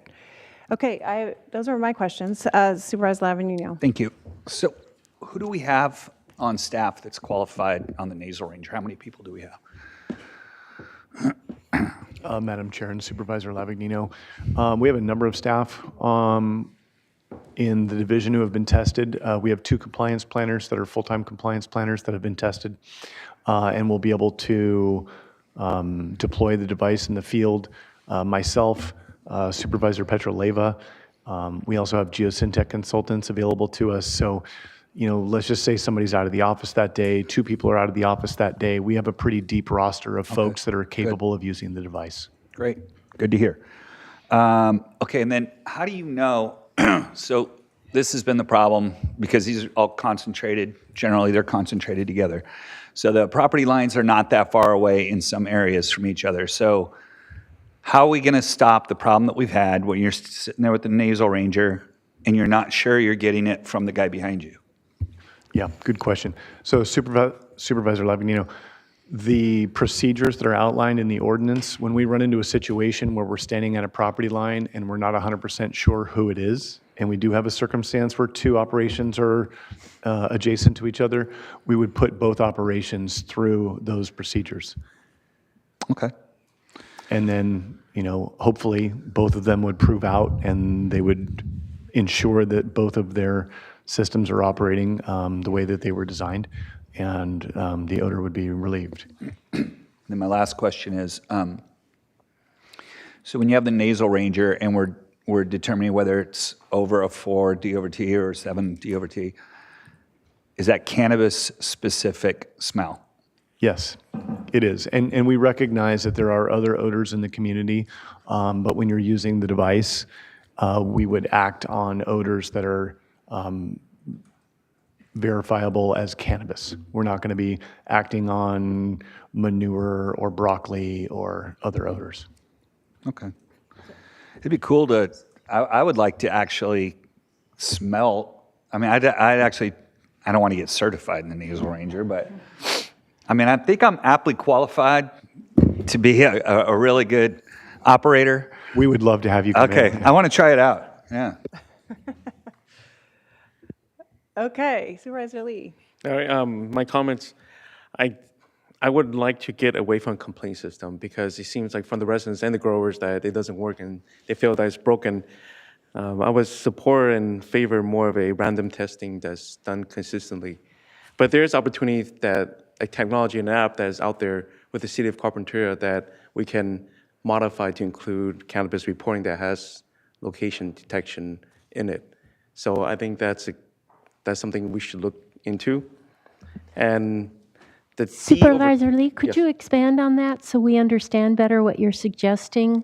A collaboration between the county and the city of Carpinteria on complaints? Correct. So the City of Carp has an app that you can download, anybody can download today. And under that, you can do request. And the City of Carpinteria I spoke to, they said they would like to modify it and add a section for cannabis complaints. And residents in Carpinteria Valley can go and submit these complaints to the county, and they can give it to us. And we have data showing which location in the Carpinteria Valley that have these violations. So it's there, it's possible. We just have to work with them. Supervisor Lee, through the chair. So we have talked to some of our IT people, and there could be a service that's provided through Acela that we might be able to have a similar type of system. It does have a cost associated with it, so we need to do some additional research. But there's the potential that we could have a system at the county, which I think is preferable, rather than having to have something from the city of Carpinteria. But we can look at both options. And as for the DT, I would like to see that 4 be the violation, not 7. And the nasal ranger, I think all of us should try it. I would love to see how my nose smells.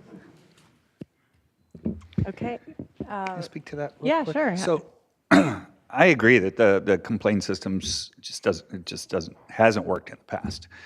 But I think there's a lot of reasons why. But I think I also, before we started this, I was hoping that we would eliminate it and just have staff go out and do the inspections. The problem is, if you eliminate a complaint system, the person that's smelling it now is going to do what? They're still going to want to call somebody at the county and lodge a complaint. So I think we've got to take a step of, yes, we're still going to accept your complaint.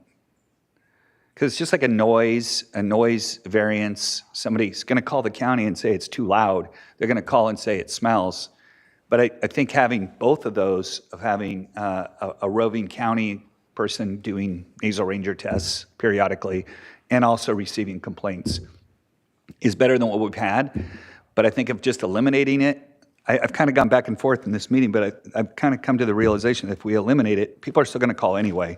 And I don't know. It just seems like we'd be ignoring them at that point. So, I mean, it feels like we're ignoring them now because the complaint system hasn't really worked. But doing away with it, I think, might be counterproductive. Supervisor Hartman. This is a broader point, but I want to get it on the record. We've heard, especially Supervisor Nelson, talk about we've got a lot of good ordinances, wake you up here, and we don't enforce them. And I don't know, we probably have our special topics already for budget, but I think we need to talk about enforcement in a more comprehensive way. It comes up in cannabis, it comes up in short-term rentals, as you mentioned, noise. We heard last time about the Hot Spring Trail, and very much in the context of now the Santa Maria River or dangerous areas of homeless encampments that have been removed and preventing resettlement. So I think we need to, is there an efficient way that we can have a team that handles maybe these different things? So I think we need to get more proactive, and the question is, how do we do that? And it's a bigger question than just cannabis. Okay, I think we're sliding into deliberation. So before we do that, I would like to give the public a chance to provide comment, and maybe we'll hear about their interactions with the complaint system going forward. Maybe not. Okay, Madam Clerk, public comment, please. Chair Capps and members of the board, we currently have 9 requests to speak on both of these items combined.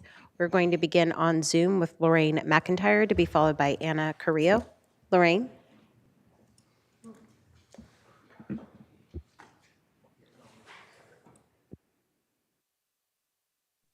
Hello, this is Lorraine McIntyre from Carpinteria. Can you hear me okay? Yep.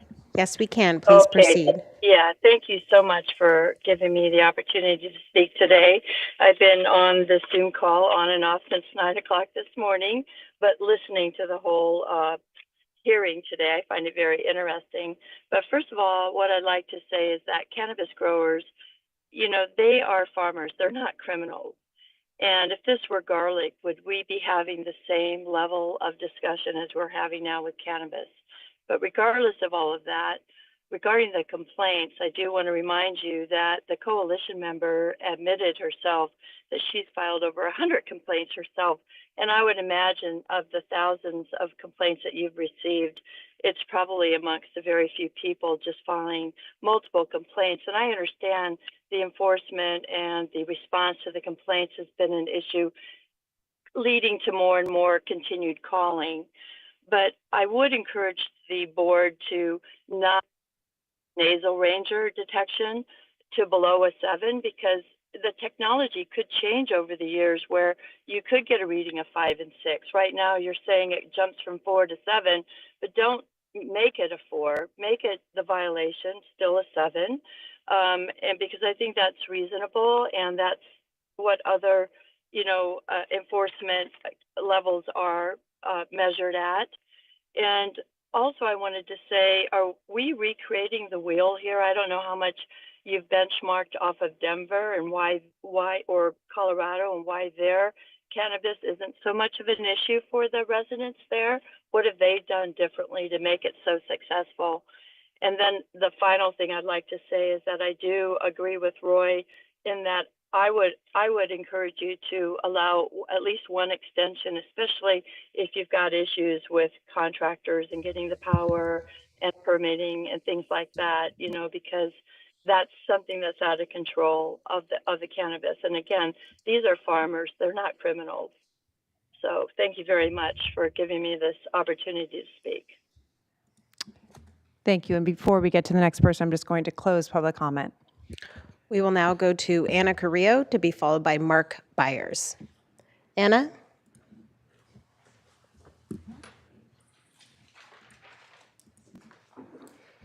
Okay, can you hear me now? Yes, we can. Please proceed. Okay, I'm Anna Carrillo, and sorry, I need to do this via Zoom. I would like you to think about a gas chromatography, to measure the odor at the vents. It's the only system known to identify the source of the odor. When you go to measure at the property line, where are you going to measure it at the property line? I'm looking at a 9-acre parcel that has property lines all the way around. We know that the odor from that one travels almost a mile, to sits in residences at an EDRN at La Mirada. So that's the problem with measuring at the property line. May not notice anything there, but at La Mirada, it is there. I think that you should adopt a compliance program that is proactive. That would include the runtime meters. You've talked about that. The replacement of the carbon filters, that's been discussed. The growers must be responsible for detecting whether their odor is escaping from their vents. They must document this via the internet, computer systems. Growers must let the county know when there have been odor incidences and have the corrections verified. The use of the nasal ranger, it's only calibrated to go from 60 to 30 to 7 to 4 to 2. That's the problem with the nasal ranger. I looked at the manuals to find out what they could be calibrated at. The use can be a little subjective. And then about the time lag. If someone's waking up at night at 3 a.m. and, gets up, reports, at 9 o'clock, logs it in, someone maybe comes out there at 12 o'clock, to measure it, which is way too late for immediacy. There should be no extensions, but I can understand, that you're talking about some extent, an extension for maybe a year. We've been dealing with this for the last 7 years.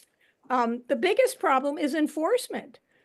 We have no way to do the enforcement. I think the enforcement needs to come through the renewal of the business license. So every year when there's a renewal of a business license, that's when odor incidences are looked at.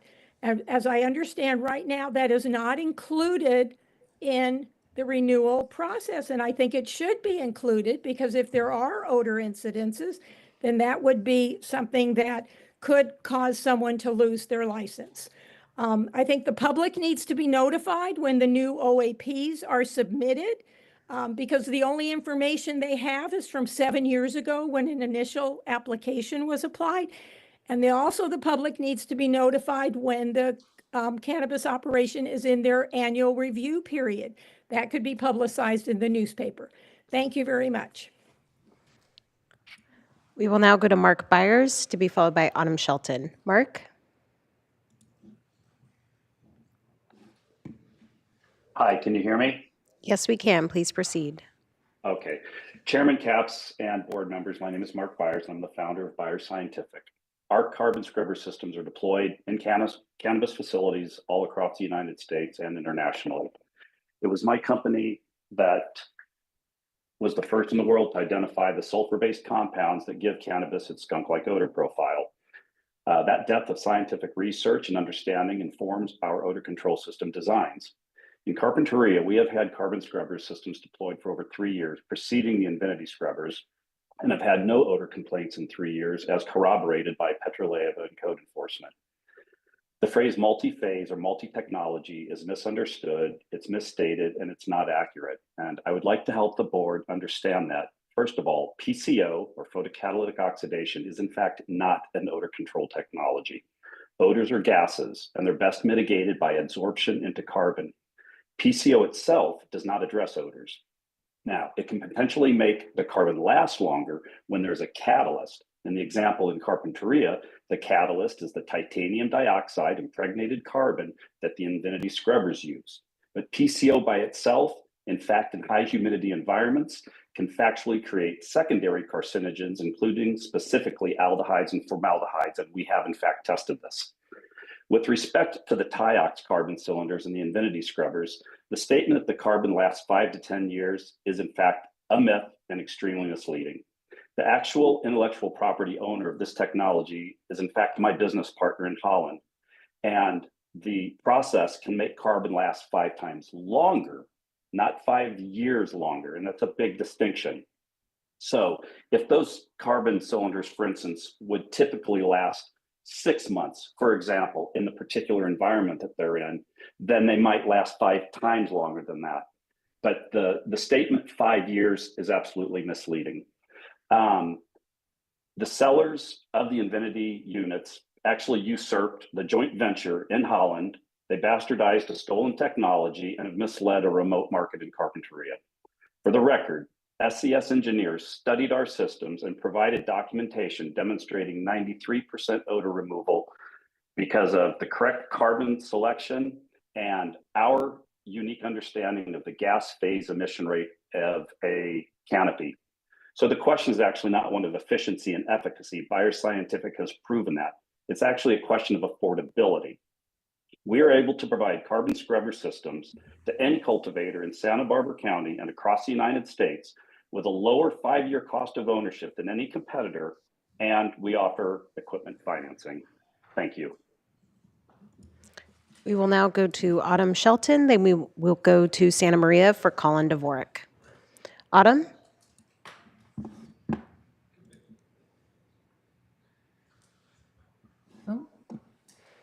Can you hear me? Yes, we can. Please proceed. Thank you. I think the one most important topic that hasn't been discussed is the data. And all I ask is that you really base your decisions today in such a huge change to our ordinance that you really have the data to make this change. Now, the report that was done on the carbon scrubbers was done by a grower and the owner of Infinity Scrubbers, which I have no disrespect to my colleagues, but typically when you do a data, when you do research and you figure out what the data really is, you look at multiple resources. So I really believe that the county should be doing more research on scrubbers to see if they actually can work, because just making this decision based on one report that was done 4 years ago may not provide you with the information that you're really looking for. And you go and implement something that forces people to spend millions of dollars and it doesn't actually work. Oops, let's try again is a pretty awful thing to do to people. So I would request that you actually do some research on the scrubbers to make sure that they do work. My other request would be, I know that, you know, some people may not care that the industry is hurting and that there's not a lot of money to be able to pay for these or afford these. And there's not a lot of options in the cannabis industry to get financing for these.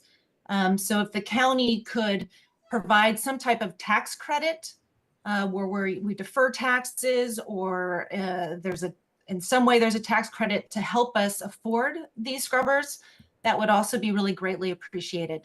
Thank you for your time. We will now go to Santa Maria with Colin Dvorak. Then we will return to Santa Barbara with Eric Edwards. Colin? Yes, thank you. Chair Capps, supervisors, I've got 3 points that I would like to bring up today. First of all, thank you guys so much for the deliberation on all of this, and I can tell everyone's working so hard. Staff has gotten so much more sophisticated with all of this in this last couple of years. My 3 points that I wanted to bring up again, and I think they've been discussed already, or most of them. The first is an open market for technology, so everyone wins in free markets. The second is the 7D/T violation, or whatever that number is, at the property line or the nearest unapproved property line. The third is to allow for site-specific design by qualified engineers. Our sites are all different. So first, Supervisor Hartman, we were talking about, and we just had Mark Byers and some people kind of bring this up.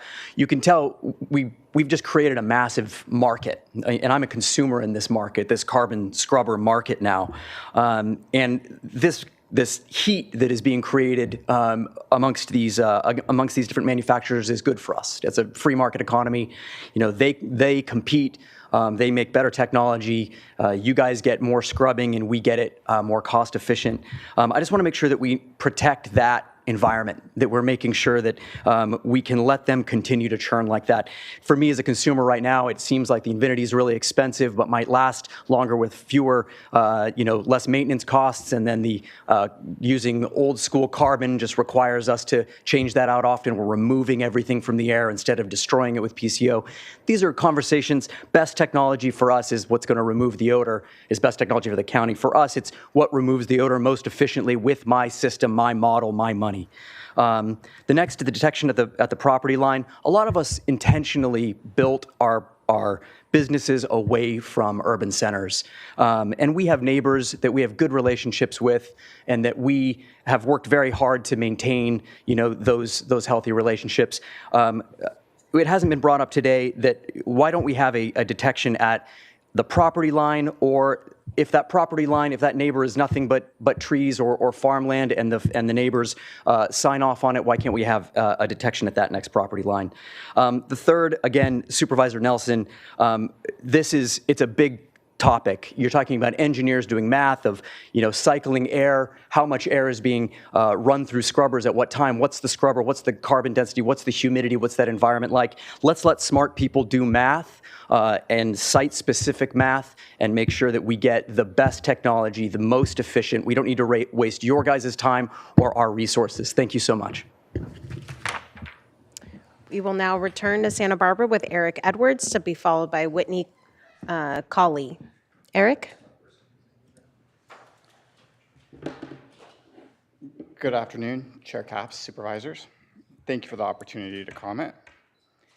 My name is Eric Edwards, and I represent Headwaters, a Carpinteria-based cultivator. We appreciate the challenge it's been grappling with all of the nuanced issues surrounding cannabis policy and odor in particular. In general, Headwaters supports the board's directions here today. We acknowledge that technology has evolved and fully support the transition toward multi-technology carbon filtration for our operations. We only ask that this board apply sound reasoning to its approach to balance the needs of the community, of which our operation and our over 300 employees are surely intertwined, with the realities that operators here face in Santa Barbara County. We need to provide stability and sustainability to the industry. We feel that a threshold exceeding 7D/T strikes this correct balance. We also support the use of the nasal ranger, At present, it's the best and most practical tool for the job. As we all become more familiar with its strengths and limitations, and as a predicate to enforcement, we urge this board to adopt a policy requiring 2 separate 3-meter readings, taken at least 15 minutes apart within a 1-hour window. This will help provide for better enforcement data, filter out potential false positives, and is in alignment with the manufacturer's best practices. And of course, any type of tax relief would be greatly appreciated. We recognize that your work here today is not easy and that many in the community feel ignored and unheard. I want to ensure the board and community that we're listening, and we're here speaking today not in opposition, but in general support of today's direction. And we look forward to this next chapter for the community and industry. Thank you for your opportunity to comment. We will now go to Whitney Cololo. My apologies for mispronouncing. To be followed by Paul Roberts. Whitney? Good afternoon. My name is Whitney Colley. I'm the Vice President of Compliance at Coastal Blooms Nursery. We operate 3 cultivation greenhouses in Carpinteria, Everbloom Roadside, which have had Infinity scrubbers installed since early 2022, and Maximum, where scrubbers are currently being installed. We face delays at that site due to power issues, but expect all scrubbers to be installed by next week. We are supportive of the technology change to scrubbers. We have been very pleased with the performance of our scrubbers, and our neighbors have commented the same. We believe the Nasal Ranger is the best tool currently available for real-time in-the-field odor testing. Based on conversations with odor experts and our research on the Nasal Ranger recommendations, we would like to see the dilution threshold standard for a violation set as not to exceed 7d/T. The Nasal Ranger manual, which reads dilution thresholds at 2, 4, 7, 15, 30, and 60, defines a reading of 4d/T as faint, 7d/T as noticeable, and 15d/T as strong. A 15d/T appears to be the lowest level where some might experience odor to be offensive. Secondly, we feel changes should be made to the language related to complaints. The community has requested that the burden of policing odors be handled by the county. We believe complaint handling and follow-up is the responsibility of planning and development staff and suggest removing public complaint triggers of staff visits in the ordinance. Inspection should be conducted at staff discretion, and odor issues found should trigger a violation. Community complaints could still be used by staff to gather data, which staff could use to evaluate odor issues, recognize patterns, but planning and development staff should monitor and inspect for odor issues. We are thankful for all time spent on this undertaking. It is clear that staff is enthusiastic and diligent about strengthening the code to something enforceable, and we look forward to continuing to work with them. Thank you. We will now go to Paul Roberts, to be followed by Tad McKenzie. Paul? Good afternoon. I'm Paul Roberts. I live in La Mirada. For Supervisor Lavanino, if you wanted to go home with me today, there's the smell of cannabis on Cravens Lane. I smelled it at 12:30. It's more than a 7, just based upon my own personal ranger. So and this is my official complaint with respect to that, so that the planning people can acknowledge that and recognize that it's an ongoing problem. With respect to the specifics of what's pending before you today, with regard to the 12 months, and assuming it begins in April 1st, 2025, I think it would be helpful if you required the growers to submit every 90 days a report to you to demonstrate their status of achieving what you're setting for them, the goal that you're setting for them, which is the carbon scrubbers or best available technology. I'm concerned that recognizing that from the residents' point of view, we don't trust them. We are trying to trust the diligence of the staff, remembering for me, when I attended a planning commission meeting and I heard from the planning staff that there had been no verified complaints out of the 3,400, 3,700, no verified complaints. And it's a little bit offensive to us because we're not doing this for, here I am, I'm making a verified complaint right now. I'll be sworn. So I guess the complaint thing is really, it's a painful topic. If Supervisor Lee has the app and the county can adopt that app so that we could use it. But again, I smelled it today.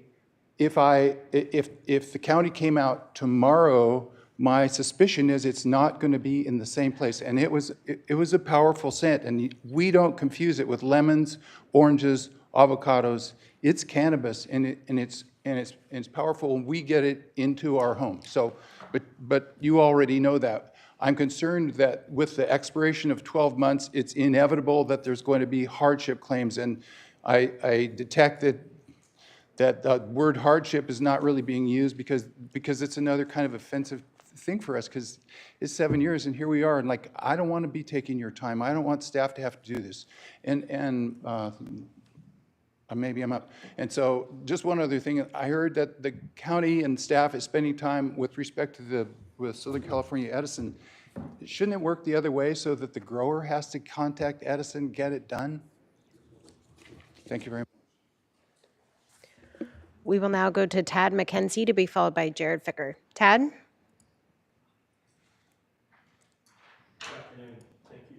Allowing me the opportunity to speak.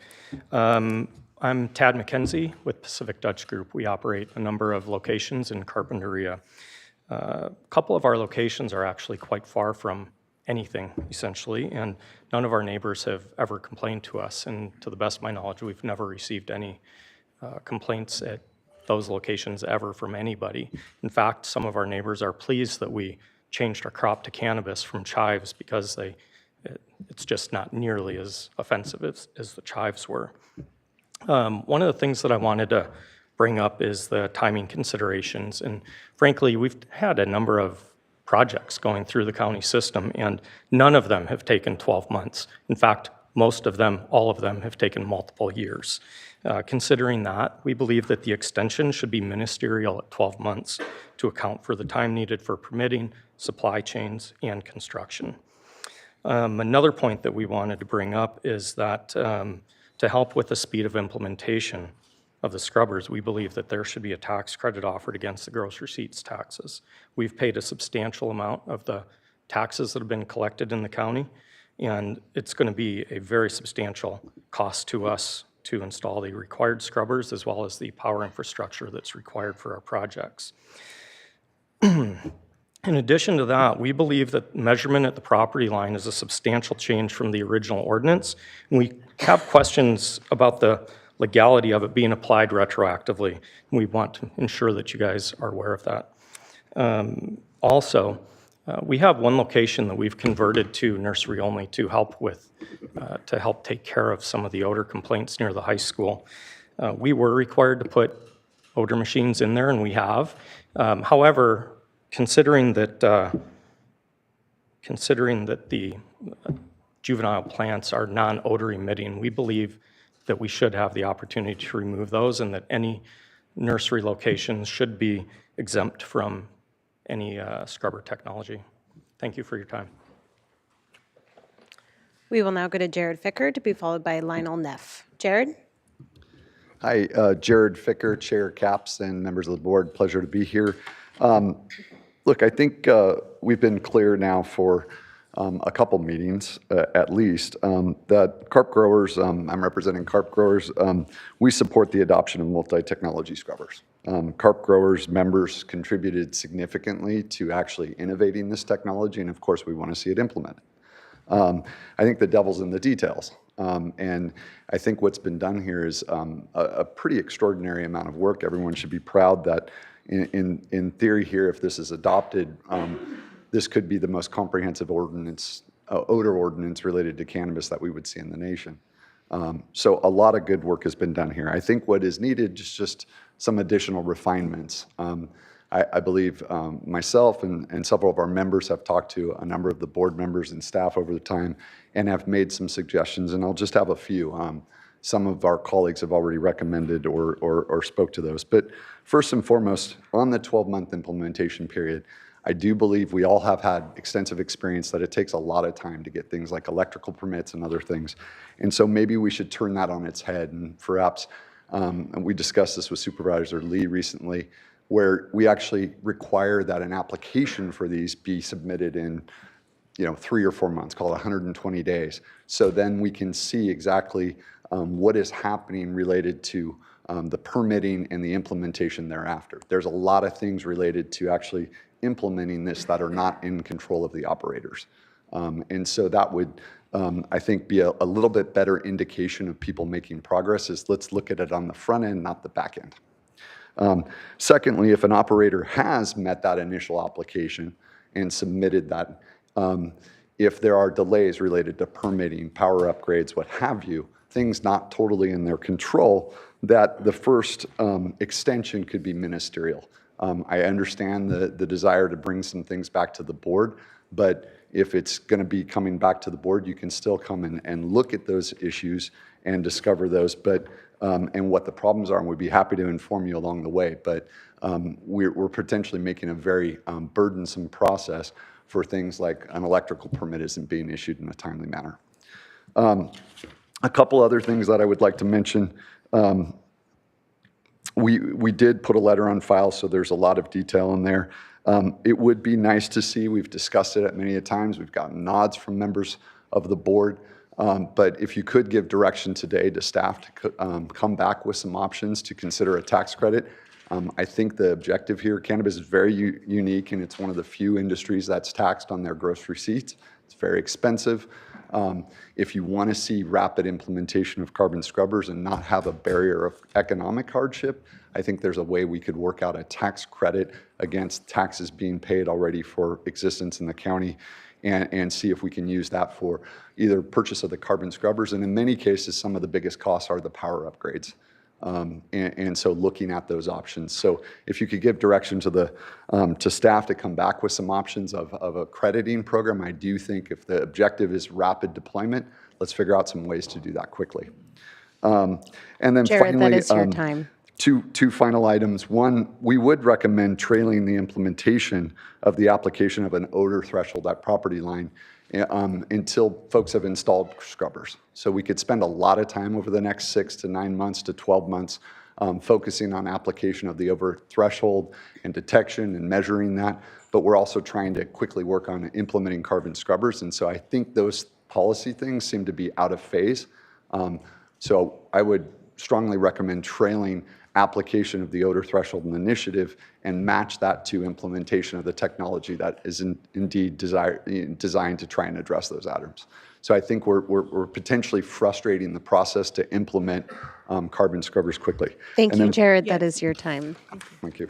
We will now go to Lionel Neff, who's our final speaker. Lionel?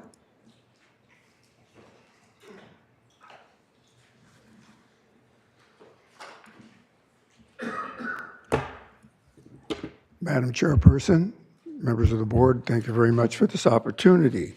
My name is Lionel Neff, and I'm with the Santa Barbara Coalition for Responsible Cannabis. I've been, or should I say, we have been at this since 2018, and been involved in multiple lawsuits, multiple appeals. I mean, you name it, we've been doing it. There's some assertions that the Infinity scrubber system doesn't work. Well, I could assure you it's very effective. It's actually been in the field for 3 years now. They haven't had to change the filters. It's been extremely effective. Supervisor Nelson brought up the issue of the amount of odor at the vents. Now, if you install, I have been actually corresponding with Simon Vandenberg, who is the president of Infinity in Holland, regarding how many would be an effective minimum. And they did multiple testing on this. Ed Van Wingerden spent $250,000 testing this, and Infinity spent $750,000 testing them to come at the to come to the conclusion that you need a minimum of 10 per acre. And if you go to the 10 per acre, you don't have to worry about this odors at the property line, because what's being emitted out of the building is anywhere between 84 and 88% reduction in odor. And as far as the difference in scrubbers, the multi-tech that we're talking about here is extremely effective because you have a pre-ionization chamber that takes all the particulates, destroys them, and only a small percentage that makes it into the filters. So the filters last a much, much, much longer time. There are other filters out there, but they weren't designed with the cannabis industry in mind. The Invinity started with a clean piece of paper. They designed it for this purpose and this purpose only, and it has proved to be extremely effective. I have no investment in it. The only thing I care about is that the odor is eliminated in Carpinteria, and that's all I really want. So again, thank you very much. Goodbye. And that concludes public comment on departmental item number 5 and departmental item number 6. Okay, so we have a lot before us. I think the best way to do this is to just see if there's any questions from the board based on new ideas, what you've heard from public comment, et cetera, and not get into deliberation yet, and then figure out how we deliberate on the several items before us. So questions, Supervisor Hartman. 2 questions. The first has to do with Anna Carrillo's thought about public notice, and just wanted staff's thinking about that. She thought when the odor control plan comes and the annual review, how difficult would it be, if not to send notice, to have something on our website? Supervisor Hartman, through the chair, we actually did talk about that at the Planning Commission, and we mentioned that we could post on our website the OAPs that are submitted and the status of those OAPs. Is that a big administrative burden, or is that fairly? I don't think so. I think we can make that work. And that wouldn't have to be part of the ordinance, but we could give direction for that. Correct. And the other question is, and I'm not sure who this goes to, but the question of deferred tax. I don't think we do that in the county, and we don't have our treasurer tax collector here anymore, but maybe our CEO can address that. We'd have to look at that. Right now, I don't think any of our ordinances allow for that at all, and if the board's preference is to look at that, I would look at your next item today is on how much cannabis tax revenue and how we collect it, and we're oversubscribed, but I'd recommend looking at those revenues to see one-time revenues and work with council about what's an appropriate way that's not a gift of public funds, but rather than complicating our tax structure and our ordinances regarding the tax collection, which is hard, as you know, already hard to do. Supervisor Lee. Can staff talk about chromatography? What is that, and is that something that we can use as a pilot program in addition to nasal rangers?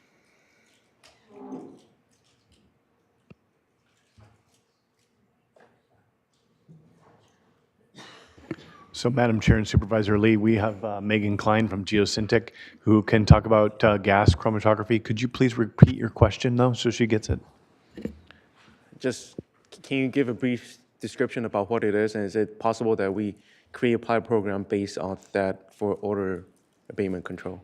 Just to make sure I heard the question, you're asking me to define it, and then what was the second part? Just define it, and is it possible as a pilot program for us to implement here in our odor?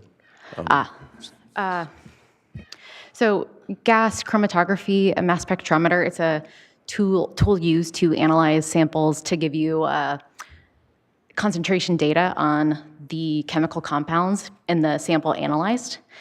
It's a sophisticated tool. It's also costly to set up and operate, especially some of the devices that have been suggested for this program locally. So the cost was decided to be a barrier for this program, especially in terms of being implemented by county staff. There's a high level of technical training and expertise also required to operate these types of tools, which the county staff don't necessarily have, which would then make them dependent on a third-party consultant or technician to run and operate that type of tooling and collect that data, analyze the data, give them the results. So that was why it was not prioritized as the tool for this use, and that's why we landed on the nasal ranger, because it's cost-effective, it's accessible, it's available. People can be trained to use it effectively if they are within the sensitivity testing range for odor. Yeah, and it's available and it's mobile. The team can effectively use it throughout Carpinteria Valley. Did I answer your question? Okay, thank you. Supervisor Nelson. Yes, thank you, Chair Capps.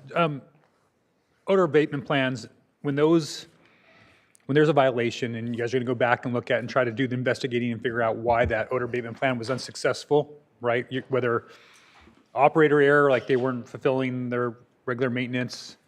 Just kind of walk me through how that process would look like on your end, and how long do you even think that would take for us to dive into that? You know, I'm just kind of curious, once that violation occurs and we sit down with them and, you know, oh yeah, somebody missed a maintenance, you know, that it shows theirs in the records, that's why it's not happening here. Actually, it probably could be good for operators to show that they messed up, and so they don't have to rewrite it, that they should just be in compliance moving forward. What other ways are you guys, you know, thinking about how that process would work when you sit down with an operator to evaluate why there's a violation? Sure. So, Madam Chair and Supervisor Nelson, there were kind of 3 levels that we would work through, starting with the easiest or lowest level, where an operator would take a look at their equipment, make sure that it's operating, make sure everything's plugged in, make sure the carbon is changed out. We think that we could get through that step pretty quickly, and that would be very easy for both parties to work through. Days? Yeah, days. The second step would be a little bit more involved, where they go back and they look at their strategies, and that would be a little bit more involved. We would likely have our consultant involved in steps 2 and 3 because they're a little bit more technically based. And then if at the end of the day we work through the first 2 steps and we found that an operator's equipment was working and everything was in order, and they were still generating nuisance odor, and we had to go to the 3rd step, that 3rd step really involves them going back to the drawing board and enhancing their OAP. And of course, that would require a revision to the permit. That would require our review in conjunction with our consultant. So that 3rd step is going to take a little bit more time. And along those 3 steps, how much is the public going to be aware? Let's just say there's an operator out there, ABC operators, that, you know, they're, you know, they've gone through those steps. You know, will the public be aware of that, especially if they're one that's a constant emitter of nuisance odor? So I think there's 2 ways to look at that. There's the forward-facing information that staff would be pushing out. That would be probably fairly limited, with the notable exception of what we discussed about OAP revisions being posted on the website in response to Ms. Carrillo's comments. So if we do get to that level 3 and an operator did come in for an OAP change, we would have that posted on the site. If we were simply engaged in levels 1 and 2, that would be more of an internal process. And certainly if we had a concerned member of the public who really wanted to check in on the process and wanted to proactively contact staff, we would be happy to discuss that with them. But I don't think that on levels 1 and 2, we would really be pushing information out to the community. Would they be under an NOV at that point, though? Would Yes. be a formal NOV? So Yes. it'd be in our typical process where that is something that there's actually a case number with it? That's correct. Okay. I think that's actually important, because I think that documents the fact that it's out there, and I think we can bring up NOVs upon request to know what's out there. That's public information. Yes. On a limited basis. Okay, that's helpful. I think that's good for the public to hear that, because I think that, again, my overall goal is that we're not getting NOVs, right? That people are going to be installing the technology, that we're going to have OAPs that are going to, you know, do better than just get to 7 DOT, you know, or 4 DOT over T at the property line. So this is kind of a moot issue. That's the goal of this board, and this, you know, as we're trying to wrestle with this. But I think it's also helpful for many of us to feel comforted that, you know, there would be a process if it just doesn't hit the mark. Thank you. Oh. Yep, Supervisor So- Lavanino, yep. Okay, I want to follow up on Supervisor Nelson's, the violation. Okay, so explain to me when, I want to just figure out the mechanics of it.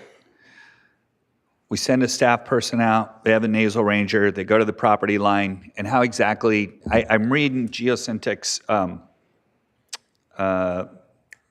what they'd like us to do. How are we really going to do it? I mean, what's the procedure? How long are they doing it? Do they take a break? Do they do it again? I mean, how does it all work? So Madam Chair and Supervisor Lavignino, we have been discussing that in preparation of this eventually going live. We still have 12 months to get there, and we're working on that. But we do definitely have some thoughts.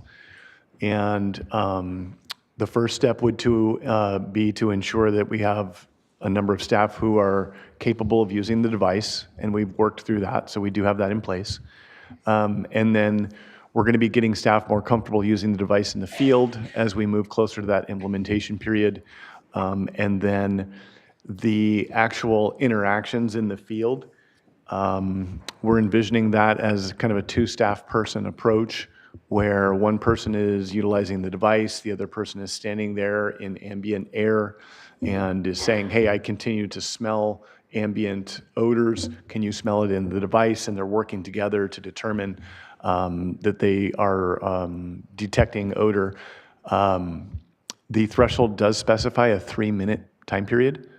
So the odor, and the intent of that is that you're detecting an odor that's persistent, not necessarily transient. And so if that odor is persistent over that 3-minute period, the two people who are responding in the field will be able to determine that. Okay. So that's the first portion of it. So now let's say we detect a 15, something crazy. And now we have, do we notify at that point, do we notify the grower at that point? Yes. Okay. So then we come back here, you've given them a notice of violation, I assume? Yes. Okay. And then what happens from there? We would initiate the process that we discussed with Supervisor Nelson. Okay. So you go back and look at their OAP. I mean, when you listen to some of the community, they'd be like, all right, that guy loses his license. I just want folks to understand that we're going to work through a process that might not make everybody happy, but we're trying to get to, as we always are with P&D, we want to get to a place where the person's compliant.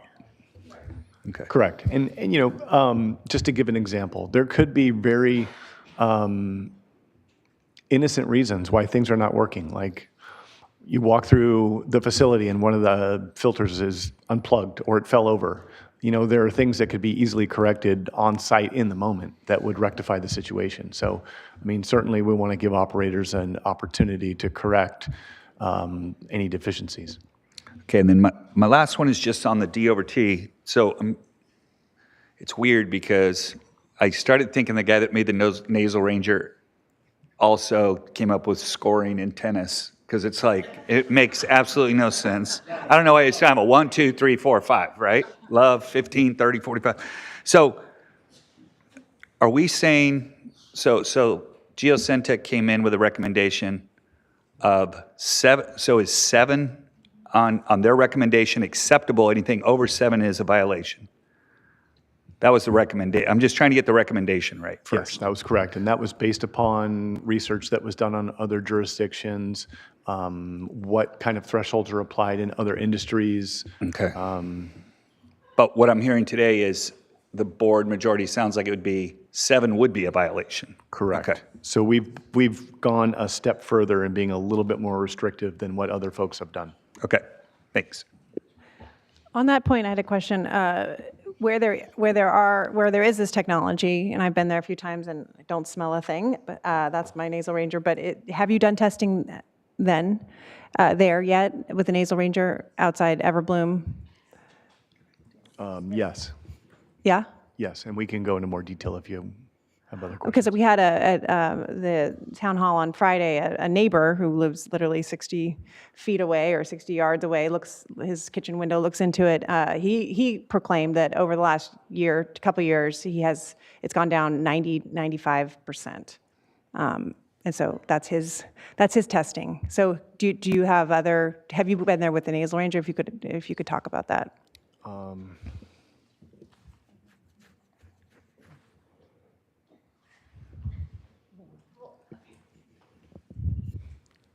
Thank you.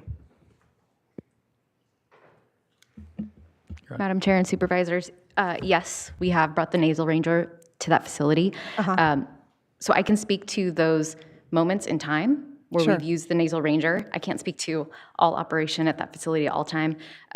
But most recently, outside of that facility and at the property line, we were getting detections between 0 and 4. And inside, it was slightly higher.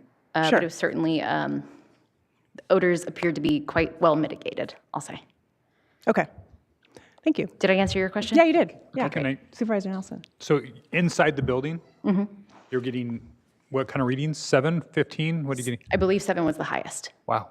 Inside the building. inside. And not everywhere, not pervasively, but in areas of, based on the operation. That's really impressive. Okay, thank you. Super helpful. Okay. All right. I'm open to guidance as we move through these two items. We could take 50 first, which might seem simpler, and look at the recommendations of 50 and vote or trail it. What's the county council? Is that a good way to approach these two items together? Madam Chair, you can do it either way, but I do recommend that there's separate motions on each one. So if you want to do 50 and take action and then do the LUDC, you could do that. Or Okay, Article 2. let's see if we can grapple with this. Let's put up the, if you wouldn't mind, putting up the recommendations of 50, of item number 5, and we can take those recommendations, or take staff recommendation to kind of guide our deliberation here.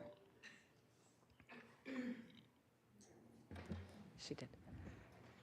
Chair Capps and board, the recommended actions are rather general. Okay. However, they would encompass all of those items that that Ms. Beck discussed in her presentation. So Okay. the language in Chapter 50 being revised as if you want us to summarize. Sure. How about we,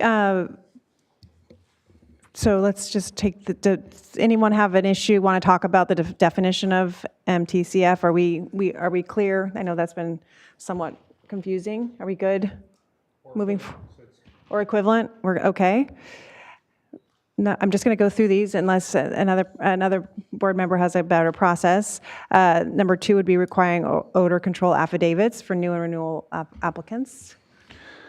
I just want to clarify on that. That's Sure. after you're saying I implemented this, correct? After the fact. These aren't proactive saying I'm going to do this. Supervisor Lavanino, this is saying I implemented it and I'm running it in compliance with my odor abatement plan. Okay. Okay. Supervisor Hartman? No, that's okay. Okay. So then number 3, updating denial language and adding revocation language to include MTCF or equivalent and runtime meters. I think that's just a clarifying. We're good? Let's see. I think we can move on here then. Clarifying the requirement applies to cultivation, processing, and manufacturing facilities, and requiring implementation on or before March 31st. And just one extension is what the CEO's office is recommending as needed. Supervisor Hartman? Let's see. I'm not sure about the extension which it goes, but I have 2 points. I would propose one extension approved by the planning director and then the Board of Supervisors, unless there are extraordinary circumstances out of the operator's control as determined by the Board of Supervisors, so that it gives us a little flexibility. And so I guess it has to do here with the extension.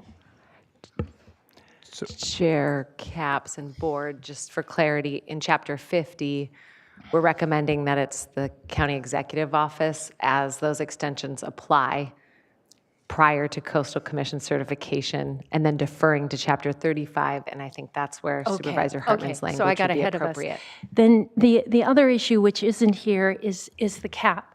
And I would propose that we reduce the cap to issued permitted acreage in both the Carpinteria overlay area and inland. I don't disagree with it, but I didn't know anything about it until we just got here. So I don't feel comfortable me voting on that. That didn't even enter my mind as something that might be discussed today. So Well, let me, I would say that it is a way to reduce odor by reducing the source. It is a method, and what's more, I really thought we were going to be dealing with odor more broadly. It has been narrowed to Carpinteria. So if we're ever going to deal with it inland, it it has to be on the work plan and another year away. And so that means a whole bunch more operations will be I'm not permitted. opposed to it. I mean, I don't think, honestly, the way the market is, that we're ever going to fill up the North County market anyway. And especially if you're talking about odor control on outdoor grows, I don't even know what that even looks like. But then I just don't know if we're even allowed to. I mean, bringing it under odor control seems like a stretch to me. But. Madam Chair, members of the board, so I do believe the cap is part of Chapter 50. However, I don't think we've noticed that kind of amendment for today. So my recommendation would be that if you'd like to include that as part of this amendment, that you continue the item just so that the public could come and comment on what they would like that cap change to be, and so that you would have proposed language to consider. Otherwise, you could always do it as a separate amendment later to Chapter 50. Didn't quite hear. Supervisor Hartman, my recommendation is that if the board would like to consider any changes to the cap as part of Chapter 50 amendments, that we continue the item just so that it could be noticed for that and that the public could come and comment on the cap. Alternatively, if the board wanted to take action today, you could also bring back that item as a Chapter 50 amendment. And since it's a Chapter 50 amendment, it's not one that has to go to the Planning Commission, so it's not quite as long of a process. I mean, thank you. I don't have any interest in continuing this item, but I am very supportive of you making changes on odor in your district and would welcome to do this in the next further step. And if it just doesn't have to go through the Planning Commission, that's even more simpler. So, but I would recommend that we stay on course with today's action. Just to be clear, it would be reducing the cap in both areas. Right, yeah, great. I'm all for it. I'm all for your sense of what that should be, but I think doing it in a subsequent step would be preferable to me. Supervisor, just for some information, we are planning to come back in May because as Ms. Oderman, Ms. Beck described, we were supposed to come back on changes regarding the sheriff's process on background checks. And so we were planning to come back in May so we could come back with that other direction. And would it be possible to put a hold on approving any new permits during that time?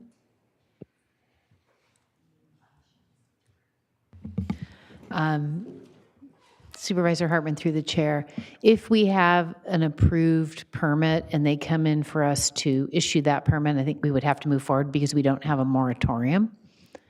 And same thing if a permit is in and we don't have that many permits in, but if they were ready to be approved, we couldn't artificially hold that up. There's nothing we can do today. Supervisor Labadie. Question on that too. I wrote down the numbers, but they didn't make sense to me. Of North County, so there's 1575. That was what's in the bushel of what we could approve. But I thought you said there was 1760 already that was approved. So Supervisor Lavanillo, through the chair, so we have approved more acreage than there are licenses. Okay. So they can't get a license, so they're, yeah. So we've already approved more than what the initial 1575 was. So I'm just kind of curious, how would you get it below 1575? Issued permit acreage is only 1,019.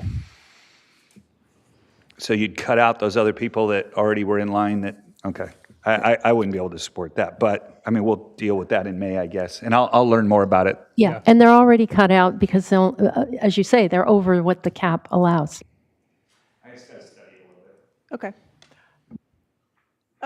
Well, so I'm interested in moving forward with Chapter 50 so that the clock starts on the 12 months immediately. And so I'm also not in favor of multiple extensions, just again, given that this best available technology has been out, has been studied. I found the study, it's August 2022, and we've had a lot of indications that getting a power upgrade wouldn't take 2 years.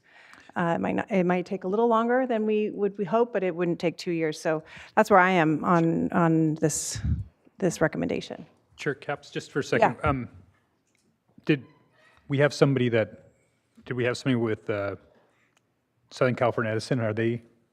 Were they available? I was just curious, since power and extensions seems to be one of those questions out there, it might be helpful to hear from them. I don't know. I'm sure they've looked at the issue, and they probably know every one of these locations that are in question and have been queried already by many of them, since they've had, already a year that discussion's been going on.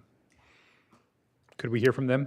Can we take that moment? Yeah, it's Natalie Yanez, and she's been patiently waiting, as I know she was on hold too for the Planning Commission. So Ms. Yanez, if you want to speak to power upgrades. Hi, good afternoon, everyone. Thank you for having me. Just to answer some of the questions, and certainly am able to answer additional questions should you have any additional ones. We have been working with the county for, I would say, at least the last 6 months, if not longer, specifically looking at the operators in the area and the load capacity concerns. Our engineering team took a good look at the information provided over the last couple of months, and we do not believe that there is a load capacity issue, meaning we wouldn't need to upgrade any circuit lines or build any new circuits to provide energy to the operators for this particular ordinance. That being said, if there are some upgrades needed on the customer side, for instance, they may need a panel upgrade in order to bring on these this new technology. They would need to apply with our local planning department as any other customer would for any type of new service or upgrade to their existing service. And so that may take some time. During this board meeting, I did poke my head around to my neighbor, who is one of the senior leaders in our planning department. And she said, based upon the information, being in compliance within the next 12 months, and if somebody were to be awarded an additional 12-month extension, she saw no issues with Edison being able to provide those upgrade or new services to those customers within that time frame. That being said, there are unforeseen circumstances that may occur as well, but certainly Edison would be communicating with that operator directly on any delays that may be on our end. We certainly, as with any project, suggest that the operators contact SCE as soon as possible if they note these upgrades are needed on their end, so that those projects can get into our system. We can get the information needed from that operator and customer, and we can start working on those projects immediately. Again, I've been working with county staff who have been amazing during this process and will continue to do so. And if issues do arise, we can certainly address those one-on-one. I am always available to you, the Board of Supervisors, to county staff, to assist in any situation that may arise during, as operators are coming into compliance with this ordinance. So I hope that answers the questions that have been asked during the hearing. And if there's any other questions, I'm here to answer them. Thank you. That was very helpful. Thank you. Okay, so we're clear, Supervisor Hartman, with your you'll potentially be exploring when we have to come back on this with the sheriff's in May, that you can have time then to potentially bring back something related to the cap. But that's not going to hinder the rest of it here. Okay, great. Other items. Extensions for me. I think I'm in the same place you guys are. So it's 1 year from now. Yep. And then any extension would come to the board, and it has to be within a year after the CEO, whether or not they approve it. Yes. Okay. That's, yeah. So I'm good with the recommendation, which is as you just outlined. Okay. All right. So we have consensus on that piece, which I think is the main part of this item. I think. Let's. Do you mind putting it back up? On the recommended action? Yeah, thank you. So I can keep track of this. There you go. Well, was there anything else related to Chapter 50 that anyone wanted to deliberate, discuss, object to, related to staff recommendations? Just before we vote, I'd like to just say that, I've spoken to a number of operators. There are some, and they were here, that support it. There are some that feel it'd be a very significant impact financially to their business. And I hope that folks understand that at this point, the reality is without significant odor control implementation, the industry is going to die anyway because of pushback from the community. So I know that personally believe, the industry's been kind of singled out and again. It's different than ag, so you can't use a generator when the guy next to you can use a generator. There's a bunch of different, when we look at what the odor control is for a bunch of different industries, this one, we always, I think somebody said today, maybe it was Jared, that this will be the most comprehensive odor control of anybody in the country. That's what it is, unfortunately, at this, it is what it is. Elections have consequences, right? So this is where it's at. So I know that there are some that are out there already doing this, and I'm going to support this, but with some severe reservations, because the last thing I want to do is put somebody out of business that's got 250, 300 people working there. And a lot of these are, lower income, socioeconomic hardship, entry-level jobs. And I don't want to see all those people lined up at our social services department. So I hope that what our staff has told us and what I'm looking with Geocentric is legitimate, and that we don't end up with a situation where we've just strangled off the last of the industry. But I will be supporting. Great. Okay. So we're at that juncture. I'll just go down the line here. Supervisor Nelson. Yeah, I am supportive as well, and I'm actually happy to make a motion when we're ready. To the topic of tax breaks, and that's something that I brought up early on in this process because I was concerned as well. I didn't want to go down this road to put anybody out of business. I got some calls yesterday from some of the growers that were saying, "Hey, what about those tax breaks?" And I said, "Well, there was kind of an invitation that was out there to start to begin this conversation, and it wasn't the day before a hearing. And I'm still open to those conversations.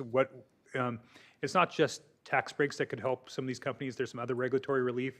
I understand there's some things that we make them do that might not get bang for their buck. There might be issues with, wastewater improvements that we could help encourage to maybe save some cost. Open to all those things, and I think we should have a broad conversation with carp growers in those areas, but it shouldn't just, shouldn't be at the last minute. And it also needs to be kind of more comprehensive. And I had hoped that we could have got there during this last year. I didn't see that happen. But my door is still open to those conversations. I think the board openly is saying that we're still open to those type of ideas. If they want to bring something that makes sense where we can help them. As you're going to hear with the next item, we don't have a lot of money left that's coming from cannabis, and that's something that we need to take a deeper evaluation as a board. So it's going to be a tough sell now more than ever on any type of tax breaks. But again, I think that's something that we need to understand a little bit better, but it's not going to be today. But I am happy to move forward with the Chapter 50 when the chance to get that motion. Okay, Supervisor Lee, I'll finish it up. Thank you. I'm supportive of this, definitely. Just a clarifying question, that if people want extension, they need to apply 9 days before the time limit, right? Just want to make sure that's correct. Supervisor Lee, through the chair, that's correct. Okay, good. Then, so I'm all in. Supervisor Hartman. I guess some of us have long memories on going back on this issue. And for me, I still have shell shock from the Wild West and the legal nonconforming and really how exploited I felt, and I felt the county was. And that really put the burden on the community. The air that we breathe is a public resource. And I think now we're shifting the burden back to where it belongs, which is really on those who are emitting an odor. And again, it's not just agriculture; it is still a controlled drug at the federal level, and it's not like broccoli. It has a tremendous effect on the developing brain, and so I really I'm glad that we're ratcheting back. I am open to a discussion about how we make this easier for businesses, but again, I think the burden belongs on the industry that is contaminating the air of the public. And as someone myself who's highly sensitive to odors, I have great empathy for the people of Carpinteria. In my area, we have it 2 or 3 times a year. There, they've been dealing with it day in and day out. And it means you've got to keep your doors closed. It means you can't enjoy your garden and outside. And so this has been a long time in coming, and I'm so glad that it's here. Thank you. And, oh. Okay. Dang, I wish you wouldn't gone there. Okay, so now. Okay, so if you look at Geosyntec, 335 measurements, half of them were 0. Half were 0.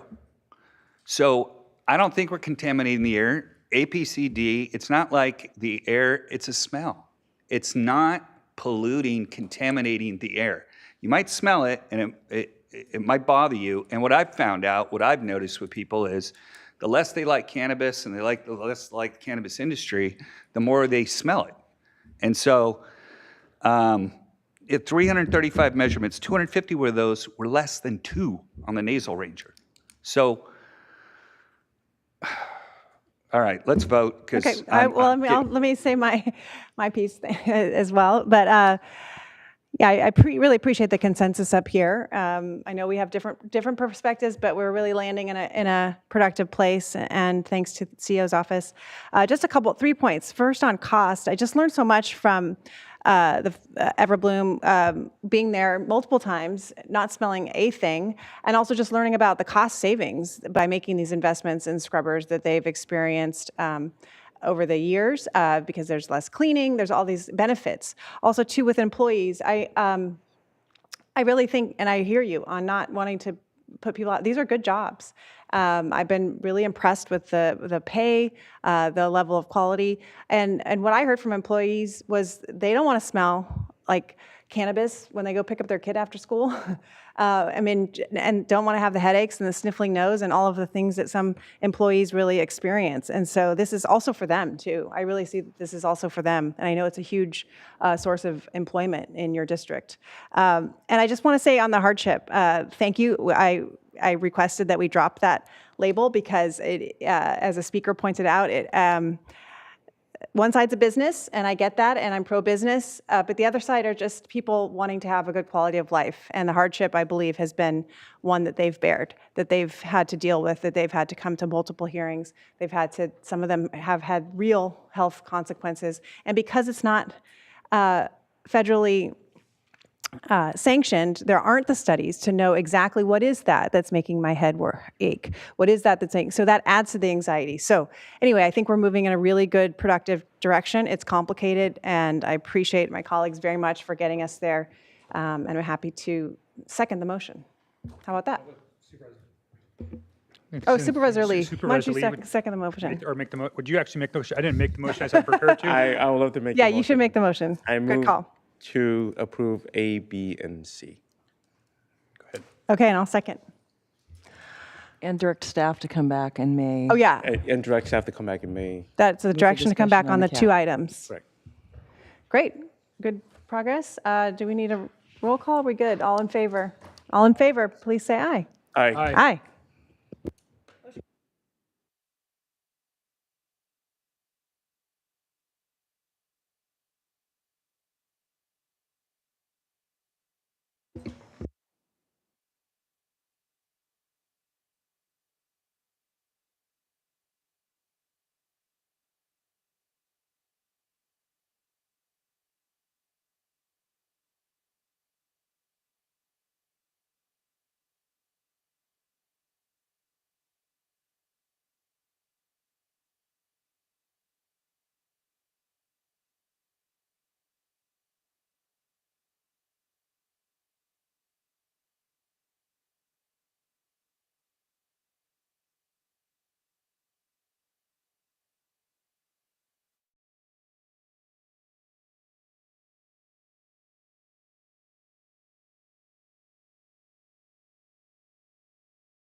6.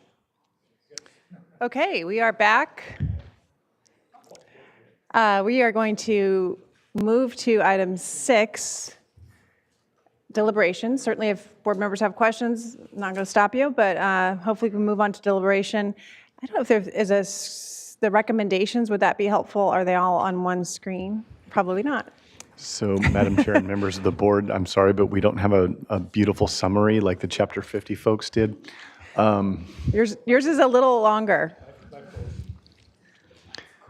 We might be able to walk you through each of the items verbally, and you can just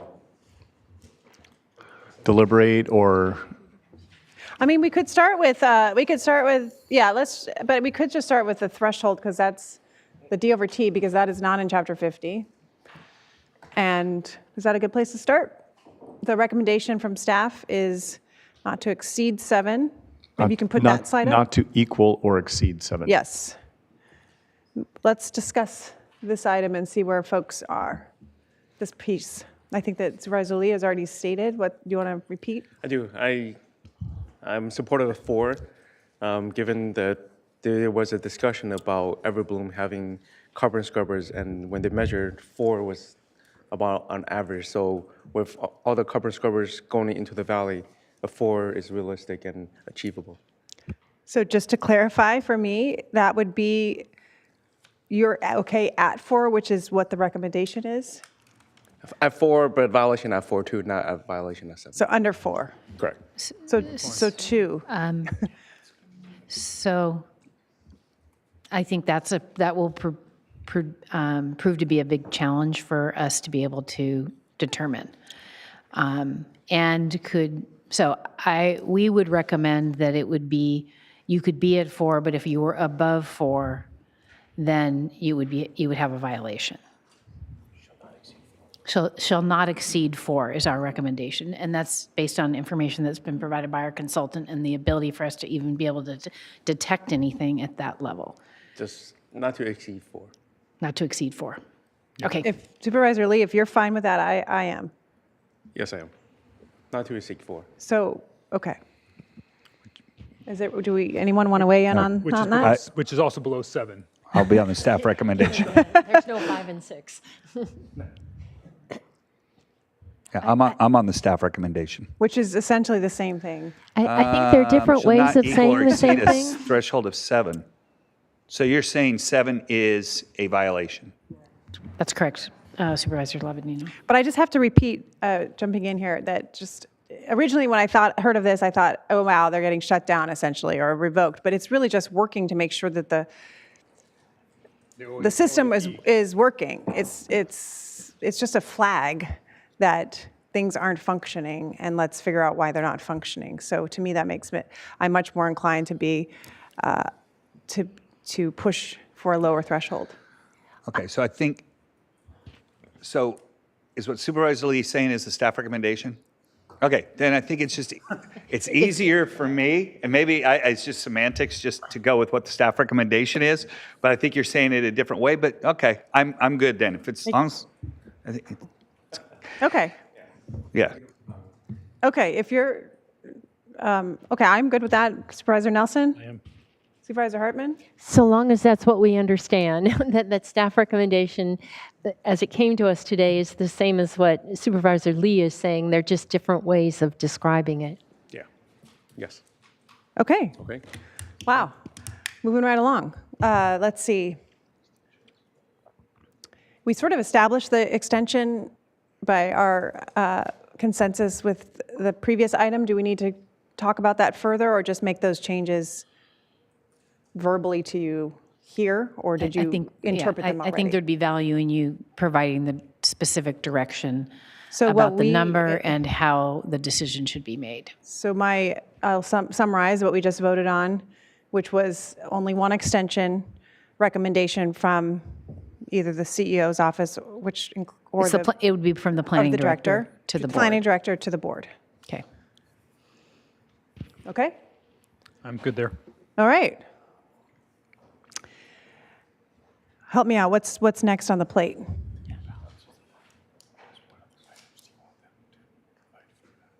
We'll just tell them what they're voting on. We're all good with nasal rangers. We're all good with that, I think, right? Yep. I've heard a lot of, mixed reviews of nasal rangers, but it definitely seems as though it's the technology we have, and it's more accessible, so I'm fine with giving it a shot. And, Anybody else? and we understand that as technology improves, there's nothing in the ordinance to prevent us from going to a Good better point. technology. Yeah, good point, Supervisor Herman.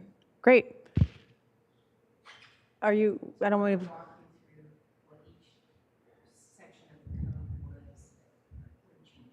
Okay.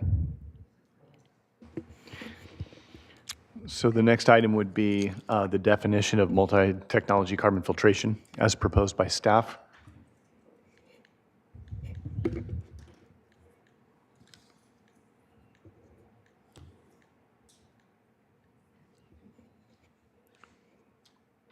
And I can read this aloud. Air filtration technology that utilizes activated carbon, which may include carbon filters, photocatalytic oxidation units, and/or other equivalent technologies that utilize carbon filtration. And again, this definition captures the PCO units that the board has been discussing, as well as standard activated carbon units. Okay, any discussion or? Yeah, I was persuaded by public comment that this is what we should have, this wording. Any other reactions? Supervisor Nelson, I'm good with it. Supervisor Lee? Lavanino? All right, thumbs up. Wow, And, we're making this all look easy. and the next item is that we require operators to phase out the use of vapor phase systems. Yep, we've had consensus on that front. Thank you. Require annual inspections after quarterly inspections for the first year. Yeah. Anybody? Yeah. Yep, okay, great. We have the 12-month implementation period. We have the extensions. We have the threshold, the requirement for runtime meters, Yep. Anybody? Okay. and that any changes to existing OAPs would be processed as a minor change to the existing land use entitlement, Definitely. with the caveat that staff would be posting that information on our website so that members of the public could access it. Yep, that's a great suggestion.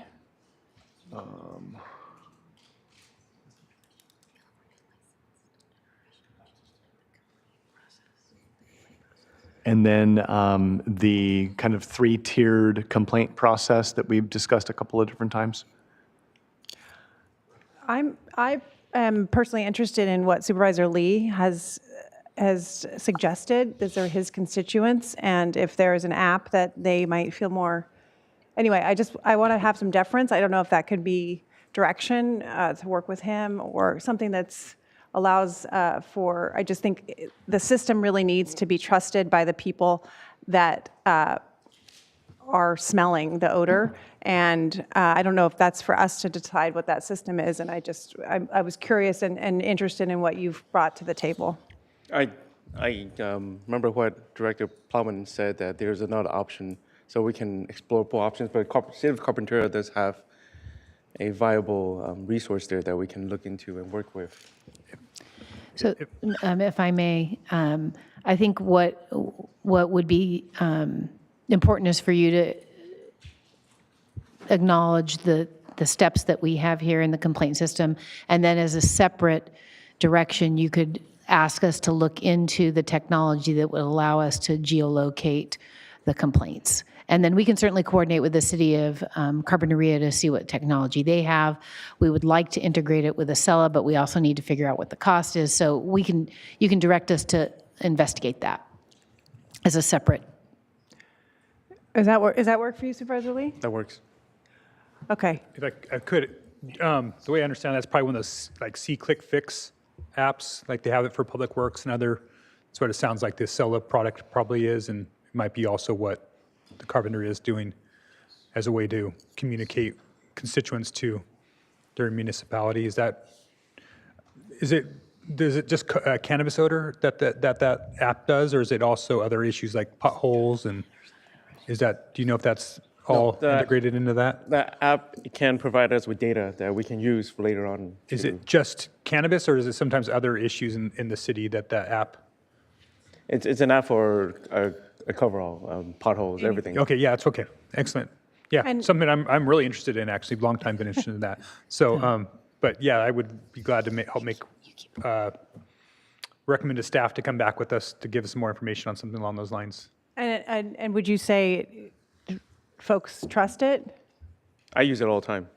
So I mean, again, I just want to double down on the fact that if neighbors already trust something, I just think that bodes really well for utilizing it. And I'll leave it at that, and it's for you to explore. But I hope that you'd work with Supervisor Lee's office. And Yeah, Madam Chair, certainly we will. And it sounds to me like the system in Carpinteria is multi-department.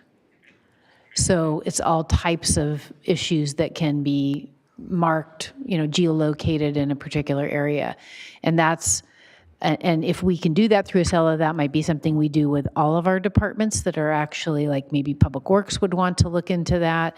So I think the direction for us to look into it and work with our Acela team through IT would be sufficient for us to start moving forward on that item. And Chair, if I might say, we appreciate, thank you, Supervisor Lee, for bringing that to our attention. In talking to planning staff, there's a lot of great applications we can have, but because we've kind of doubled down on Acela, it becomes more time-consuming and costly when we start grabbing from these other applications. So I think we're trying to then see how can we integrate with the system that we have, that we're launching for all our departments involved with permitting. Yep. And so we think it's great. We want to see how it can integrate first, but we don't want to sound like we're being difficult as we have a large county, we're just trying to see how it can integrate with the product that we have that we're trying to launch. Thank you. okay, moving along. Thank you. And then the final item, more of a minor item, would be the requirement for each OAP to be certified by a registered engineer. Definitely. Okay. I just had nods. Anybody? Supervisor Lee? I just want to go back to that DT threshold. I just confused myself. So what's the violation number? Is it 7 or is it 4? 7. Okay. So with that said, I prefer to be a much lower number at 4. 4 is a violation, but you say that's the DT's 2 then, right? It's Supervisor Lee, through the chair, our consultants have told us that would be very difficult for us to even be able to detect. It's not a workable threshold for us. So if we can consistently pick up 7, but we can't at 4. So if you exceed 4, then we can pick it up. Okay. Can I? What convinced me, because I understand. I understand your concern, and it's obviously your community, so I understand your extreme sensitivity about it. But I think we heard here that sometimes even a 7 couldn't be detected within the greenhouse. I mean, that's and that's not at the property line. That's literally in the building with plants growing next to you. And so that, to me, made me understand how low that 7 already is that you can, that you can actually be in the greenhouse and not even get that number. So at a property line, it's going to be even more diluted at that point. So, I think that's good news with what the big steps we're making with carbon scrubbers and odor abatement plans that will have that consideration in there. And so, I mean, that's why I'm a little bit more in favor now of just that 7 threshold realizing that, that was in a greenhouse that was barely detected. So I think that helped me. I don't know if that helps you. I know it's your backyard, and so I don't want to tell you how to represent your constituents, but that helped me. No, and you're right. And come from you, I appreciate that. So with your explanation, I'm comfortable with that. Thank you. Okay. Thank you. Okay. So, Madam Chair, we do have some corrected slides that follow along with the changes that you made in the direction you just provided. So here's the new threshold that will be in the code on the screen. All right, next slide. This is the extension process. So one extension with 90-day advance notice that they need it, and it would be a recommendation from the director to the board. The board would be the one taking the action with no appeals. And then, is that it? Okay, that's it. All right. Are we good? Maybe I should, if so, we could have a motion by Supervisor Lee. Unless we, Supervisor Lavigno, you were looking up at the stars. I'm still trying to, yeah, I was trying to figure out, okay, so to me, there's a difference between a violation at 7 and a violation at 30, right? So I don't know if there's, like we have a CUP and a minor CUP. I mean, if somebody's getting a 7 at the reading, that's still faint, right? I just don't know how that equates as an NOV to somebody that it's just out of control and you're like, hey, we got a serious problem here. Because what I don't want to have happen is you get somebody that's actually following the rules and doing the right thing, and they have all of a sudden a public comment, you come up here and you're like, oh, this guy has 12 notices of violation, and they look like they're just a scoundrel, and they're really doing, hey, they're doing almost everything possible to negate the smell. So I'm struggling with this one, but it's okay. I mean, I'll either get there or I won't, so. Do you both have your lights on? Do you, Supervisor Nelson? Yeah, so the thing is, it's 7 for 3 minutes straight. And the idea is the OAP is going to be designed to not let that happen, right? So for it to be happening means the OAP, the order abatement plan, isn't working. And so it's really kind of an alarm that why isn't it working? Is it something climatic? Is it something that maintenance? Is it they didn't have enough density of scrubbers? I mean, it's gonna be the next step to ask questions. So I liked what Chair Cap said. It's gonna be a flag to say, hey, by the way, it's not working. I mean, I don't think our goal should be property line. It really should be an operating, working, internal system. This is just one of the ways that we're going to find out if the internal system is not working, and that's what I'm, getting behind. And it's also cumulative. I mean, we heard so much from neighbors that how these smells hop around. But if these remaining 12 operators also put in scrubbers, it's just going to bring that all down, hopefully. So anyway, I think we have consensus, so I feel like we should move forward. And what's the format? I'm looking at County Council. We just take the recommended actions with the changes that have been discussed. As amended, yes. Okay. All right, then I move A, B, C, D, E, and F, and as discussed on the board. As amended. Yep. And I'll go ahead and second that one. Okay. Excellent. Would you like a roll call? No, I'm just going back over what our consultant gave us, and out of the 335 readings you did, only 14 of them came back as a 7, so I'm comfortable with that. Great. Okay. I think I can just say all in favor then. Please say aye. Aye. Aye. Motion carries. Excellent. Thank you to the team. Thanks to the members of the public. I was expecting that to be about twice as long, so here we go. Okay, we have one more item on cannabis. Madam Clerk, when you're ready, if you please read the last item into the record. Chair Capps and members of the board, departmental item number 7 is from the County Executive Office. It is a hearing to consider recommendations regarding a second quarter update on cannabis taxation, compliance, and enforcement for fiscal year 2024 through 2025.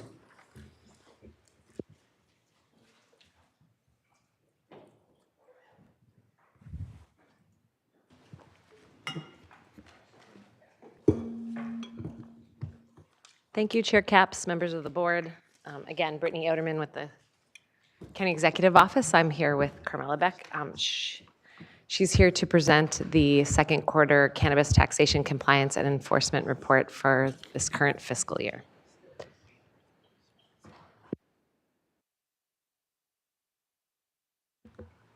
Okay. Oops. All right, so good. Thank you, Ms. Oderman. Good afternoon, Chair Capps, members of the board. As mentioned, I'll be presenting today's fiscal year 24-25 Q2 Cannabis Taxation Compliance and Enforcement Report. I'll be touching on the following 4 topics, including tax receipts and compliance, land use permitting and business license activity, enforcement of illegal activity, and objectives for the upcoming quarters. The Treasurer Tax Collector Office collected $1.7 million in cannabis gross tax receipts in quarter 2. Collections were equivalent to last year's quarter 2. The fiscal year 24-25 adopted budget is $6.1 million. As of Q2, the projected revenue is $5.4 million. The Treasurer Tax Collector Office provided a breakdown of cannabis tax revenue collection by category for fiscal year 24-25. The first line item on the chart is for non-cultivation operation types. In Q2, we collected almost $175,000. Note that the non-cultivation category includes nursery, distribution, manufacturing, retail, and micro-business operations. The second line item on the chart is for non-outdoor cultivation operation types. In Q2, we collected $549,000. The non-outdoor cultivation category includes operations in buildings, greenhouses, and those who use artificial lighting. The third and final line item on the chart is for outdoor cultivation. In Q2, we collected close to $930,000 for outdoor cultivators, resulting in close to $1.7 million in Q2 cannabis tax revenues. The following 2 slides regarding fiscal year 24-25 cannabis tax revenue and uses will be presented by Budget Director Mr. Clemente. Thank you, Ms. Beck. So on this slide here, we see that when the budget was adopted last year, our tax revenue was assumed to be $6.1 million. However, as noted earlier, that estimate is now at $5.4 million. The highlighted section here in gray outlines 13 budgeted ongoing uses in the current year that total $6.8 million. There's an annual $1.6 million used towards 18% deferred maintenance policy, $3.2 million on cannabis enforcement, which includes about 10.7 FTE across 5 departments, with 80% of those costs in the sheriff and district attorney. $260,000 on cannabis education and public health and behavioral wellness. $1 million on cannabis program administration in the CEO and Treasurer Tax Collector, which includes about 3 FTE as well as the HDL audit contract. $300,000 for an additional attorney and county counsel funded by the board a few years ago, and $370,000 in planning and development to offset the costs of cannabis appeals. I will note that the amount actually transferred at the end of each fiscal year on some of these items, such as the cannabis appeals, is often less than budgeted and based on costs incurred. The budgeted gap between the ongoing expenses and the budgeted revenue was about $650,000, although, as noted in red at the bottom with the revised estimate, that gap stands at about $1.4 million. Although, again, final amounts won't be known until we reach the close of the fiscal year, both on revenues as well as actual expenses. That gap is covered by fund balance, which is held for the purpose of mitigating revenue fluctuations. Next slide. This slide details the tax revenue fund balance at the start of this fiscal year, $7.1 million, as well as the planned uses and remaining amount. There are 13 board-approved one-time uses of cannabis fund balance totaling $3.6 million, covering a variety of capital projects, transportation projects, grant matches, set-asides, and more. Most of these were approved multiple fiscal years ago and continue to be held for the intended purpose in fund balance. Taking this $3.6 million into account, as well as the $1.4 million estimated gap between ongoing sources and uses covered on the prior slide, leaves about $2.2 million held as a prudent reserve, seen in red at the bottom of this slide. Our policy calls for a reserve equaling 25% of projected revenue, which you see at the bottom would mean a target of $1.35 million. So our anticipated unallocated balance at the end of this fiscal year continues to meet this target.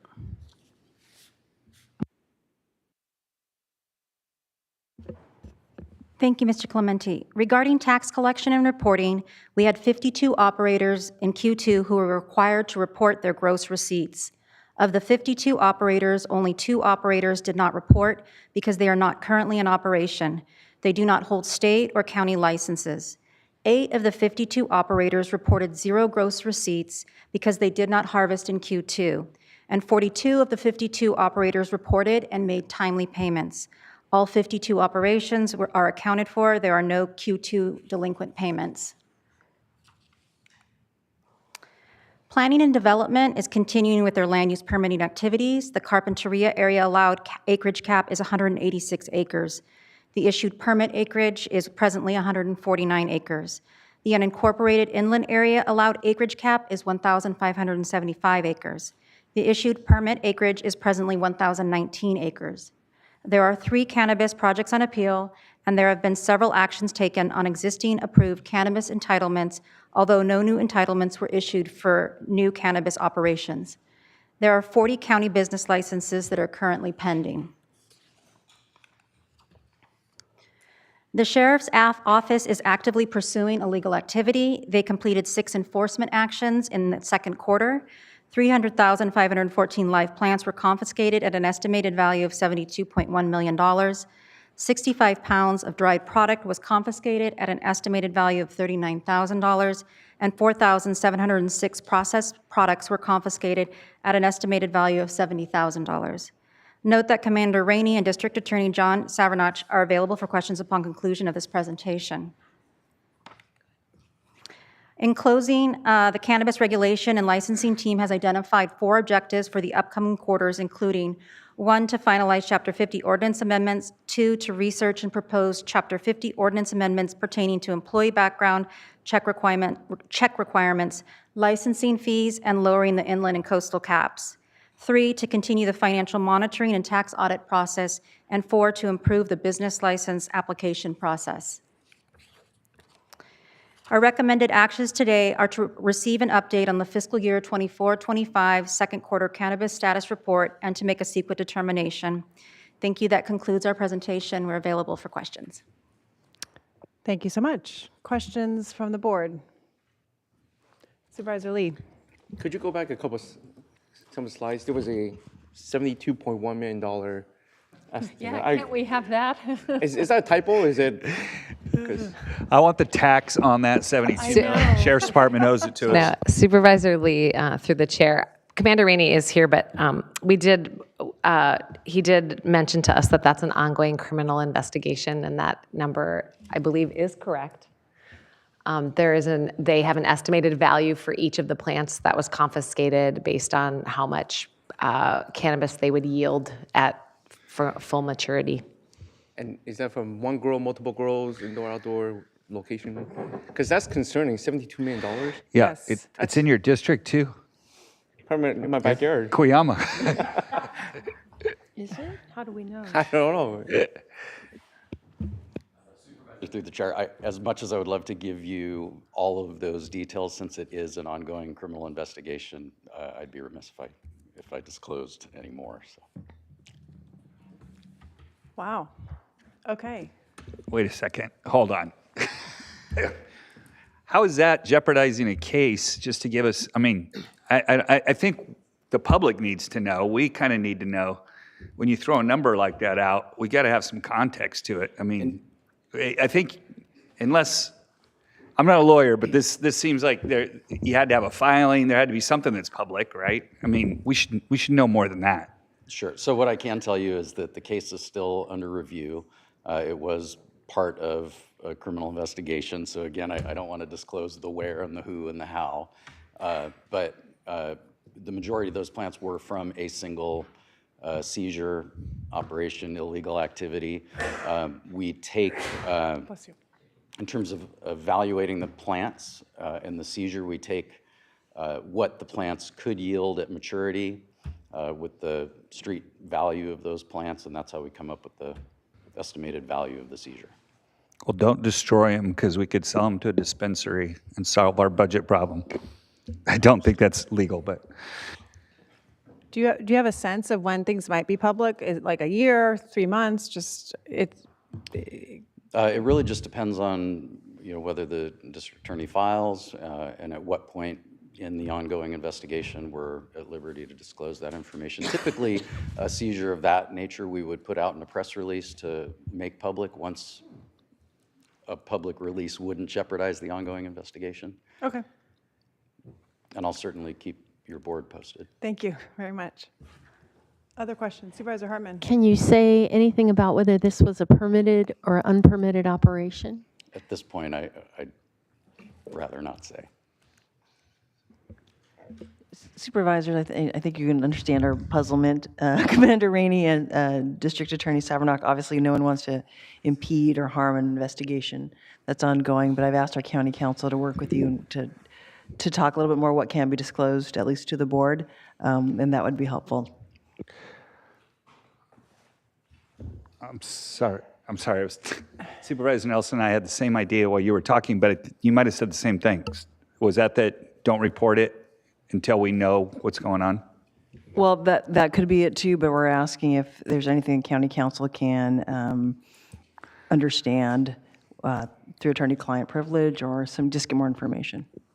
Yeah, I think the easiest thing is, because we put this out in the public, I think it's better to not report something that you can't disclose until we can disclose, because this just leaves a real huge question mark out there. And if we waited until whether or not our DA charged or not, or we can give more details, then I think that would be a lot more helpful. Yeah, Supervisor Hartman. I was Googling everywhere trying to find this. Okay, Supervisor Nelson. Yes, thank you, Chair Capps. Commander Rainey, while you're here, can you talk a little bit more about the operations? Looking at our cannabis expenditures, your team's the largest single expenditure, and to be honest, we don't hear a lot. I mean, this is a big eye-popping number, but what else is going on out there? I think it'd be helpful for us to hear maybe from you right now, and then maybe in the future, kind of getting some regular updates within reason that you can talk about. I've often been concerned about not necessarily these large grows or trying to go after our already permitted users on small things, but really going after those who are providing this substance to our youth. And I know it's been a couple years ago now that you guys did some stings on some delivery services, and it would be my favorite thing ever if you guys kept doing that. So can you talk about what the various activities that your team's involved in, and what do you guys kind of target? I mean, obviously you don't want to signal to the bad guys what they're doing, what you're going to be after, but can you give us a little bit more information? Sure, Supervisor, through the chair, happy to share with you. So we have multiple facets of our cannabis compliance. Obviously, there's the compliance folks that focus on the permitted grows, the legal operations to make sure they're conforming and staying within the guidelines that are set forth in the ordinance. And then the other side are the folks that are targeting specifically illegal activity, and that can be anything from the historic backcountry grows that are typically cartel-centric to illegal distribution operations, illegal grow operations, those operations that may appear on the surface to be operating legally but are actually operating illegally without licenses and without permits, which would fall more on the criminal side than more of a compliance side. So those are the kind of the main areas that we focus on. Also, distributions that are leaving the state illegally, or those that are targeting kids. And we recently had a press release, I'm sure you all saw, that we had a target, somebody who was selling narcotics across from a school, not necessarily targeting the school's kids, but certainly any place that anybody that's selling close to a school is of interest to us. So those are things that we engage in on a routine basis through our investigative processes. How much work do you guys do with the school resource officers? Because illegal cannabis is on every single one of our high school campuses in this county in a serious and major way. How active are you guys with working with the school resource officers to address that? Yeah, our school resource officers are really gathering intelligence for us when they're made aware of individuals that are possessing those illegal substances, then they look into those further and can pass on that information for us to follow up on where they're getting it from. But we're definitely aware of the problem, and our SRDs are on the front lines of that. Yeah, so just in the future, as you can hear from at least one member of the board that decides if that program continues, you know, that's pretty important. Absolutely. You know, I know it's important to stop crime and, you know, and especially organized crime that's, you know, big dollar amounts, but really what impacts a lot of our constituents and our voters and people that we care about is what's actually happening to our children. And you have this opportunity with this $2 million funded department that to really go after illegal cannabis use, where it really truly is illegal among our youth. You know, and some of this other stuff is just really money laundering and you know, other issues, which is criminal. And I mean, we need to go after that. But I think what really could give us a lot of improvements in our local community is really getting after how this is impacting our young people. So just wanted to give a plug for future investments in those areas. Appreciate that. Supervisor Lee. Commander Rainey, can you talk about your approach to cannabis enforcement when you go to these permitted grows? Are you visiting, knocking on doors, or is it, do you call ahead, surprise, big donuts, pizza? It's a little bit of everything, sir. Yeah. Yeah, they're both triggered by complaint. They're triggered by routine inspections, by when licensing renewal comes up, and we're checking on compliance in order to be able to recommend moving forward in a renewal process. So it runs the gamut. Supervisor Hartman. Yeah, I guess it's the end of the day, and I'm getting a little cranky, but I think this is a bare bones report. And I think last time we asked for a little more, and I don't see it. So I'd like to make suggestions that maybe you graph this out so we can see a trend line, just combine those numbers, and so we can see what's happening, how we can compare one year to another. I also think it would be helpful to have a bigger context. We have 7.5 FTEs going to enforcement, and what are you doing? What are you seeing? How are things changed? And we're not getting that picture.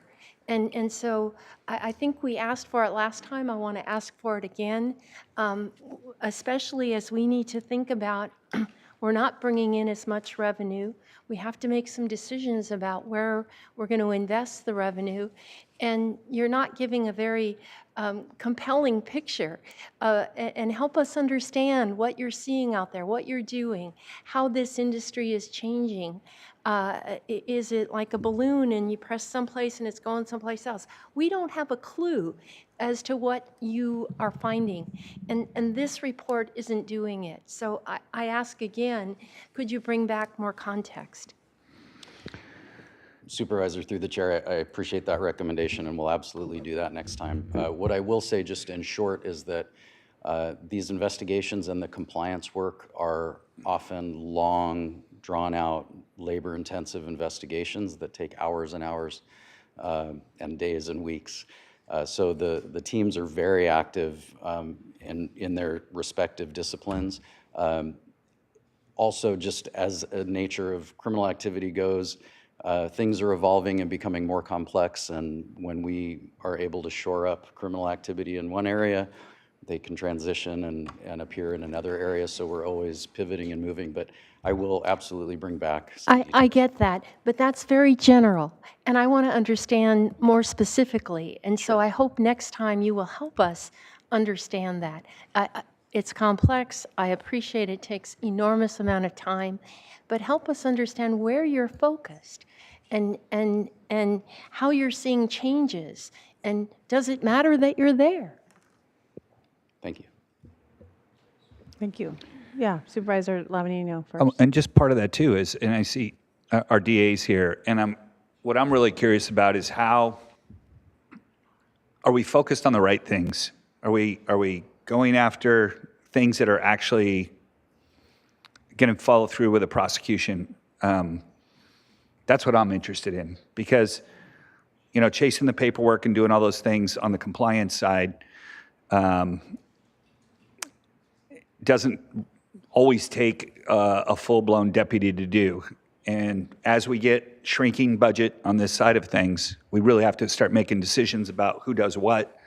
And I'm looking for you to be, well, I just need to see that there's, I really haven't seen any prosecutions. I saw that there was something today, but it didn't even have to do, it was more about the one in Tanglewood where somebody's selling online to outside the county. But yeah, I'm there. We're really getting to a decision point, and we're going to have to do this in the budget of all those items that come out of the cannabis fund. They're all going to have to justify themselves at this point. So we really got to find out what's the biggest bang for the buck. And I know you guys are out there working hard. I just need to see it. So.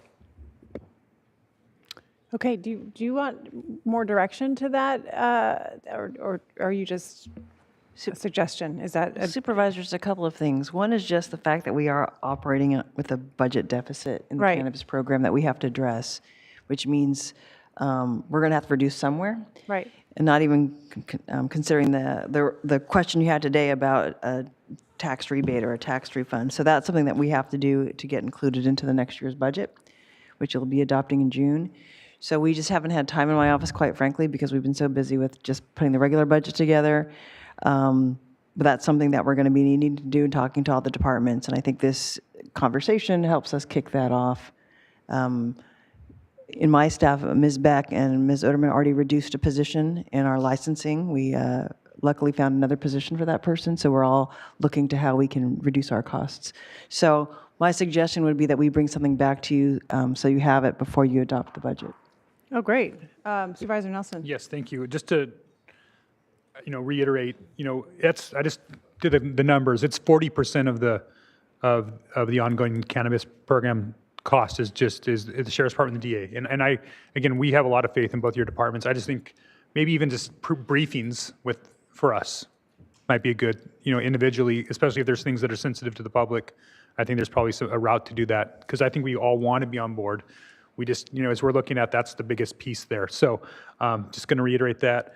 The one last question I had for the team, the CEO's team, I didn't see retail in those numbers. Can you help me with did I miss that? I'm sorry, maybe I was just. Supervisor Nelson, through the chair, are you referring to retail, update on retail in general, or the where's the tax revenue in there? Because I see the 1.3 and the 1.7 are connected to the indoor and outdoor collection. Do you want to answer that? So if I'm looking at slide. Retail is included in the non-cultivation line item. Gotcha. So retail is a non-cultivation item, and okay, is that all? That's retail? Supervisor Nelson, we have been advised that we cannot report retail alone because there are only 3 retailers that are currently open, and we follow the rule of 5. So when there's fewer than 5 taxpayers, we keep that information separate. Okay. Or confidential, I'm sorry, not separate, confidential. Confidential. Thank you. Then remind me again where we're at with the retailers. So we got Orchid open now, we've got San Ynez open, we got Isla Vista open, we got Galitas on board soon. not open. Not open yet. Can you? Correct, yeah. So Goleta is not online yet. They're still waiting on the electrical upgrades. Okay. Honey Management in Los Alamos, they submitted, made their P&D submittal last week, so they're on target. And then the Santa Claus Lane operation in Summerland withdrew their retail application as of 3/14. So is that now rolling to somebody else, like you guys did with Los Alamos? That would be the process that we would follow. Okay. Supervisor Nelson, when we did the call, we received 2 applications in the Toro Canyon, Summerland area. We will review and look at the second applicant and potentially offer. My suspicion is it's this because of who it is, and it was the same operator that was in Los Alamos, that they will decline to apply. But we'll follow our process. All right. Thank you. So I just want to make sure I understood the CEO as a good CEO does. That you preempted my questions. I We're dipping into the reserves. We still have reserves. I'm assured by that, but it's quick, not for long. And we are, we take pride in our fiscal prudence here. So many other jurisdictions are making cuts, and we're not. And so I know we're all keen on this. I really appreciate the line of questioning from my colleagues today, and the suggestion from the CEO that there might be a report prior to our budget hearings of sort of a, I don't know what you call it, but like a strategy for what we do with the rapidly dwindling cannabis program. Chair Capps, that's correct, because in the budget, we have to include what the budget is for the cannabis program Sure. next year, so we have to make some decisions about that. The formatting, because of the way we do the budget, it may come out, as Mr. Clementi is saying, is telling me that we have a attachment E, we have this other ways of doing it, but the policy decisions we'll bring to you before the budget adoption. Okay, which is just around the corner. All right. Let's take questions or comments from the public on this, if there are any. Chair Capps and members of the board, we just had one request to speak, and the member of the public might not still be available, but I'm going to call on her anyway. We're going to Zoom with Annie Lesser. Annie?